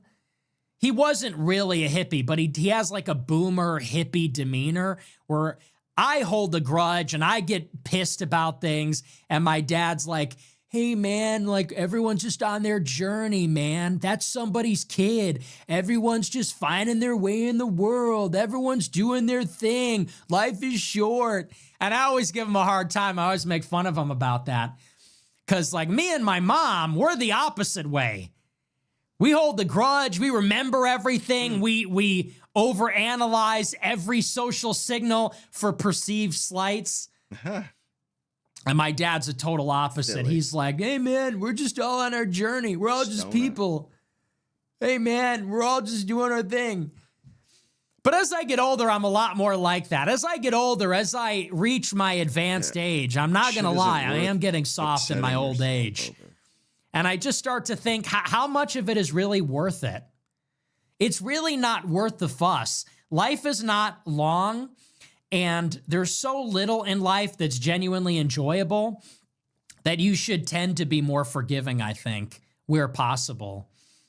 And that's an important caveat.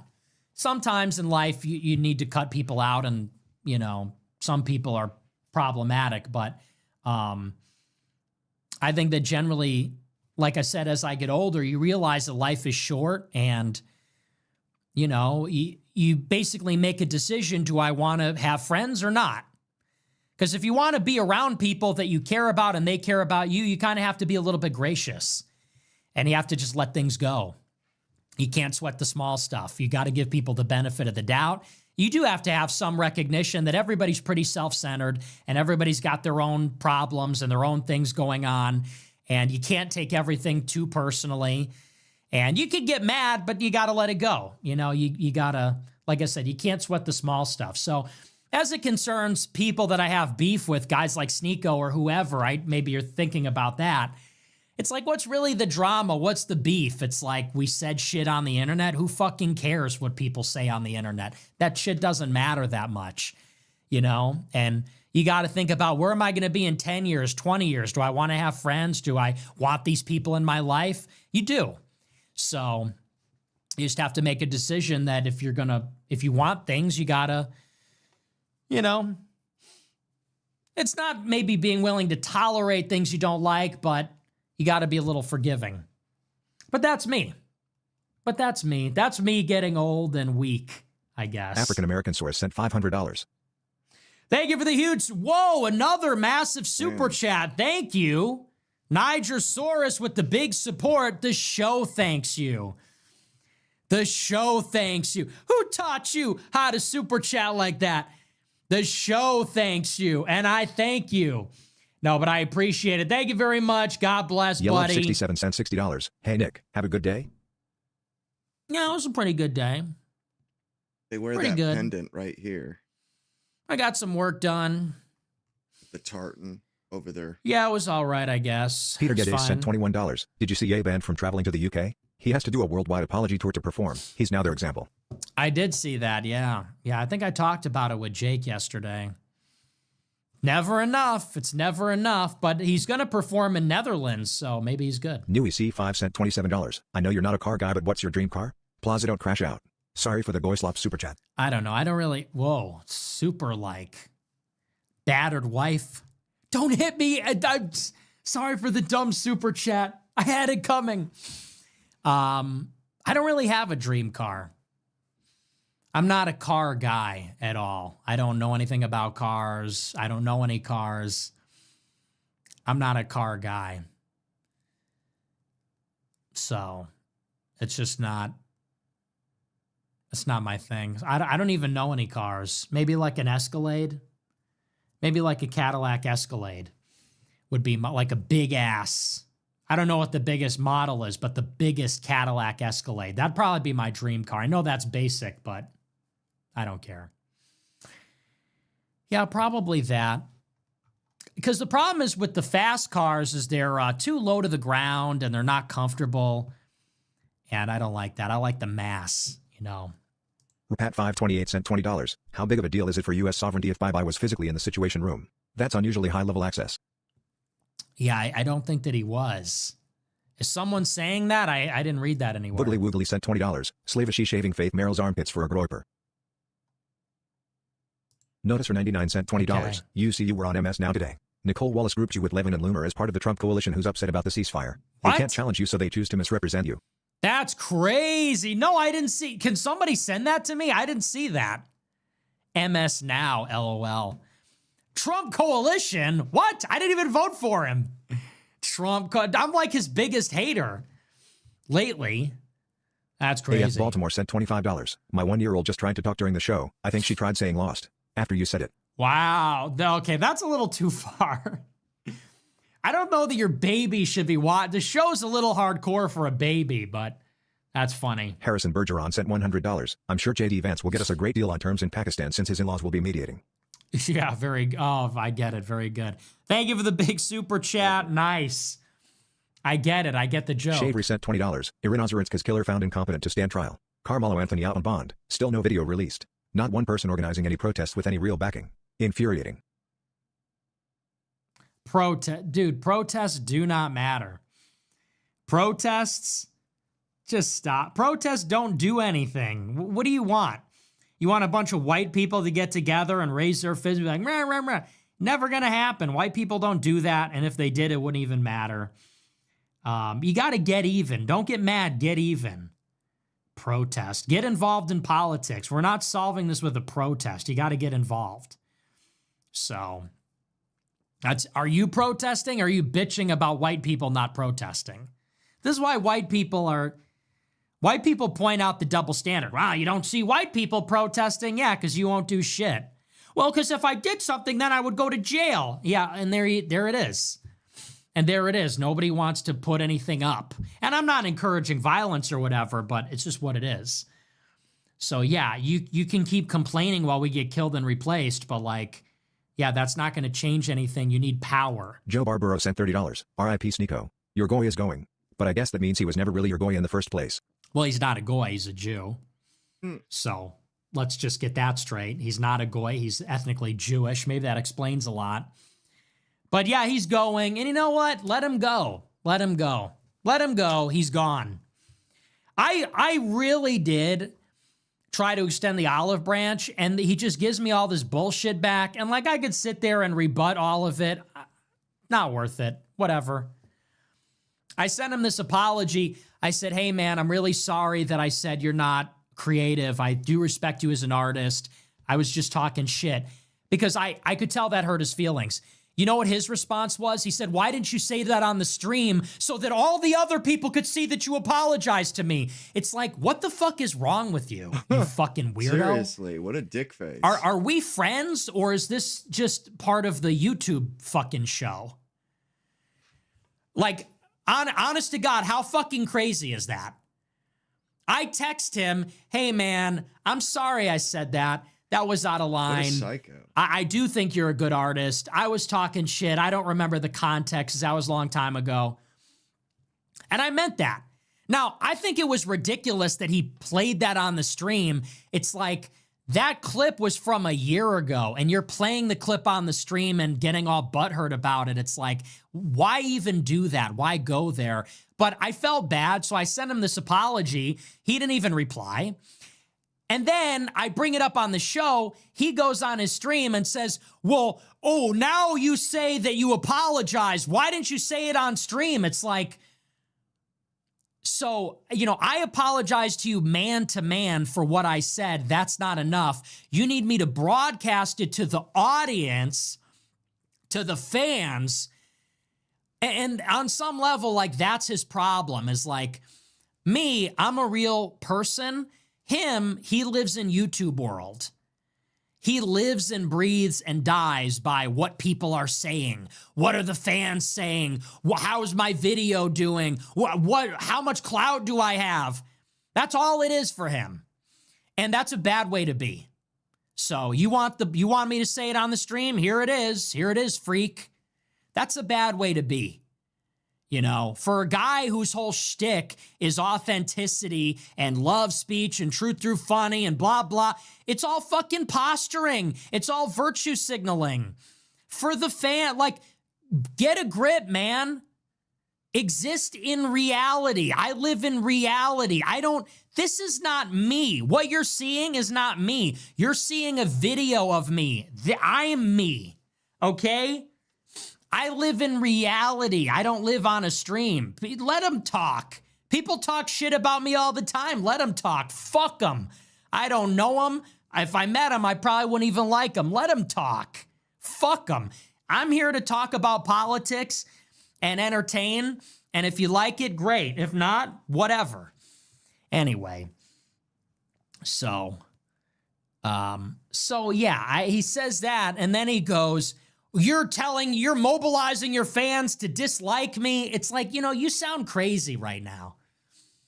You said some shit about me. I said some shit about you. Who started it? I don't know exactly, but we both did it.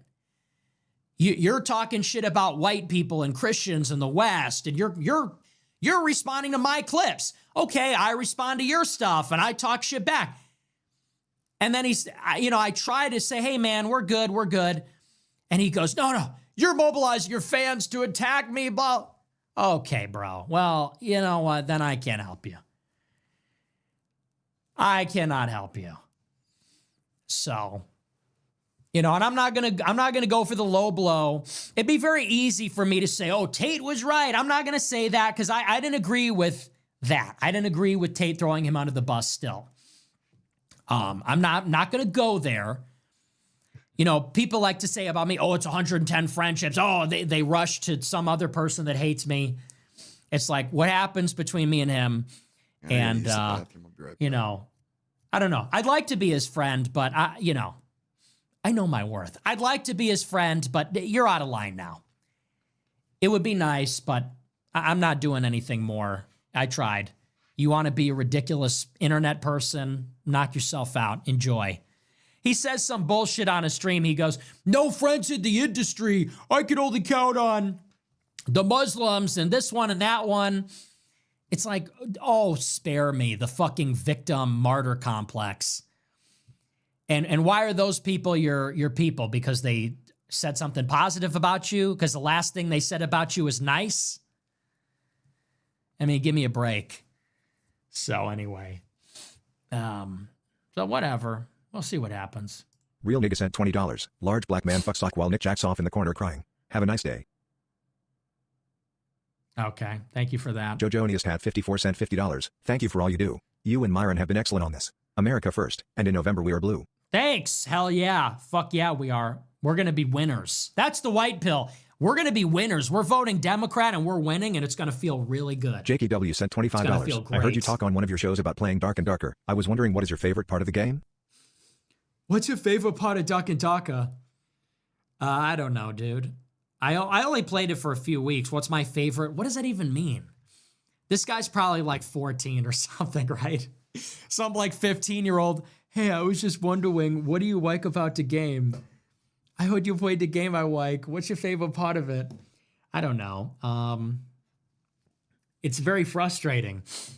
I guess I just like the PvP. If you can kill somebody and like ruin their night, I like that. Dave Smith is a good one, sent $20. Dave Smith will be in Chicago the 17th, 19th. Winking face emoji. You're spot on about JD. Tucker said Massey has gone in this direction that isn't helping anybody. He's terrified of Massey running against JD in 28. Did he really say that? Oh, I didn't even catch that. Clip that. Somebody clip that and send it to me. Oh, I didn't even see that. That's crazy. Yeah. Pepe DeFrig sent $20. Will there be anybody standing by Israel in 5 years? How will they get out of that one? They'll be fine. Cal DeGroipa sent $20. Trump's strategy is to eliminate Iranian personnel and force a deal. Do you have any idea what the hell you're talking about? Wow, what a jerk. Yeah, clearly you don't. Groiper in the swamp sent $20. Eliminate Iranian personnel. They have 200,000 soldiers, dumbass.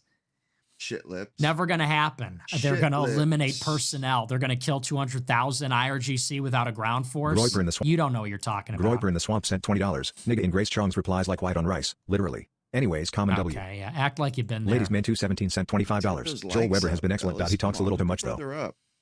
Well, he's a talk show host, so. Siago Iper 1999 sent $20. Great shows recently, Nick. Have you been paying attention to the Taiwan situation at all? Not a lot. Karma No, Kid 87 really. sent $20. Trump is a narcissist. Can we have a are we still talking about that Trump guy day? Don't use his name. Don't say no kings turn your back and no one utter his name. AKA he who shall not be named. Voldemort? The fuck out of here. That's the most that retarded thing childish I've shit. ever heard. Gogook Knight sent $20. Do you think we can say the Trump current administration is worse than the brain dead Biden administration and his auto pen? It's close. Auto It's pen. getting there. Bro, did you $20. guys see Trump was telling fucking 3-year-olds about Biden and his auto pen on Easter? Holy shit, that dude he's so old he's lost the plot.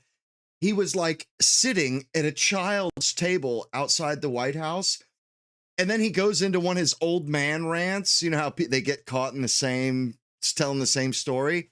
He's telling fucking toddlers about the auto pen, bro. Like, holy fuck, man. It's bad. Clairvoyant, how is it possible for you to be right about everything and foresee the future? It's not that hard. You just gotta read between the lines. Noah It's G a sent skill. $100. I appreciate your perspectives and show, primarily because they remind me of conversations that I have had, and do have, with myself internally. Happy Easter, and welcome, new Catholics, to the church. May God bless you, Nick and everyone here. Thank you for the Latin big cross emoji. super chat. I appreciate it. Glad to hear it. Oh, well, you didn't go back. You're saying to everybody else. Okay. Unknown sent Well, thank you. $100. What are the biggest lessons you take away from the Tea Party movement in hindsight, especially when thinking about the future of the right? None, really. Not really a big model for me, but I appreciate because it failed. So I appreciate the big super TV chat. Coda sent $100. Fist emoji. Hey, thanks for the big super chat. W Retard Mode Fist. sent $20. Yig is the white pill of the year so far. Why, dude? It so is though. But why is it so perfect? Why am I obsessed with it? Your girl is going, and that's it. Your girl is going, and there's nothing you could do about it. Yes, your girl. She's going. And this will happen, and it's okay. It will be okay. Acceptance. Detachment. This is the vibe of 2026. In 2026, we don't care. We don't care. Nobody John cares. L76 sent $20. Great show. Goldie. Thank you. It was 3 sent funny. $200. Once Watching upon this a tremendous time. blow against the U.S. and Israel is beyond satisfying. Once upon Thank you a for everything time. you do, Nick, and hope you and your family had a great Easter Sunday. Thanks. We did. I appreciate the big super chat. We did. We had a great Easter Sunday dinner. I had what did I have? I had chicken cutlet, Are you supposed to have a ham? eggplant parm, Ew. short rib, pasta, and what else? And a meatball. That was really good. Thank you for the big super He's an chat. Yeah, eye-tie. W White Easter. America first sent $20. Don't Got fall him. for the quarter Got zip him girls. right. Smiley face Oh, emoji. it's so hard. though. Sphobic 76 sent $20. Great show. Nobody believes me when I tell them you are the best political That was commentator right weird. now. I know. Nick doesn't. Nobody normally- believes me when I tell him either. It's okay. doesn't It's normally- okay. They'll never understand. He is It's fine. hungry. It doesn't matter. Your girl's going. Stepfather Chanel sent Your girl's $30. going. Hey Nick, It how do you doesn't feel about matter. Zoomers calling Netanyahu Big Yahoo? I saw Candace Owens say it on TikTok the other day. I think it's funny. What about you, Yahoo? No, not even a little bit. I like it. VQT6 I sent think it's $50. Hi Nick, I just heard that Mohammed Hijab is interesting to have a debate with you and Sneeko about any subject, also about the war, so are you interested, man? Not really. No, I'm not really a Joe fan. He Mina. seems like a thug. I'm not a big fan of his. I don't really know anything about him. Josh the though. Remover sent $20. Turned 28 yesterday. Got to start looking at nursing homes. I know, dude. Literally. Christina sent $50. It's over. My offering to the America First collection basket. God bless you and your family, Nicholas. Smiley face W emoji. collection basket. Thank you very much. Trey Higgs sent $100. America First. Hey, thank you for the big super chat. So true. Orgy Great sent message. $100. Thoughts? Yeah, right. Thank you for that. I really appreciate it. Thoughts? Bondrel Industries sent That $20. hoe over You didn't there. lose shit. You It's chunky fat cooking. spick chud. Keep eating your goy Oh. you're a good boy. Jabroni. Nuke Iran now. W Catholics. Fuck the Jews. I did. I lost like 15 Pretty pounds, Growy Pet sent dumbass. $20. Nice hair. Thanks. Strahinja sent $20. Hello. Serbia loves you. Visit sometimes. What's so I just special about might. his hair? And I just might. And maybe I will. Old Rooster 1985 sent $20. Dude, last night you said I was idiot because I asked if Trump was Antichrist, and now you just said this admin was the Antichrist? Yeah, you're an idiot. Hottie sent $20. Because you just, whatever. People like this are literally subhuman, like should be ground I think of a man and I take away reason and accountability. For protein. Hell yeah. Wait, the dome, I asked bro. you if you thought Trump was the Antichrist. You said... Yeah, it's called rhetoric, you fucking stupid asshole. It's rhetoric. Hottie sent $20. Lebanon is the last Christian country in the Middle East. What should they do surrounded by Hezbollah and Israel bombing? Women so well. Okay, grow up. OGM21 sent $20. Hi, Nicker. What are some tips to make the goyim wake the hell up? Love from Wisconsin. Cheesy emoji. They can't wake up. They're not ensouled. They're not ensouled. They don't have it in them. They don't have it in them. The shards, they can't get them. On women they cannot collect the shards.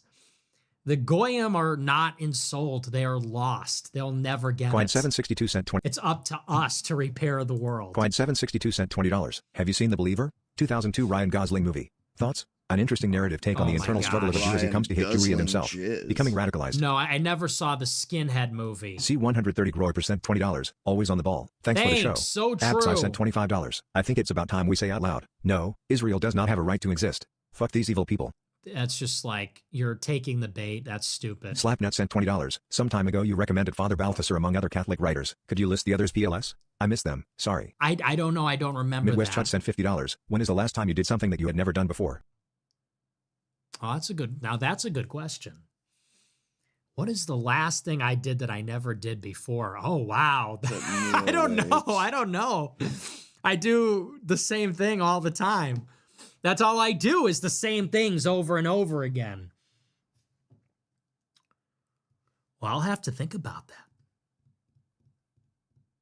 What is the last thing that I've done? That's a terrifying question because you're like, I don't know. I don't know I haven't done anything new in a long time.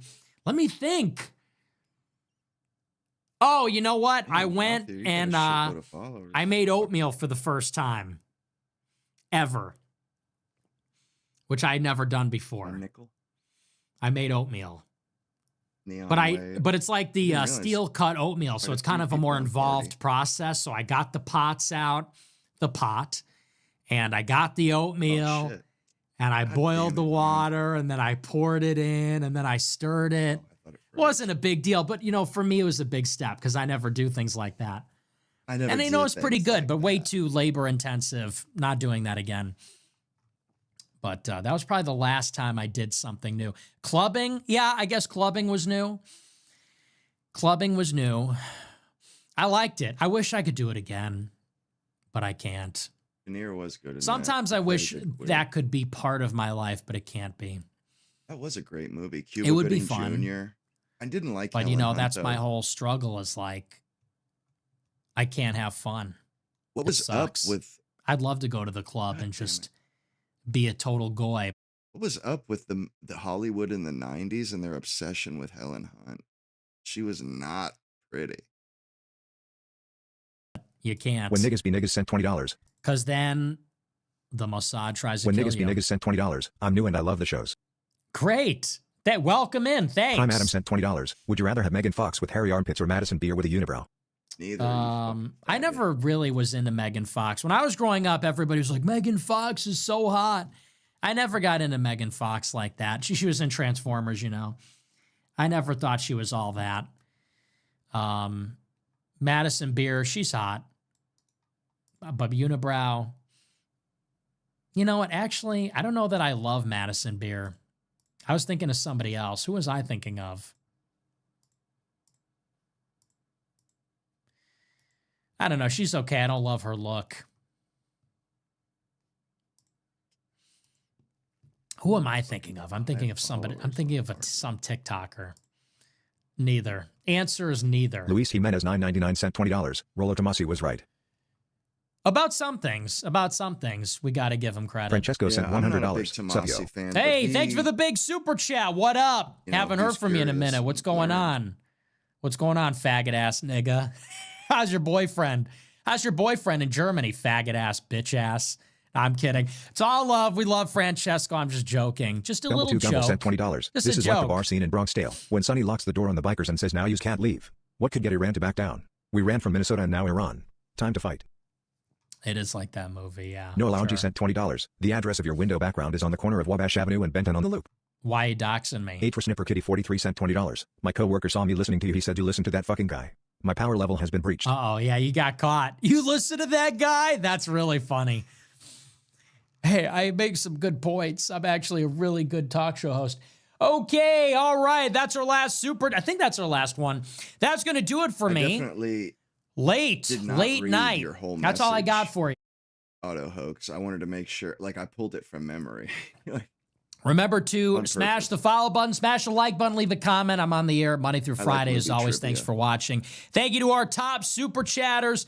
Big, huge, special thank you to, let's see, Nigersaurus, Coside, Jacob Billy Blump, Yappington the Hell.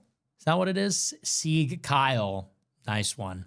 C-Mass, J-Rod Bear, American Cancelli, Goiper.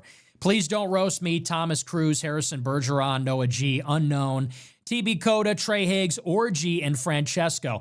Thanks to them. Thanks to all our super chatters, everybody that watches. We'll see you tomorrow. Until then, have a great rest of your evening. Americanism, not globalism.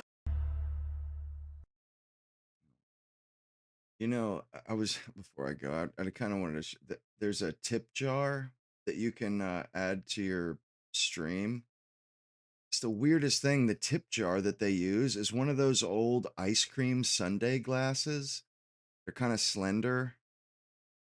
Sort of odd. It's weird though, because I used to eat dessert out of one of those as a kid, and I hadn't seen one in decades. And then I add the tip jar to my stream, and I was just like, what the hell? What are the odds? Here it is.